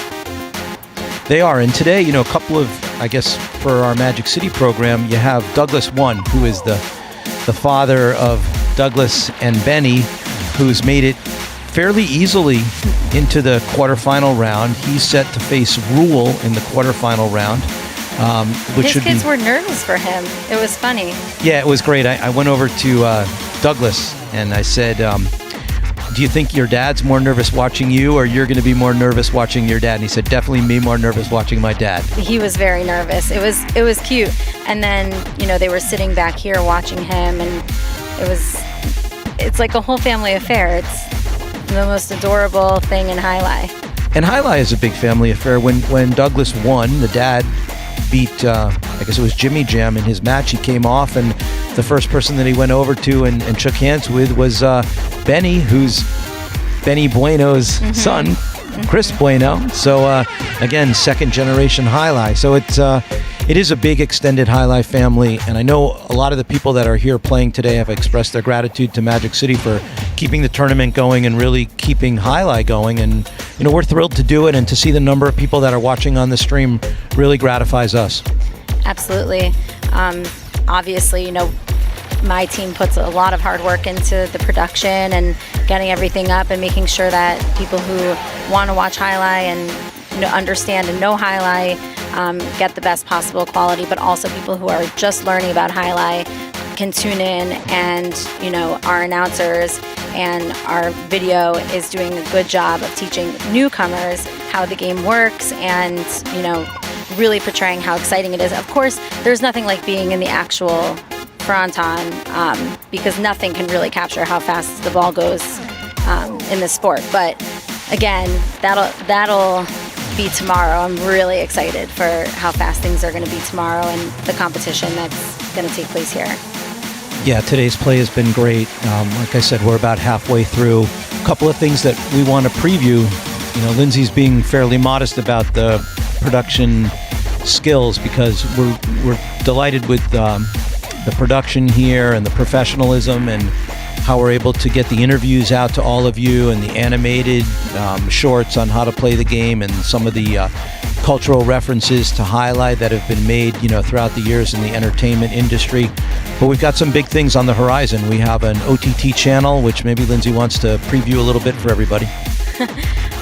Yes, so we are becoming even more official, and we're going to have a dedicated website, which is going to have dedicated apps that you'll be able to download to your devices. So you'll be able to download the Jai-Alai app to your phones and your smart TVs or your Roku or whatever it is that you use, and you can just click right into that app and tune in anytime we go live.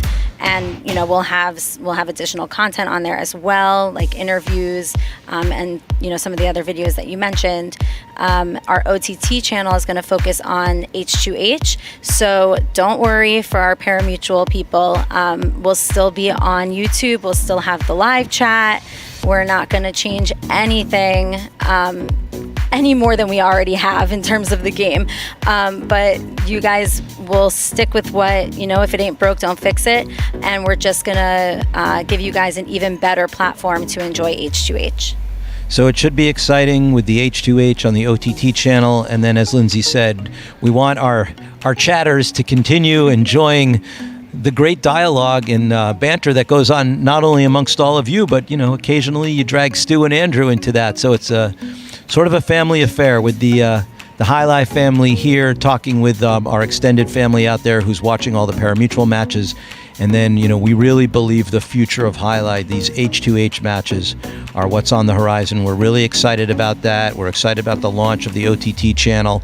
And we're thrilled with our partnership with Rush Street Gaming and BetRivers.com. We launched in Iowa and Illinois just over a week ago for sports wagering on the sport of Jai-Alai. We're thrilled about that. When we come back on September 11th, that first Saturday back to parimutuel and also H2H play, we're going to be live streaming into Iowa and Illinois through the BetRivers.com app and the two facilities there. And then we hope to be in many more casinos in many more states before the end of the year. So hopefully Jai-Alai H2H is going to begin to spread across the country. We started in the heartland in the Midwest with Iowa and Illinois, but we're going to be growing to the east and to the west with our partnership with Rush Street Gaming. They've also been a great sponsor of this tournament as well, and we hope to include them in the Jai-Alai family for many, many years.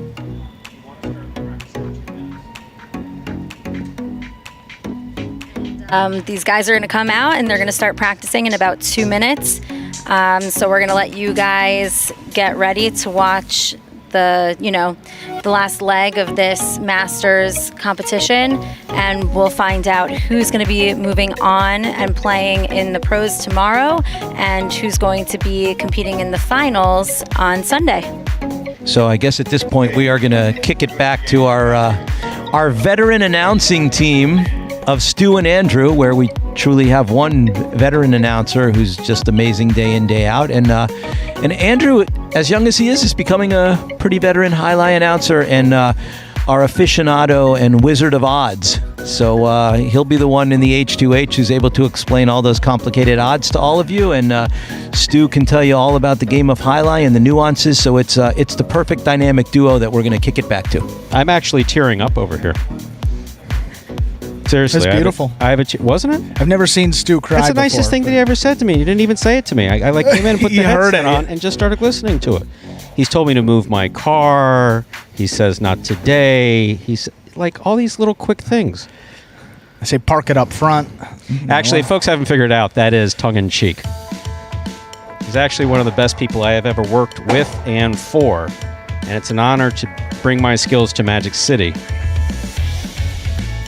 for the U.S. National Jai-Alai Championship. Well, we certainly wouldn't be able to put on an event like this without Scott, Lindsay, everyone here at Magic City, Julie, Hassel, all the production staff here, Diane, Andres, Anthony, George, everyone working here. A lot of folks involved, including myself, Stu, and JR that kind of get a brunt of the publicity about it, but really the true folks there, Julie, Hassel, and the production staff, make this thing work and make it run as smoothly as it does. So we thank them for hanging with us this morning. It's been hectic. We've played a lot of matches, but we are moving along and a little bit ahead of schedule, which is something you never really hear in any industry. So that is good stuff for us here on this Friday of the Masters Division. We'll be starting up here in just about 40 seconds. That means I should probably set up the next games. I was just about to say, while you're setting up the scoreboard, we're going to talk about... I was wondering why it looked different. It's because I don't have my reading glasses on. Couldn't even read my own writing, so we're going to start things off with Gino Cassio going up against Ant and Petro with 15 seconds up on the board.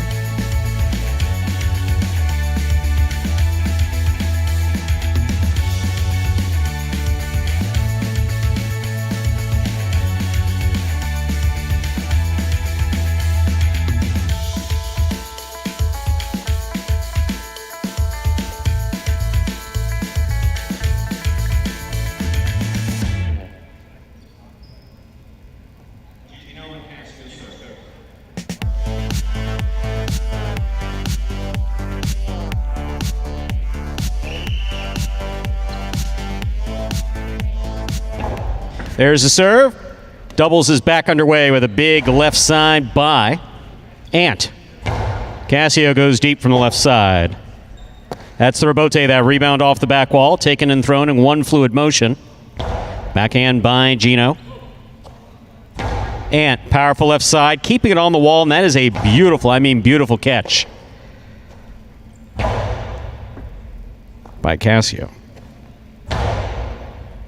Petro, forehand to the inside. Cassio, forehand from the 11 line. Petro, backhand. Cassio, backhand from the 10 line. Cassio from the right side over the top. That's how you get the big bounce out of it.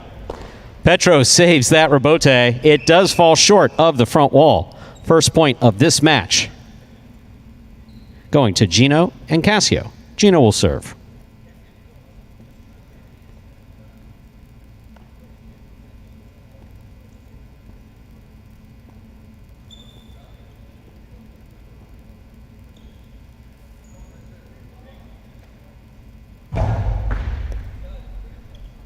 Ant got to the ball, then lost it.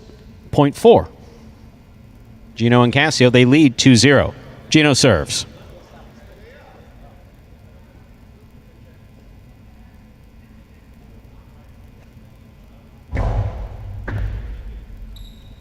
Ant gets there. Backhand play low to the inside and died coming off of the front wall. That's one of those Magic City bounces that we occasionally talk about. Point 4. Petro and Ant, they have one. Petro serves.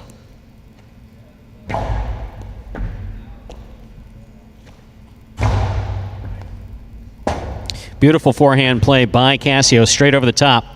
Here's Gino in the front court. Rebote forehand by Ant. He keeps it away from the overhead screen. Cassio moves in. Forehand from the 9 line. Ant on the rebote. That cleared the overhead screen and made it. Very nice by Ant. Petro, rebote, just missed. Point 4. Gino and Cassio.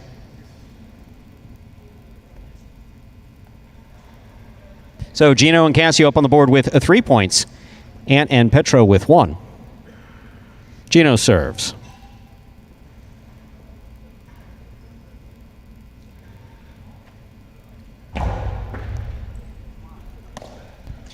Backhand by Ant, thrown hard. Rebote comes out to the 7 line. That escapes from the forehand of Gino. Off the court. And so does the ball, Stu. The ball decided it's had enough as well.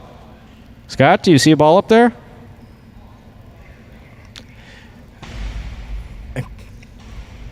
We have one of our Magic City players here, Kaio Kubala, trying to show off his hops. I think it may be easier to get another ball, but maybe we'll try the 6'3 Tennessee, one of the other players here at Magic City, see if he can give it a go. And we'll just throw the racket up there. Here, we're going to give you another ball. This is an interesting show, but yeah, we have other balls here, so we'll continue. And Stu being the voice of reason, as always. These are going to be practice throws only with a new ball.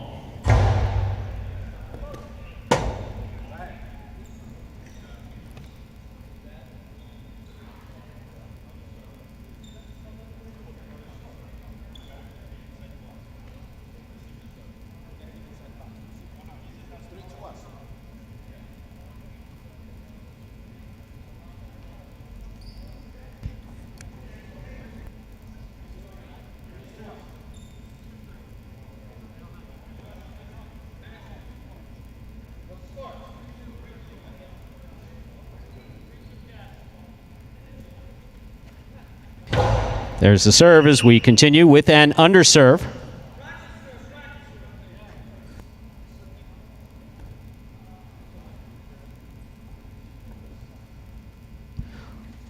Gino serves 4-2.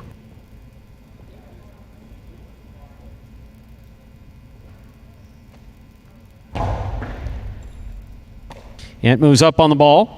Powerful backhand. Gino, rebote to the outside. Petro's there. Petro low and hard to the inside. Beautiful catch by Cassio. Backhand by Ant. Cassio on the scoop. Backhand.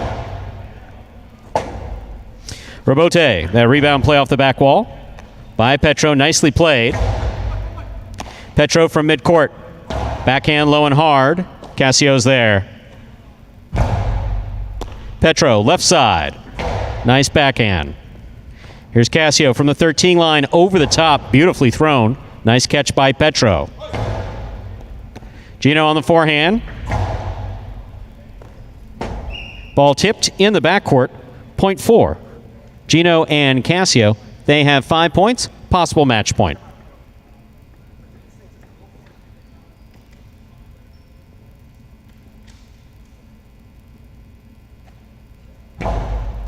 Petro going for the serve, just missed. Point and match for Cassio and for Gino and Cassio, they won it 6-2.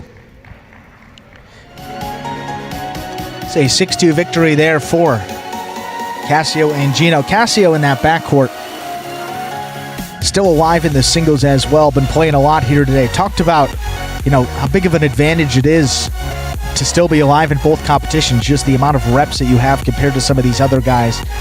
And also the guys that participated in last year, in which Cassio will fall into that category as well. So each extra point, just figure out a little balance, a little nuance to this court certainly will help. Cassio getting it done there in the backcourt with his partner Gino. They move on to the quarterfinals, the semifinals of the doubles competition. So they only need to win one more game, and they've played themselves into that professional tournament. Remember, the finalists of the singles and doubles will play their way into the professional tournament tomorrow. We'll be playing up to the finals here today, but not through those final matches. The final matches in singles and doubles will be played Sunday morning when we begin play at 10 a.m. 10 a.m. start every day. Tomorrow will be that professional tournament. We'll be here 10 a.m. with Stu and I for the call of all of those matches as well. So Cassio and Gino will move them forward in our bracket. They are into the semifinal with a date with either Big Z and LJS or Beach and Goya.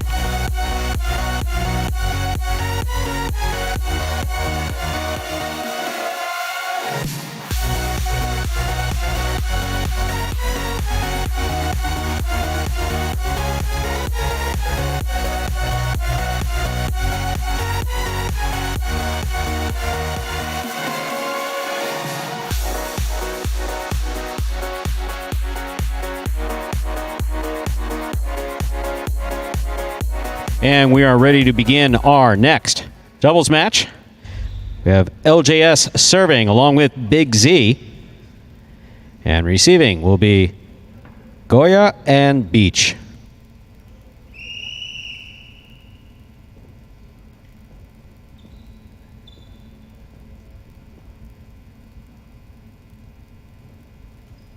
LJS serves. We begin.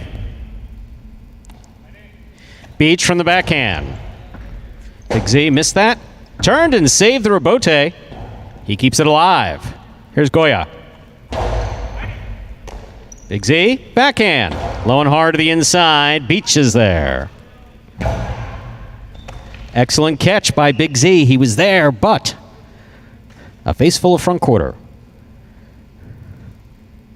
Point 4, Goya and Beach. Goya serves.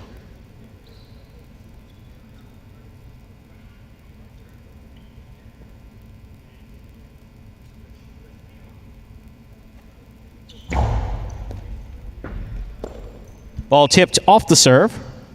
That's the second point 4. Goya and Beach. Goya serves. LJS and Big Z receiving.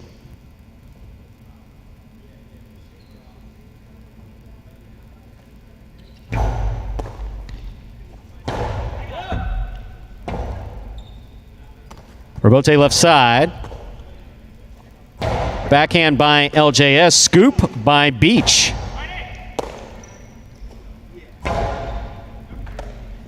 Ball missed in the backcourt. That's a point 4. LJS and Big Z. LJS will serve.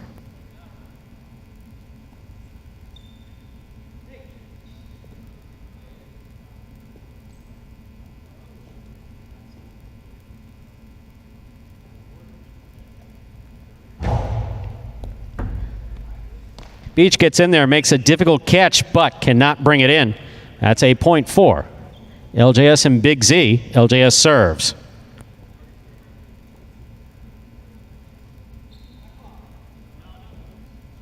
They're all tied up at 2 points apiece.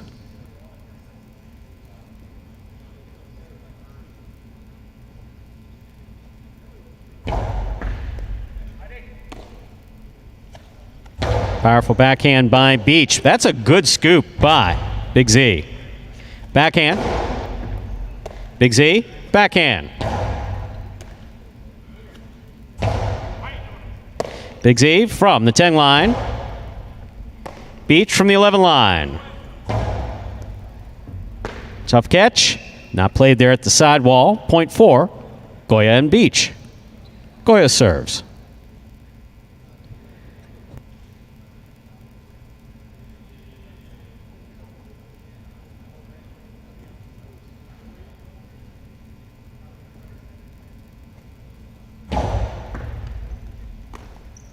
Ball dropped off the serve. Point 4, Goya and Beach. They have 4 points. LJS and Big Z with 2. Goya serves.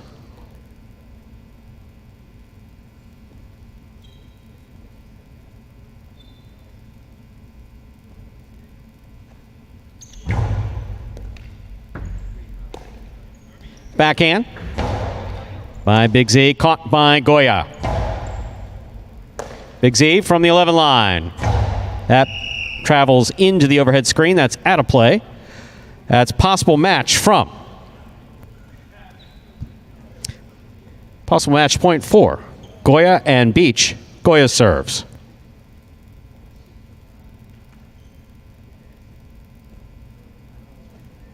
It's a good serve by Goya. Here's Big Z. Backhand to the inside. Beach is there.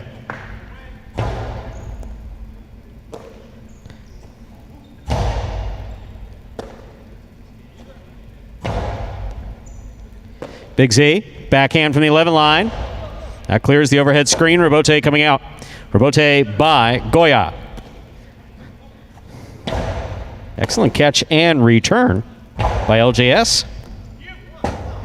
Big Z, rebote. Keeps it away from the overhead screen. Keeps it in play to the inside. Here's Beach. Backhand. LJS hooks the rebote. Point and match for Goya and Beach, winning it 6-2. Yeah, Goya and Beach moving on, and one of the things that makes them tough, Stu, is that, they don't really beat themselves. We've seen them play a couple matches now, and Goya in particular in singles as well. This team is going to make you rebote. They're going to make you keep the ball in play. They're going to extend the point. And that's a pretty simple recipe for success here. Let your opponent make the mistake, and that Beach and Goya team has done just that. Running through these doubles matches, they have a matchup in the quarterfinal with Casio and Gino. One of those two teams will play their way into that professional tournament tomorrow. And with that up next, in just about 1 minute, we will begin our next doubles match, played to 6 points. We have Bone Chip and Richie D going up against Oki and Gizmo.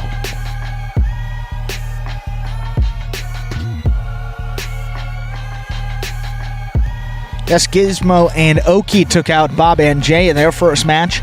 Bone Chip and Richie D defeated Mikey Mo and Suits. Say similar there to Goya. Richie D has proven to be one of the more consistent players there. He's in the backcourt in the yellow shirt. So we'll see if that can translate here into this quarterfinal doubles match. Spot in the semis on the line. First one up to 6. We'll lock in that place.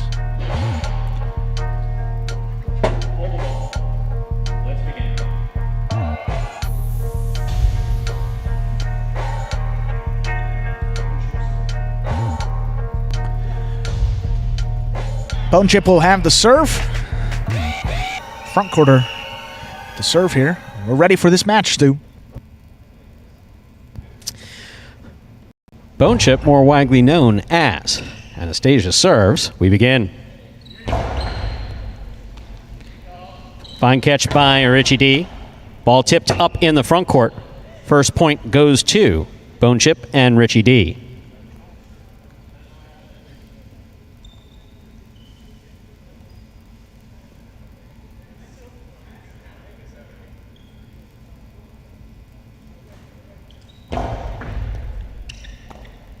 Oki from the forehand.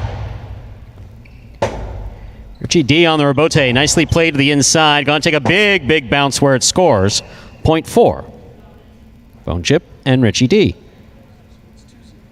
Bone Chip serves 2-0.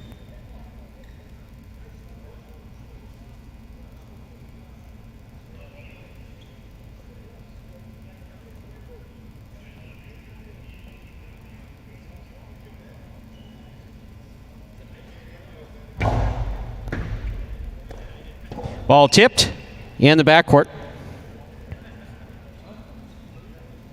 Point for Bone Chip and Richie D. Now on the board with 3 points. Gizmo and Oki receiving.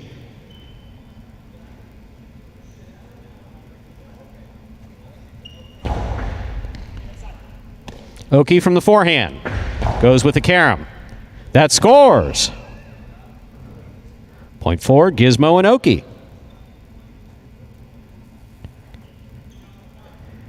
Gizmo serving.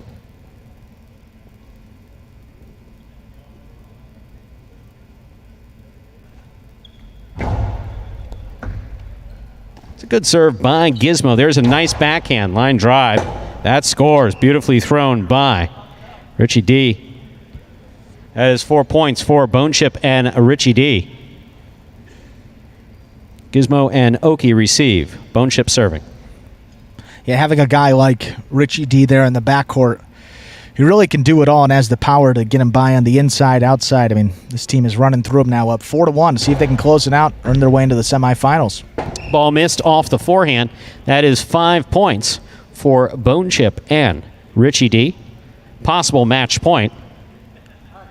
Bone Chip serves.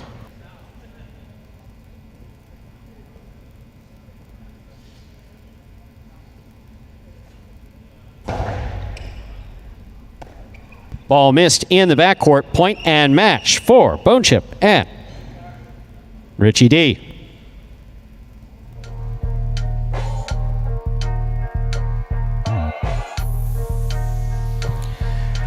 Bone Chip and Richie D moving on to the semifinals. Congratulations to that team. They've looked like one of the best all day.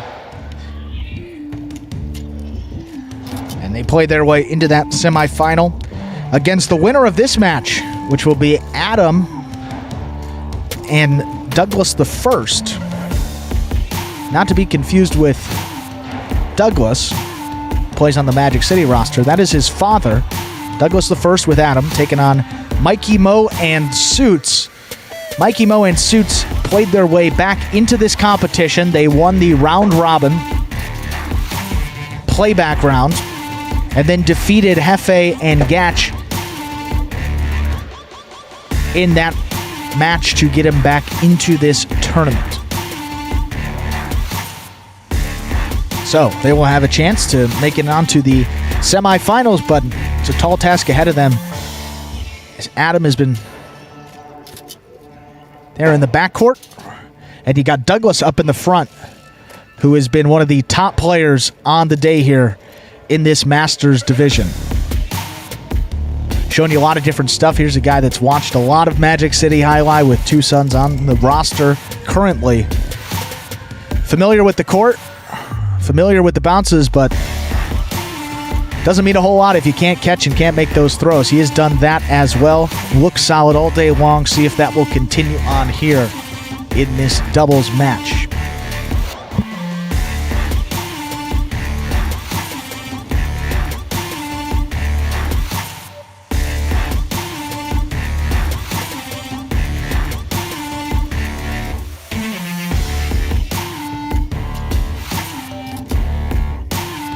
Time to begin our next match, ladies and gentlemen. This is a match between Douglas the First and Adam against Suits and Mickey Mo. Douglas the First will have the serve.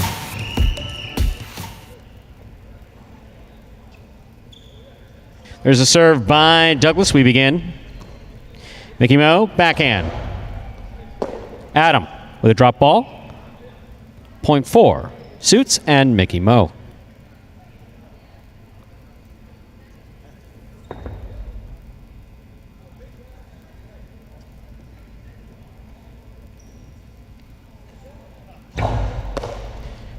Douglas takes the serve, rifles it to the inside. That's going to score. Point 4, Douglas and Adam. Douglas the First serves.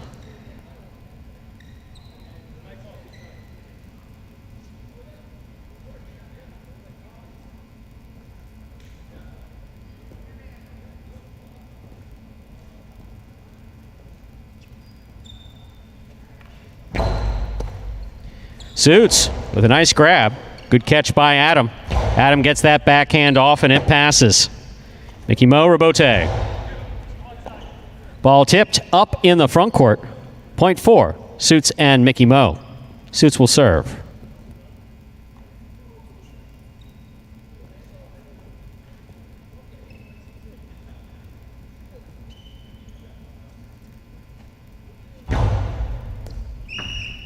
Over serve. We're all tied up at 2 points apiece. Douglas the First will serve.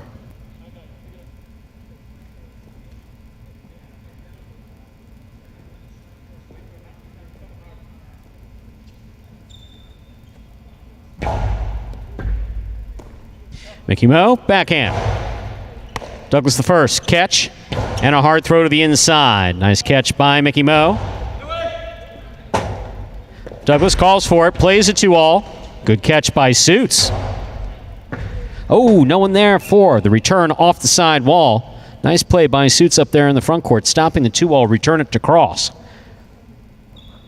Point 4, Suits and Mickey Mo. They have 3 points. Douglas and Adam with 2.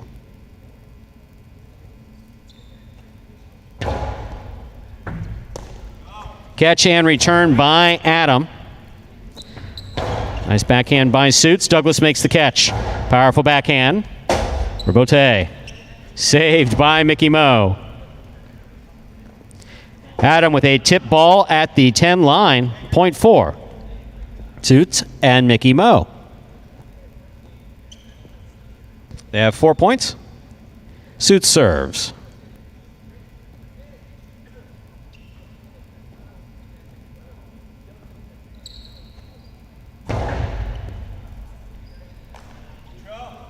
Adam returns it from the forehand. That's a tough one. No one there for the play.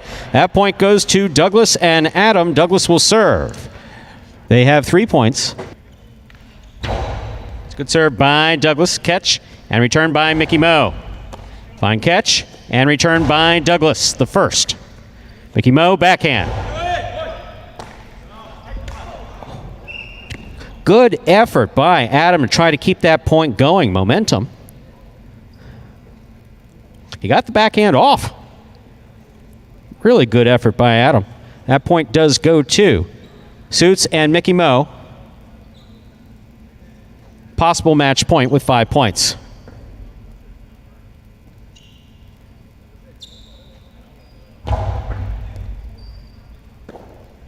Ball missed.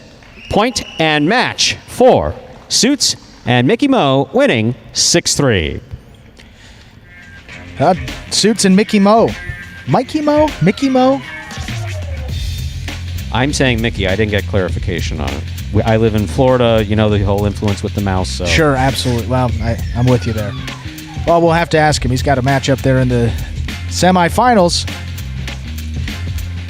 against Bone Chip and Richie D. So, the doubles semifinals is set. Casio and Gino will take on Beach and Goya. The left side of the bracket. On that right side of the bracket, Bone Chip and Richie D will take on Mikey or Mickey Mo and Suits. Coming up next, folks, we have just about 2 minutes. 2-minute break here. It's a quick break. I know I said the 10-minute break was quick. That was a little lengthier. This one will be. But after that 2 minutes is up,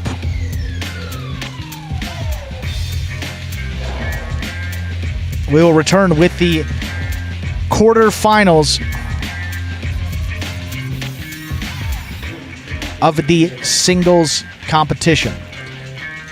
Suits versus Hefe will be the first quarterfinal, followed by Douglas the first versus Rule, Colster versus Richie D, and then Goya versus Casio in that fourth quarterfinal. We're going back to singles with these quarterfinal matches. Once we get through all 4 of these, we will go back to the doubles to play those semifinals.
And we're just a few minutes away here from the singles quarterfinal in the Masters Division. First match will be Suits. Suits will be in the yellow shirt, serving first to Hefe, who will be in the gray. We'll have that scoreboard reflect that yellow and gray. How about that? Modern technology, folks. We'll get that set up here in a moment.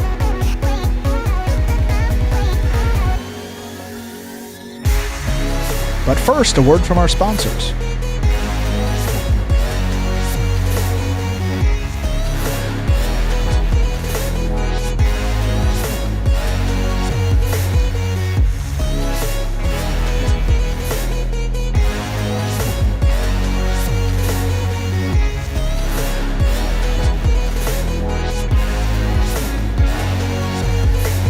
So coming out for this quarterfinal, I know it's been a while since we gave you some of the information about these guys. We have Suits against Hefe. Suits. That'll be Mr. Tim Sudum, 51 years old, from North Oxford, Massachusetts. He is a driving range owner. I will have to get his card after this. His hobbies: golf, wiffle ball, and of course, Jai-Alai. His affiliation with Connecticut Amateur Jai-Alai. They're in the Northeast. He'll be taking on Hefe. That is Mr. Jeff Williams, 60 years old, out of Tampa, Florida, or Northwest here down in Miami. Regional sales director for TRX Biosurgery. When he's not playing Jai-Alai, you could probably find Hefe on the golf course. And he has 14 seasons of professional play: Quincy, Ocala, and Tampa. A pretty full resume there for Hefe. With that, we are ready. Get the scores up there. Suits versus Hefe. This first quarterfinal match is ready to begin.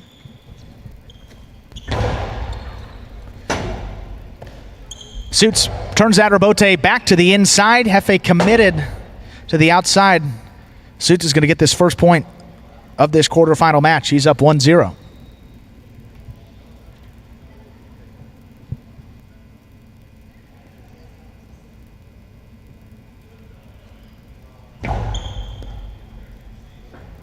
That's a great serve there from Suits right along that side wall. Tough to pull that off it. Gets him a 2-0 advantage here to start off this match.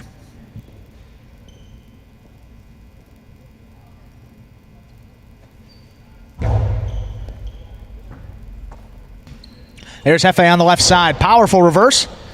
Caught there by Suits. Low runner back to the inside. That's cut off at the 9 line. Rebote missed by Suits. That gets Hefe on the board. He's got 1 point.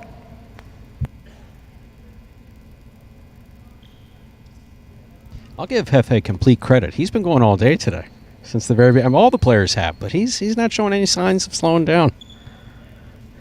Goes by Hefe, but of course that is Jeff Williams. Another good serve there by Hefe. Back Suits up beyond the 13 line, pulls it out, makes that reverse. Cut off at the 7 line. He goes deep, does Hefe. Rebote, that's coming way out to about the 6 line. Suits makes the save. And that gets by him on the outside to score.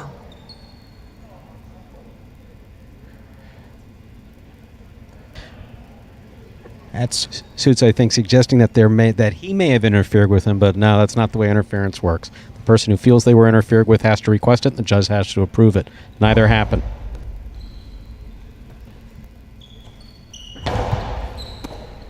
Suits left side. A little runner back to the inside. Hefe's going to let it come out to the rebote and does make the diving save. Digs it out. Suits slows it down, goes for that slow play. Hefe handles it on the right side. Delivers a powerful forehand back. Forehand rebote. It's up. There's Hefe. Brings it in on a quick bounce. Goes high off the front wall. Rebote save by Suits. Back to the inside. Hefe sticks the hand out there and tipped it off the cesta. It's going to give Suits now 4 points. 4-1 advantage here in this quarterfinal.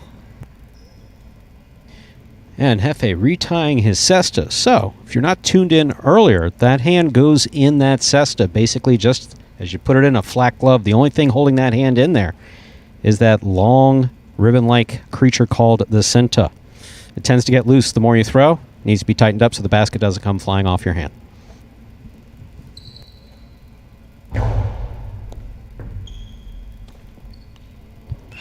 And that serve missed there by Hefe. That gives Suits 5 points and a possible match point.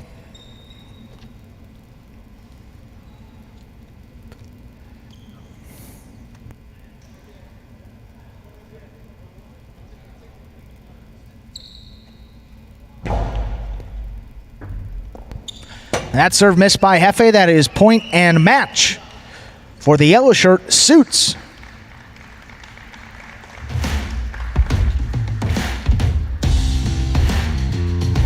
After Tim Suitman, we'll be moving on to the semifinals.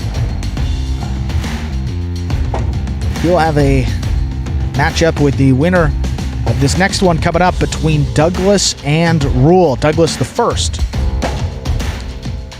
and Rule. Douglas the first will be in the yellow. Rule will be in the gray.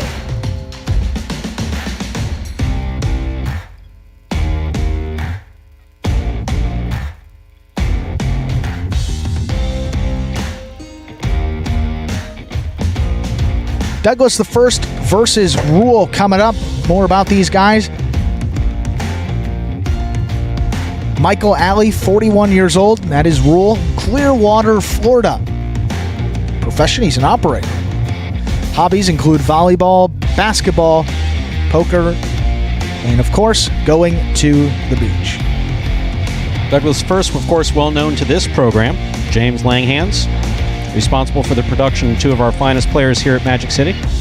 Matthew Douglas Langhans and Ben Langhans. And I will say, this is not a homer response by any means, but I will say that of all these guys in the singles play, Douglas the first has been the most impressive here today. Just showing you sort of the full arsenal. He's mixed in some shots there. Rebote looks good. The serve, his positioning out there on the court has been unparalleled.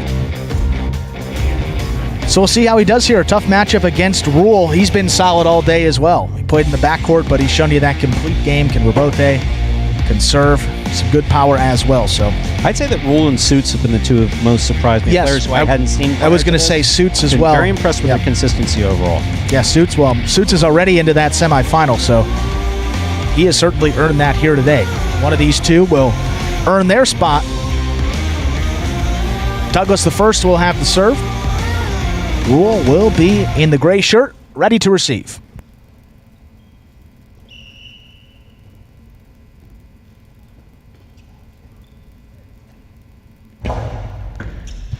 With that serve, we're underway with this second quarterfinal match.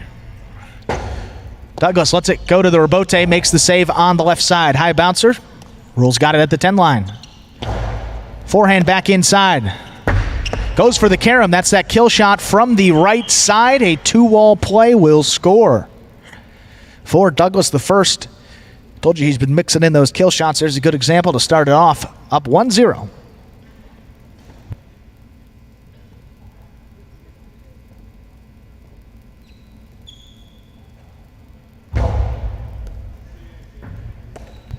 Good catch there by Rule, all the way backed up beyond the 13 line. Douglas cuts it off in the front court.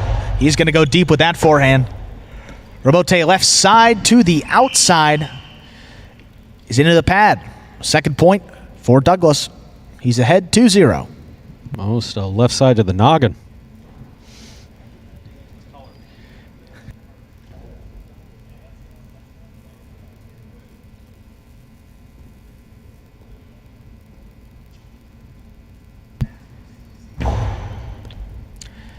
There's a good serve there again by Douglas the first. Strong reverse there by Rule. That's going to pass on the left side. There's Douglas, makes the rebote save. Rule. Forehand going to keep this one inside. There's Douglas. He goes up the wall, makes a catch. One-handed does Rule. Nicely done. There's Douglas. Goes for that reverse two-wall that is missed.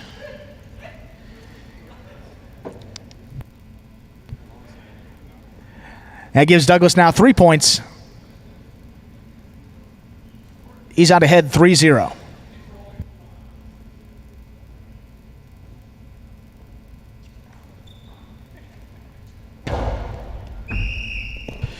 And that is an underserve.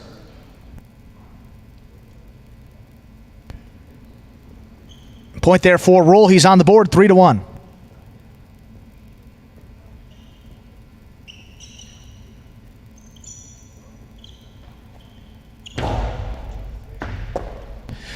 Douglas, nice catch off that serve. Is crossing the side wall. Here's Rule. Rebote, left side. Going to dig it out. Just not enough to get it off the front wall. That gives Douglas 4 points. He's out ahead. 4-1.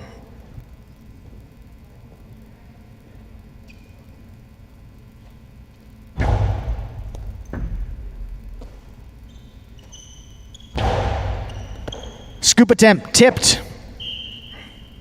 That gives Rule a second point. Douglas still ahead 4-2.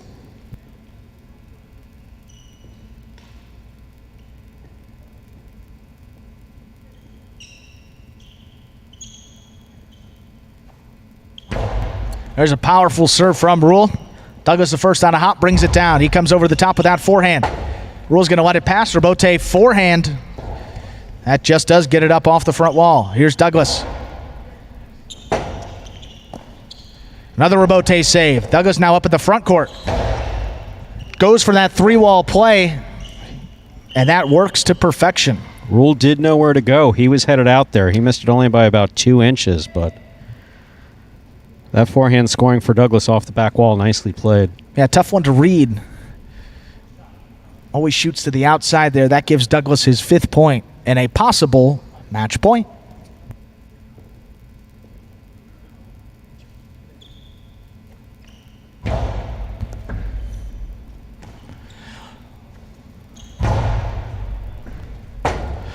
Robote left side by Douglas, played at the 9 line, charging in. Is Rule with a nice 2-wall combo there. Very nicely played, changing things up there just a little bit. Haven't seen many of those out of Rule today. 2-wall from the left side, scores. Gives him his 3rd point, stays in this match, keeps it going, down 5-3.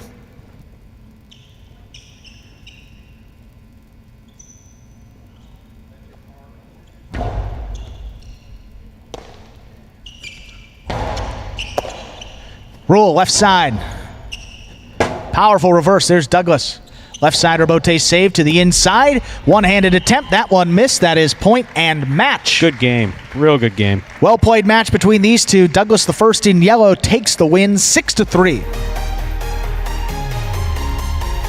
He's moving on to the semifinal, and I think it would, obviously it would mean a lot for all these guys, but would mean something special for Douglas the first to be able to make it into that professional bracket, compete in the same event as 2 of his sons. Many fathers watching out there would say that'd be a pretty cool distinction to share with your sons, competing on the same court. Those guys that are playing professionally here at Magic City. Douglas moving on. He will play suits. The winner of that semifinal matchup, one of those 2 guys will be making it into the professional tournament and have their spot in the finals to be played on Sunday. 2 more quarterfinals to go. Colster coming back out here against Richie D.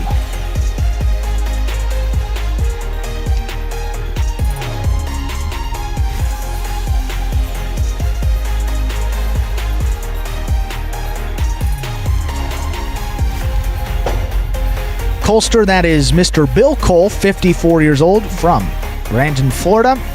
Merchandise planner, we know now, collector of sports cards, fishing, and coaching baseball. Affiliation there with St. Petersburg. He's going up against a Richie D, better known as, just DiCarlo. He's known by DiCarlo, but Richard DiCarlo, 50 years old, from East Haven in Connecticut. Professional chef.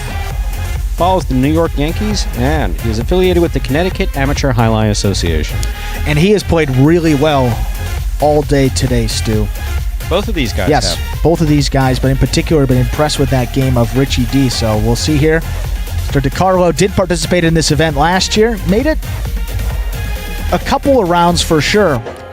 Colster, I believe this is his first year participating here with us, so he's made it all the way to the quarterfinals. A good first showing for him. A long-time fan of Magic City, though, from what he says. Been watching since 2018. That's always good when they come out of the weeds and we hear that maybe they don't chat, they don't like. Good to know. More fans out there. Colster, he's got the serve. He's in the yellow. We're ready to begin this match. Here's Richie D on the left side. That low runner comes shooting out. Tough Robote. Hook short. That gives Richie D on the board first.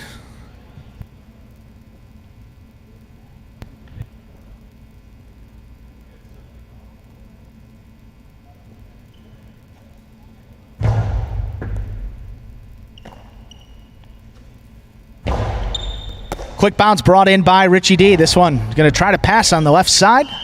On the right side, rather. That one missed by Colster. 2-0 advantage here for Richie D.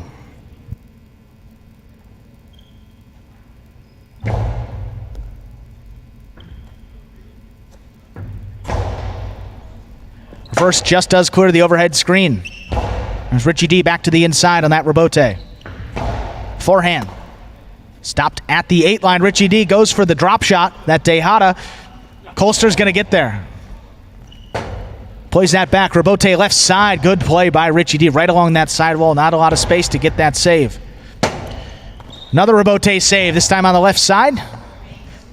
And wow, Colster look at them go. Bring it in. Just tremendous effort by both of those players. Great effort by both. Richie D is going to get his 3rd point. He's up 3-0 here. His quarterfinal round.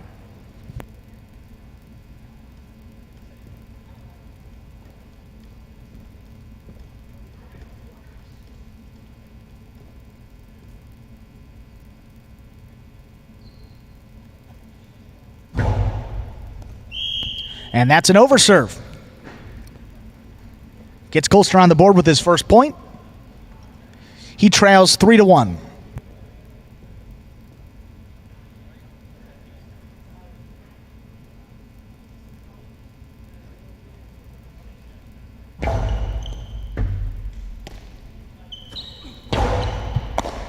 There's Colster cutting that one off at the 8 line. Passes with that forehand. Richie D makes the save to the outside. Scoop attempt just missed. Had it for a second. Couldn't bring it in. It's Richie D his 4th point. 4-1 advantage for him.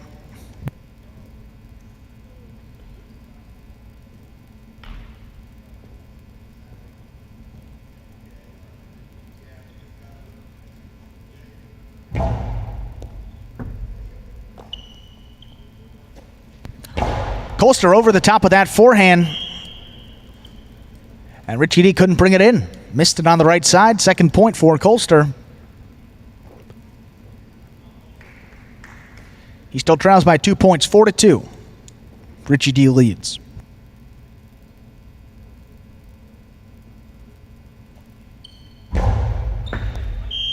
And that's an overserve. Gives Richie his 5th point and a possible match point.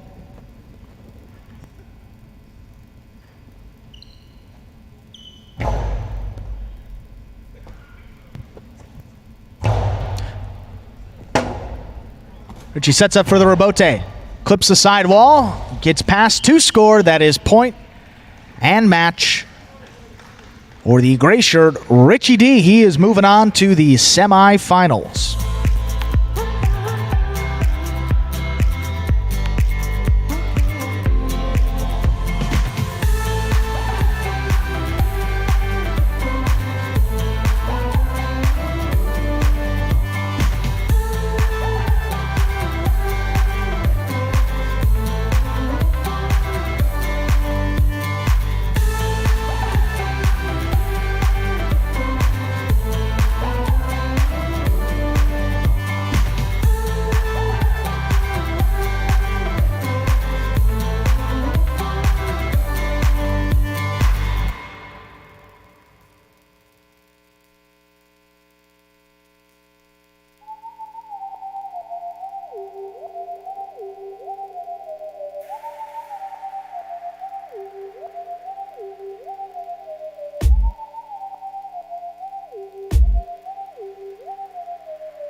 All right, we have 45 seconds until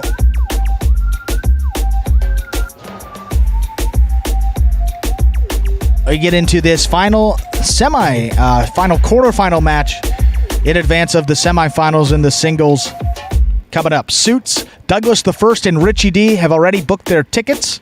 They'll punch their tickets, rather. One more to go will be Goya or Casio. There's a battle of Connecticut. Goya, also known as Matt. A lot of people last year used the word kind of saved Jai-Alai in Connecticut and really put up like his own money to keep the amateur facility going. Just some of the stories that we heard last year. Incredible what he's done for the sport. He's got Casio.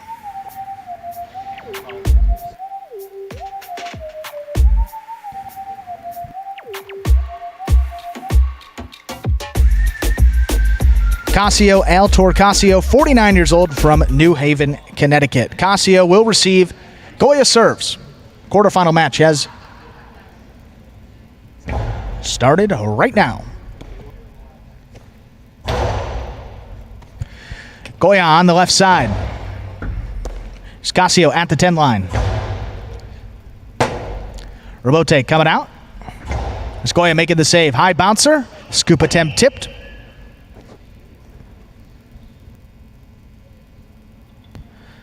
That gets Goya on the board. He's up 1-0.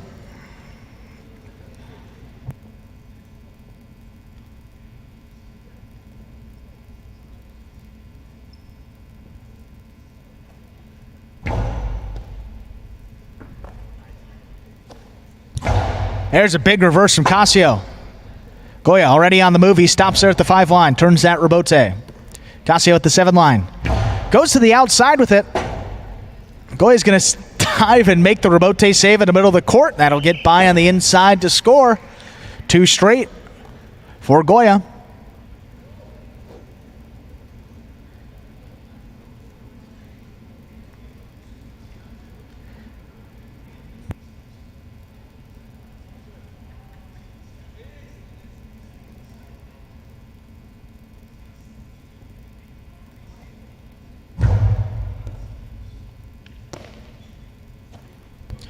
High and hard off that front wall. Goya cutting it off, making a nice catch. Tries to pass Casio, not going to let him. Makes the catch on the left side. Scoop attempt tipped. Gets Casio on the board there for his first point of this quarterfinal match. Goya still on ahead 2-1.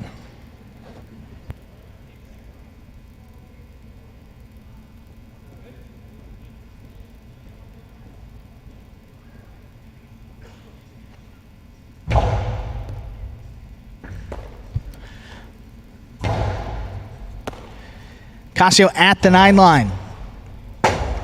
Big reverse. Goya maneuvers his way around him. Lays that Robote up off the front wall.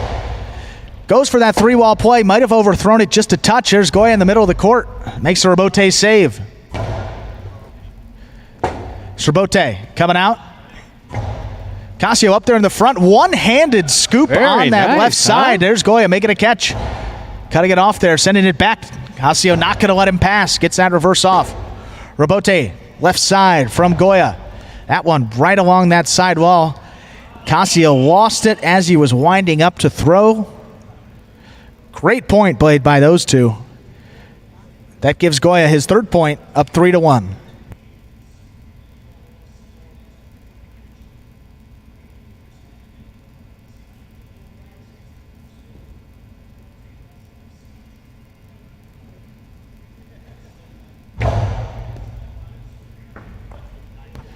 Great pickup. That serve just dropped at the 12 line. Casio handled it no problem.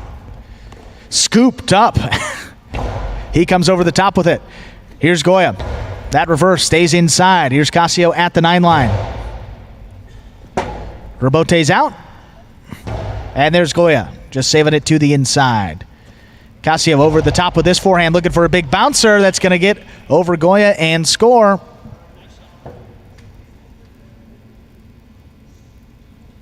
Three to 2 in favor of Goya.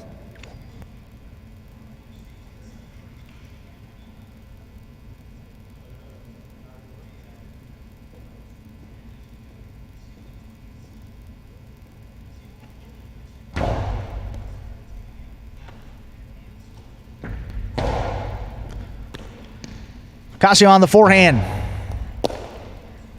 There's Goya coming in. On the right side. What a nice pickup there by Casio on the right side. Powers that forehand back. Robote's out. Goya digs it out again. That one going to hit off the front wall and sail out of play.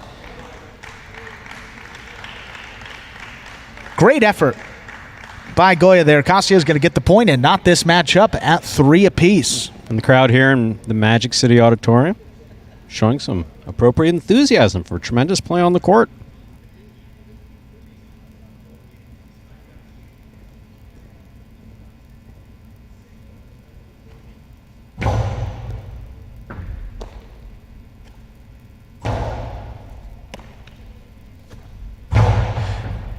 Big forehand there from Casio. Rebote left side by Goya.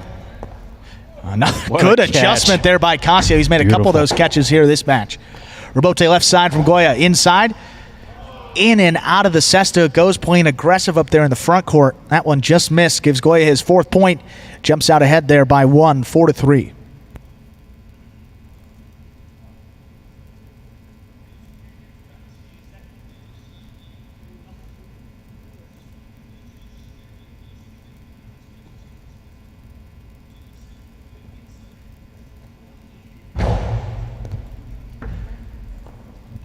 That serve missed by Casio. That is possible match point. He leads 5-3.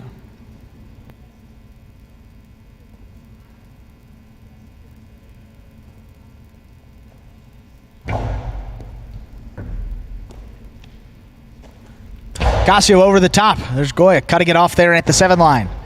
Flips this reverse back. Casio with the outside shot. There's Goya. He's going to play it back to the inside softly. Casio powers that forehand. That is tipped. Good shot there from Casio. Extends the match. Goya still possible match point here. 5-4 advantage.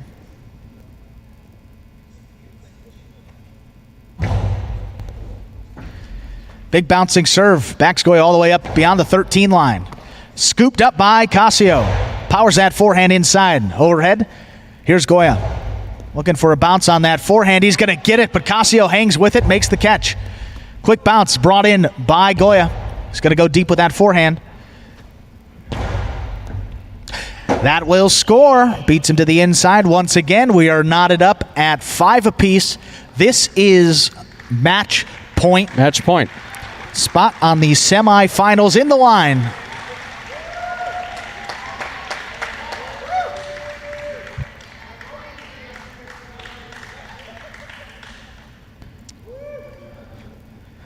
I keep all the guys out there on the court.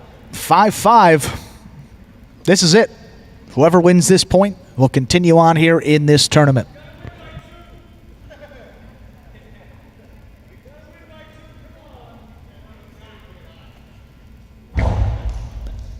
There's a really good serve. Goya's got it beyond the 13 line. Cut off there at the 8 by Casio. He's going to keep this to the inside. Rebote's coming out. Goya on the left side. Casio's going to charge in. Takes it up in the front court. He's going for that 3-wall play. Seen it a couple times. He knows to get outside. He does make that Rebote. That will score for the win. That is doing your homework. He knew where that 3-wall play was coming. He positioned himself perfectly, and he beat him to the inside on that save.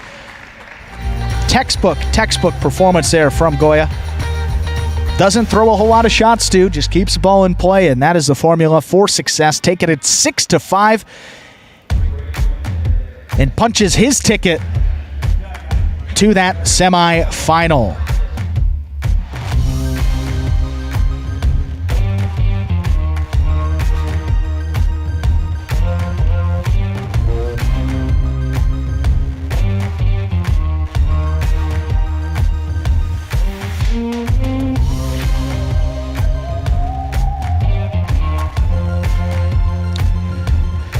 So we're going to give a 5-minute break here. When we return in those 5 minutes, I may be staying with you for a majority of those 5. We will return with the semifinals of the doubles. These will be the last 2 doubles matches to be played here today. Casio and Gino will take on Beach and Goya. Bone Chip and Richie D will take on Mikey Mo and Suits. Those are the 2 semifinals in the doubles. And then after we conclude these doubles and we have our finalists, we will then go back over to singles, play those semifinal matches, and get down to the final 2. So it's been a long day. Started here at 10 a.m. Had a lot of matches to go, but it's moving a little bit quicker than anticipated. Thought we may be here all night. This action is moving along. We have just 4 more matches to go. We'll get Stu back here just about 3 minutes away from the start of the doubles semifinal in the Masters Division.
And we are back here with the presentation of this U.S. National Jai-Alai Championship. Day 1 of 3. Masters Division here today. The professional tournament will commence tomorrow. 10 a.m. start time here on the Jai-Alai channel. You'll be seeing players from Dania Beach Jai-Alai. You'll be seeing players from Magic City and some others participating there in that professional bracket. There'll be some great action there. It's been some great action here today, especially these later rounds.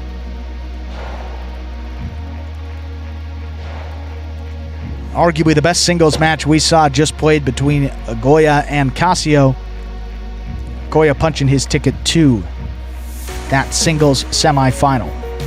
Both of those guys will be coming out again with their respective doubles partners, Casio and Gino versus Beach and Goya here in the doubles semifinal. The winning team here will not only be competing in that Masters Division final, which will take place Sunday morning, they will also earn an exemption into that professional tournament. They will be slotted somewhere into that bracket. So a lot on the line in these semifinals matches. Still going up to 6 points. Everything else will stay the same. Looks like Casio and Gino will be in the red Connecticut Amateur Jai-Alai shirts. Then we have Beach and Goya in the blue. So Connecticut, stand up. You're represented here in this semifinal. All 4 colors out there. Connecticut Amateur Jai-Alai. All 4 players, should I say. 2 colors, Stu. Yeah, difficult to get that straight. We're ready for this match. Semifinal. Gino serves and the semifinal of the Masters Division begins. Backhand by Beach to the inside. Ball tipped in the backcourt.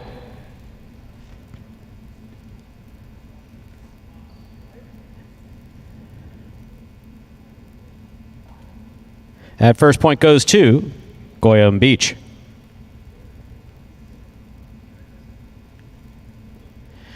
Goya serves. Casio from the 10 line. Forehand to the inside. Rebote. Left side. Played by Goya. Casio from the 12 line. Over the top. That got away from him. Hit the overhead screen. That's out of play. That is a second point for Goya and Beach. Goya serves.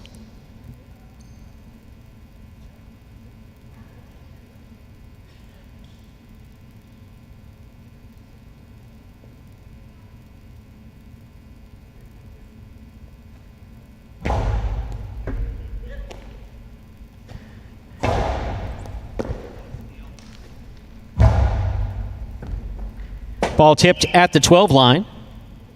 That's a third point for Goya and Beach.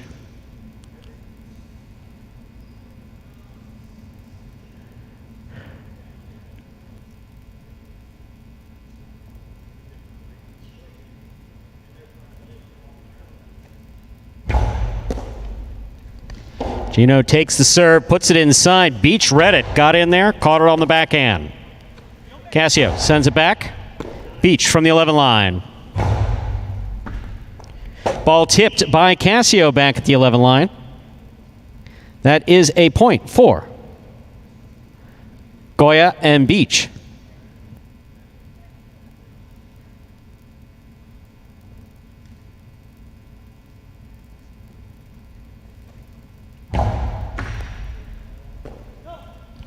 Cassio from the forehand, caught by Beach. Rebote for Gino.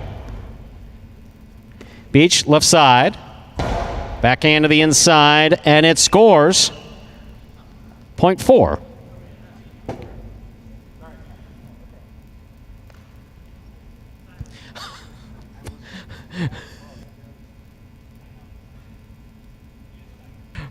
Possible match point for Goya and Beach.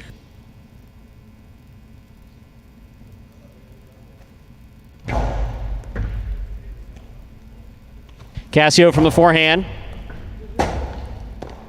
Rebote missed. That gets Gino and Cassio up on the board with 1 point. Still possible match point here in this semifinal of the Masters Division. Gino serves.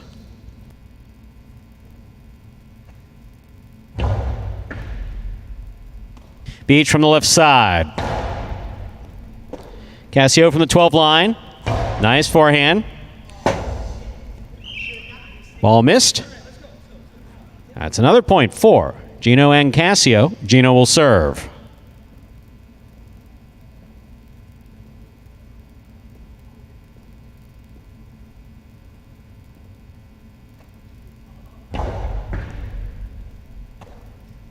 Backhand by Beach. Rebote forehand missed by Gino. Point and match for Goya and Beach. They win it 6-2. And they lock up a spot in that final to be played Sunday morning, and also earn their way into the professional tournament tomorrow. So these guys, I mean, looks to Goya in particular, he's still in the singles. And they've already qualified in the doubles. Goya has an opportunity to play back into the professional bracket in both doubles and singles after playing all day today. And another day of action here tomorrow. Pretty incredible stuff. For that side, they will advance to the finals. Beach and Goya are half of the finals matchup. We need the other half here. Will it be Bone Chip and Richie D or Mikey Mo and Suits? We're going to find out here. 5 times fast. Yeah, that's, ooh, boy. It's called an announcer's nightmare is what that's called. Bone Chip and Richie D versus Mikey Mo and Suits. Longing for the days of Mea Bastriochea. I was going to say, coming from, you've had to deal with some suffixes and yeah, in your day for sure. Like anything else, you get used to it. As long as they're happy, we're happy.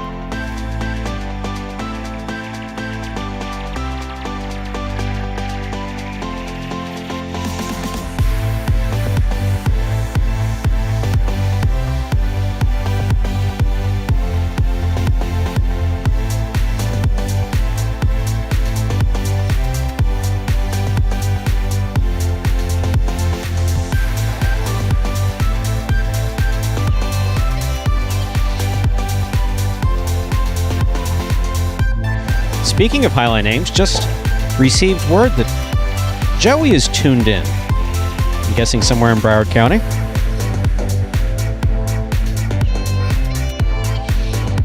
Legendary number 37, Joey Kornblit.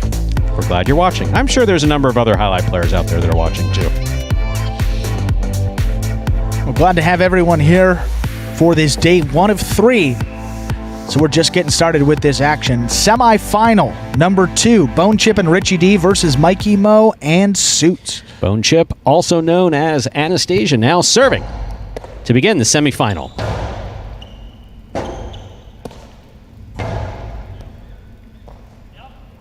Backhand by Mikey Mo.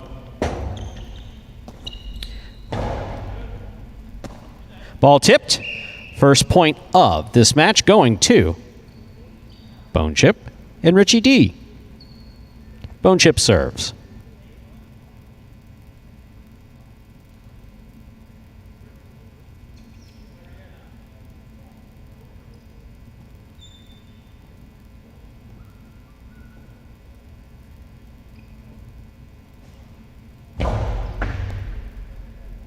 Here's the backhand by Mickey Mo. Backhand. Mickey Mo from the forehand. Brings it over the top. Looking to get a little bounce out of that. Richie's there. Backhand. Beautifully thrown. Robote coming out. Robote for Suits. Split placement.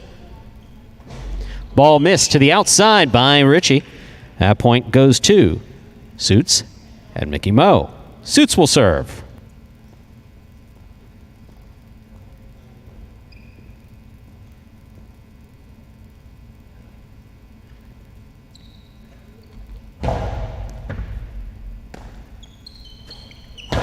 Powerful backhand by Richie D. That's a fine catch by Suits.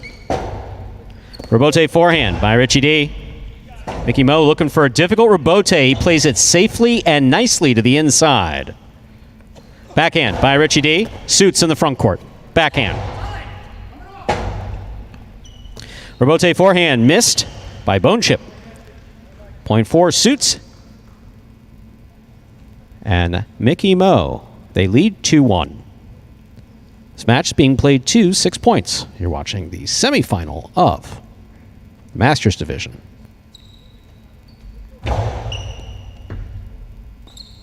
Richie D with a drop ball at the 11 line. Point for Suits and Mickey Mo.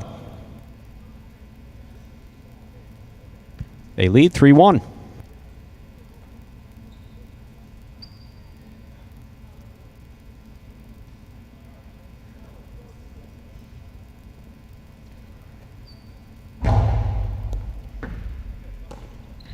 Here's the backhand. Oh, backhand falls short of the front wall. That's another point for Suits and Mickey Mo. They lead 4-1. The semifinal match is being played to 6 points.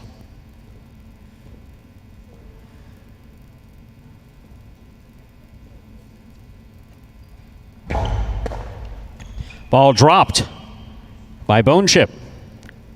Going off to kill the serve. So it is possible match point for Suits and Mickey Mo. Suits will serve.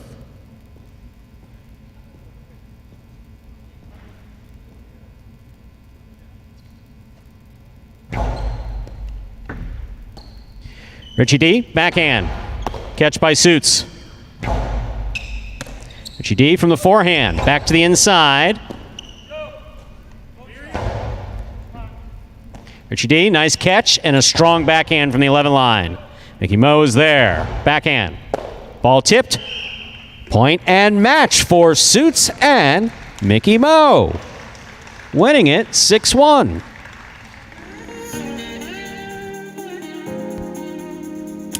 And certainly fired up Mikey Mo and Suits. They've punched their ticket to the finals and also earned a bid into that professional tournament to be played tomorrow, so a lot more highlight in their future. We'll play this doubles final between Beach and Goya and Mikey Mo and Suits. That will be played Sunday morning, 10 a.m. First thing we do Sunday, we'll start off with the championships. Don't know if it's going to be singles or doubles, but we'll start off with the championship matches of this Masters Division. Congratulations to Beach and Goya and Mikey Mo and Suits. You'll be seeing them tomorrow in that professional bracket in the doubles, Stu. If I'm not mistaken, we'll be seeing Suits here in just another minute. Go ahead and close out. You are 100% correct about that, Stu. I will say about Suits and Mikey Mo. Suits up there in the front court, he's been one of the more impressive players here today. But Mikey Mo is certainly holding his own there in the backcourt as well. They were excited to get that win, excited to play their way into the tournament tomorrow, so they get some more highlight, and what could be better than that, Stu? That's the ultimate prize here.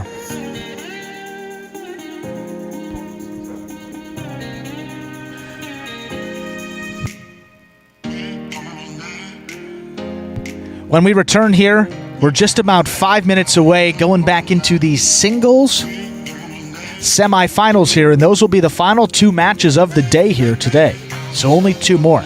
It's going to be Suits and Douglas the first. That is a match of 2 juggernauts here in this Masters division. Both of them have played really well. We'll see who takes that one, and then Richie D or Goya. That will be the other semifinal. One of those 2 will make it into the championship match. Just received another text message from none other than Philip Daniel Love. You know him as Daniel, former backcourt champion at both Tampa and Miami Highlight. That's a good thing about running these tournaments, is that my phone starts going off with all types of folks that I love to talk to, but as you know people longer and longer, the time goes by and by, and you say, when was the last time I spoke to so-and-so? And sure enough, it's been, that was 5 years ago, that was 3 years ago. Fortunately, it hasn't been that long since I spoke to either Daniel or Joey, but that's quite a team. I don't know if Joey's ready to make a comeback, but we're going to be doing this U.S. National tournament again next year. And I think that there's a few people that might actually come out to see the team of Joey and Daniel.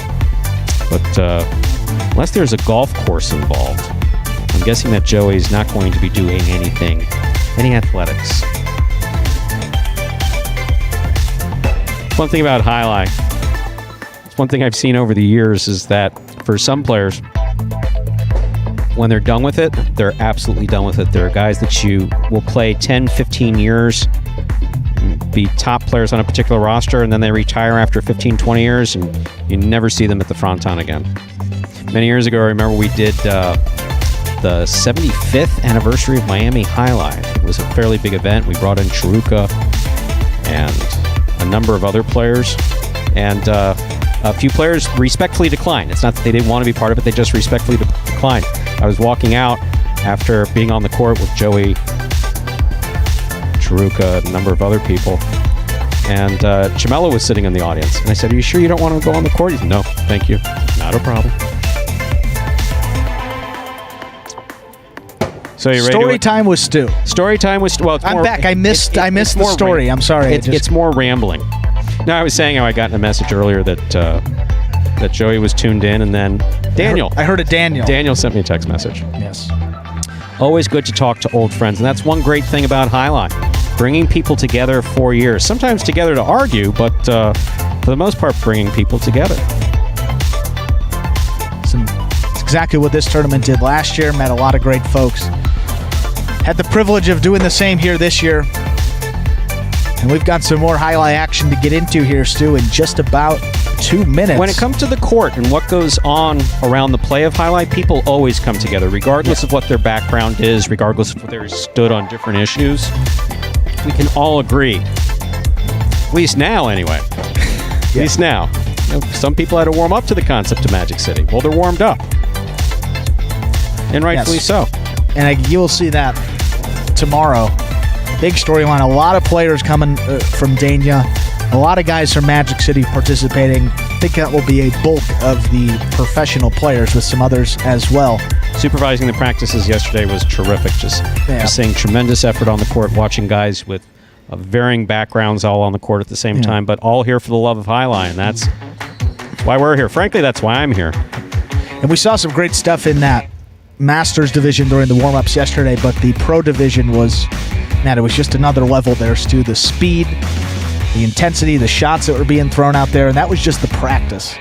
So excited for a couple of new guys to make their debut. Today was great. Today was great, but tomorrow and Sunday, going to be really important to tune in. And of course, we have that so early start time of 10 a.m.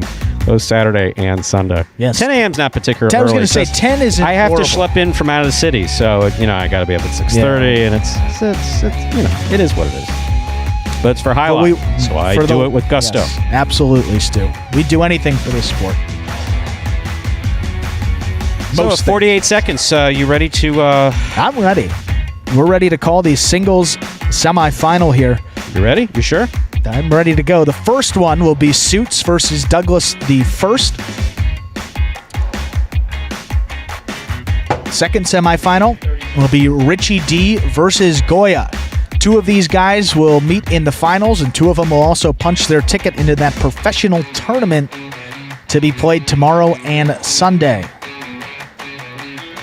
So whoever wins this match are going to be able to stay in this tournament and compete for the finals.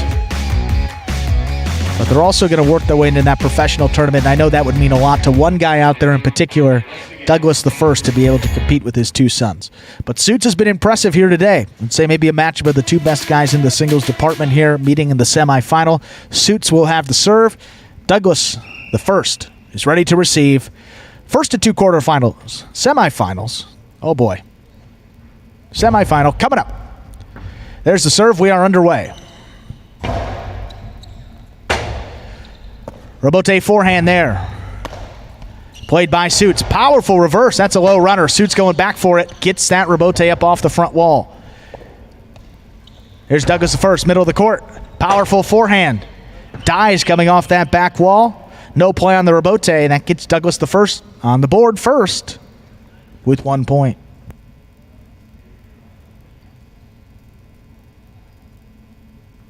Been very impressed by how Suits, never having seen him play before that I can remember anyway, been really impressed with how he's adjusted this court. But Douglas the First, I think we're about to see some technically perfect highlight from him. There's another good serve. Start off with a nice reverse there from Suits. Robote left side. Look at that. That is a vicious Robote 2-wall. Man, and that scores. Manischewitz was that nice. Did you see that? Beautiful saw it, shot right? there for Douglas the First. More importantly, a 2-0 advantage here early in this match.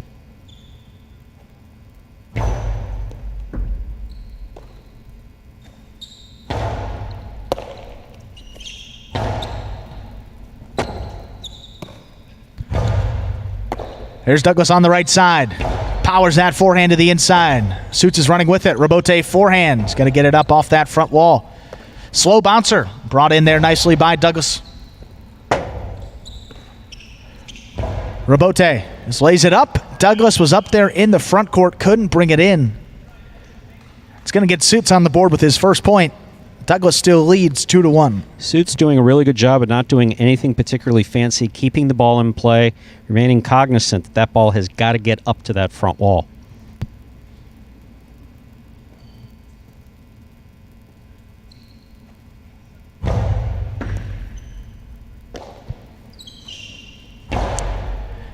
Powerful reverse there. Robote left side by Suits.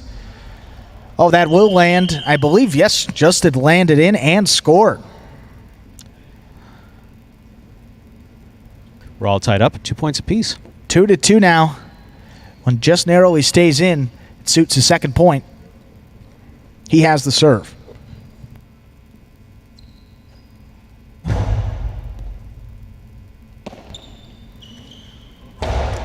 Low runner to the inside. That's missed by Suits at the 9 line. Point to Douglas. He jumps back out ahead, 3-2.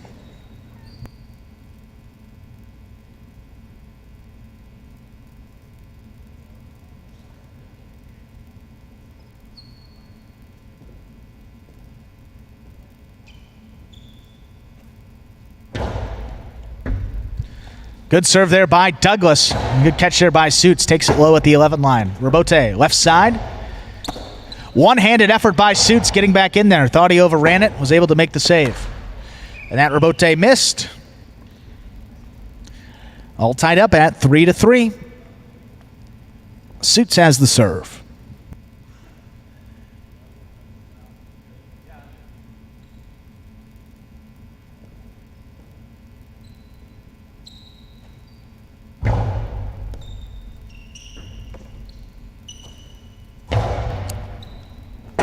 Strong reverse there from Douglas. It's for the 2-wall play off the Robote. Douglas has got it on the outside. His forehand back inside will score. One tipped off the top of the cesta gives Douglas his 4th point. He's ahead 4-3.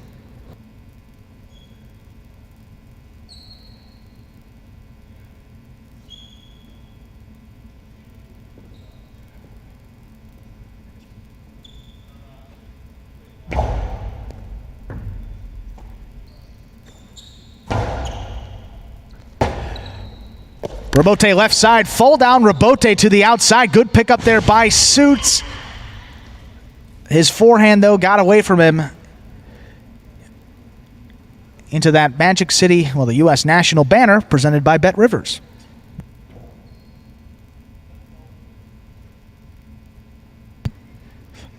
Five to 3 in favor of Douglas. That is possible match point.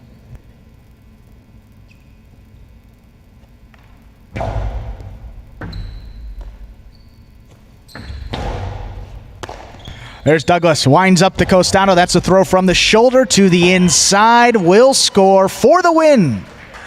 Point and match. His sons are cheering him on there on camera. 6-3 for Douglas. He's moving on to the final. Books his ticket into that professional tournament to be played tomorrow and Sunday. Congratulations.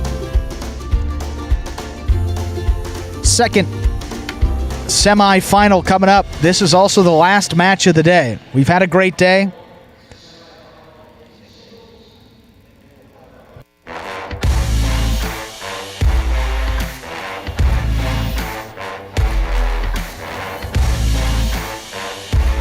But just one more to go will be Richie D versus Goya.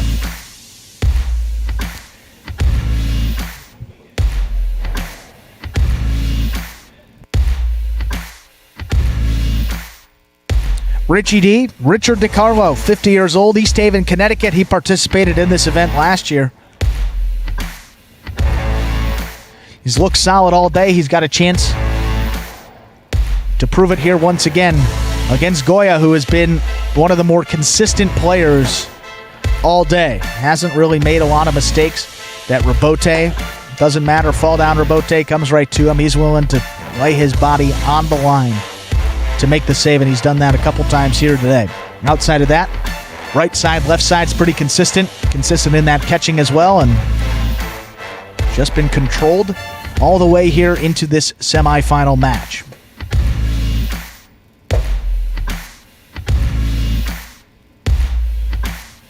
Goya will have the serve here. Richie D. Richie D will have the serve here to begin. He is in the yellow shirt. Goya will receive. Again, final match of the day. Spot in the Pro Division on the line. Spot in the finals to be played Sunday at stake as well. One more to go. Up to 6. Good luck to both players. See who takes it home.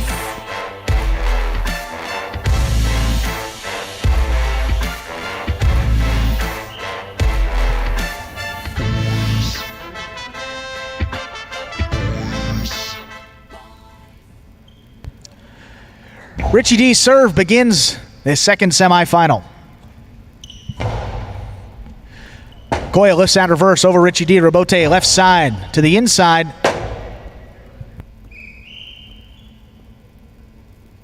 They're calling interference? Interference. Interference point will be replayed.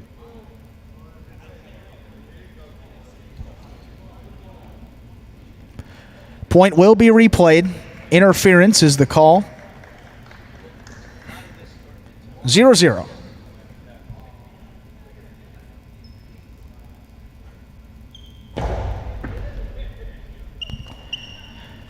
There's Goya, that low runner to the inside. That's been working all day. That scores for him there to start it off. He's up 1-0.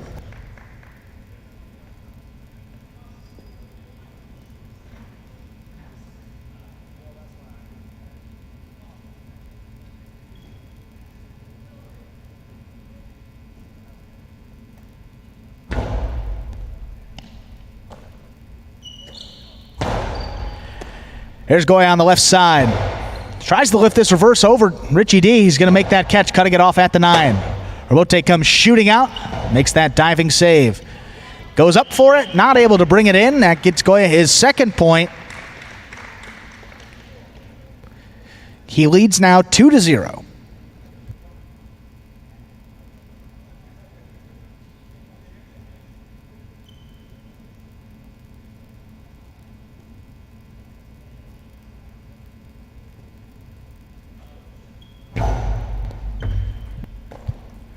Richie D keeps that to the middle of the court. Good pickup by Goya. Plays that reverse overhead. Rabote left side there by Richie D. Just does clear the overhead screen. Goya's going to hang with it. Diving Rabote nice. save to the inside. Talk about threading the needle. Wow. Absolutely right, Stu. Powers it past him off the Rabote on the inside to score. Puts him ahead 3-0. Highlight can be a power game or it can be a game of finesse. Hopefully sometimes it's both. But one of the goals, put the ball where your opponent is not. And that's exactly what Matt just did. Matt playing under Goya.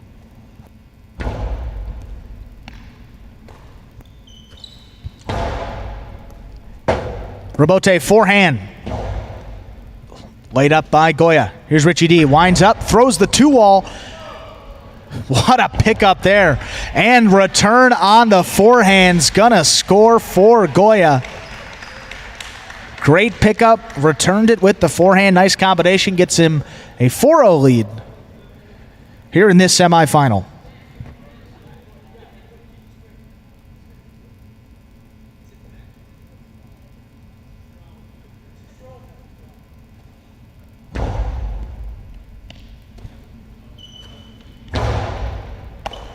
There's Goya on the forehand. Powers that right to the middle of the front wall. Scooped up there by Richie D. Goes for the drop shot from the 10 line. That one catches the pad. Puts Goya out ahead 5-0 with a possible match point.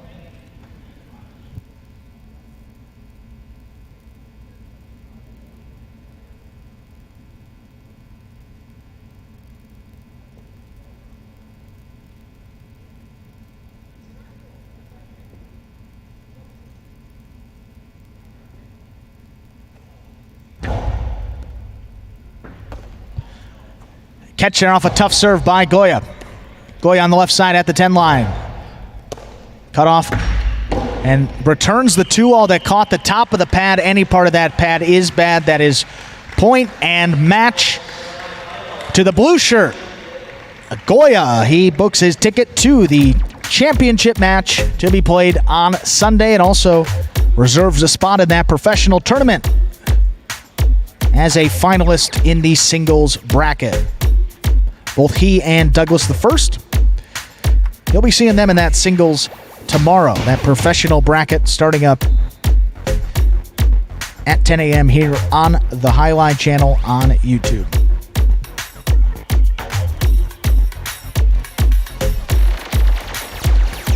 6-0, clean victory for Goya to close out the day here. Singles final, Douglas the First versus Goya. The doubles final will be Beach and Goya versus Mikey Mo and Suits. That's in addition to all of the other phenomenal highlight action that's coming up the next 2 days. Players from Magic City, players from Dania Highlight, players from Calder Highlight, players with experience in the professional ranks, all coming out over the course of the next 2 days. You know what I'm excited for, Stu? What are you excited for, Andrew? We got this professional tournament looking at the bracket here. Yes? El Barba versus Jedden. That'll be something, huh? Excited to see those guys go. Can't wait to see our guys out on this court. You know what else I'm just stunned by? So correct me if I'm wrong because you're the statistician, but we did 46 singles matches today? Yeah. 46 singles matches and 22 doubles matches? Did we do 46 singles? No, it would have been 16, 8. Could be wrong. I think it's somewhere in the 30s. I think the total was 42. 45. 45. I missed by 45 1. matches. You were off. You were off by 10, but I was only off by 1, so I win. You win. We'll give you that one. What do I get? You get one microphone for tomorrow and Sunday to be able to announce this great tournament with us here. You see a shot of the crowd for a moment. That went away. Good energy in the building. There we go. It's back. All the folks here that participated, great energy, enthusiastic all day. We had family and friends that were allowed to come spectate here. That will be the case tomorrow. Sunday, if you want to come check out the Masters Division final, also the concluding rounds of the professional tournament will be played on that Sunday as well. Public is open and welcome on that Sunday, so we hope to see you all here at Magic City for that. And we will be back here tomorrow, 9:55 sharp. We will start the broadcast. 10 a.m. sharp will be first serve of that first, I believe it's going to be singles match. Great day, great play. Thank you to everyone that made the trip out here. And we'll see you guys tomorrow for day 2 of the U.S. National Jai-Alai Championship. That, ladies and gentlemen, will do it for this presentation of the U.S. National Jai-Alai Championship, brought to you by a Bet Rivers online sportsbook. Also, those of us here at Magic City, we appreciate you joining us as always. As Andrew mentioned, we will be back tomorrow morning. Broadcast begins at 9:55. First serve will be at 10 a.m. for another full day of exciting Jai-Alai action. That is today and closing things out on Sunday. Bye-bye till we can see you back here at Magic City Jai-Alai. Have a good afternoon, everyone.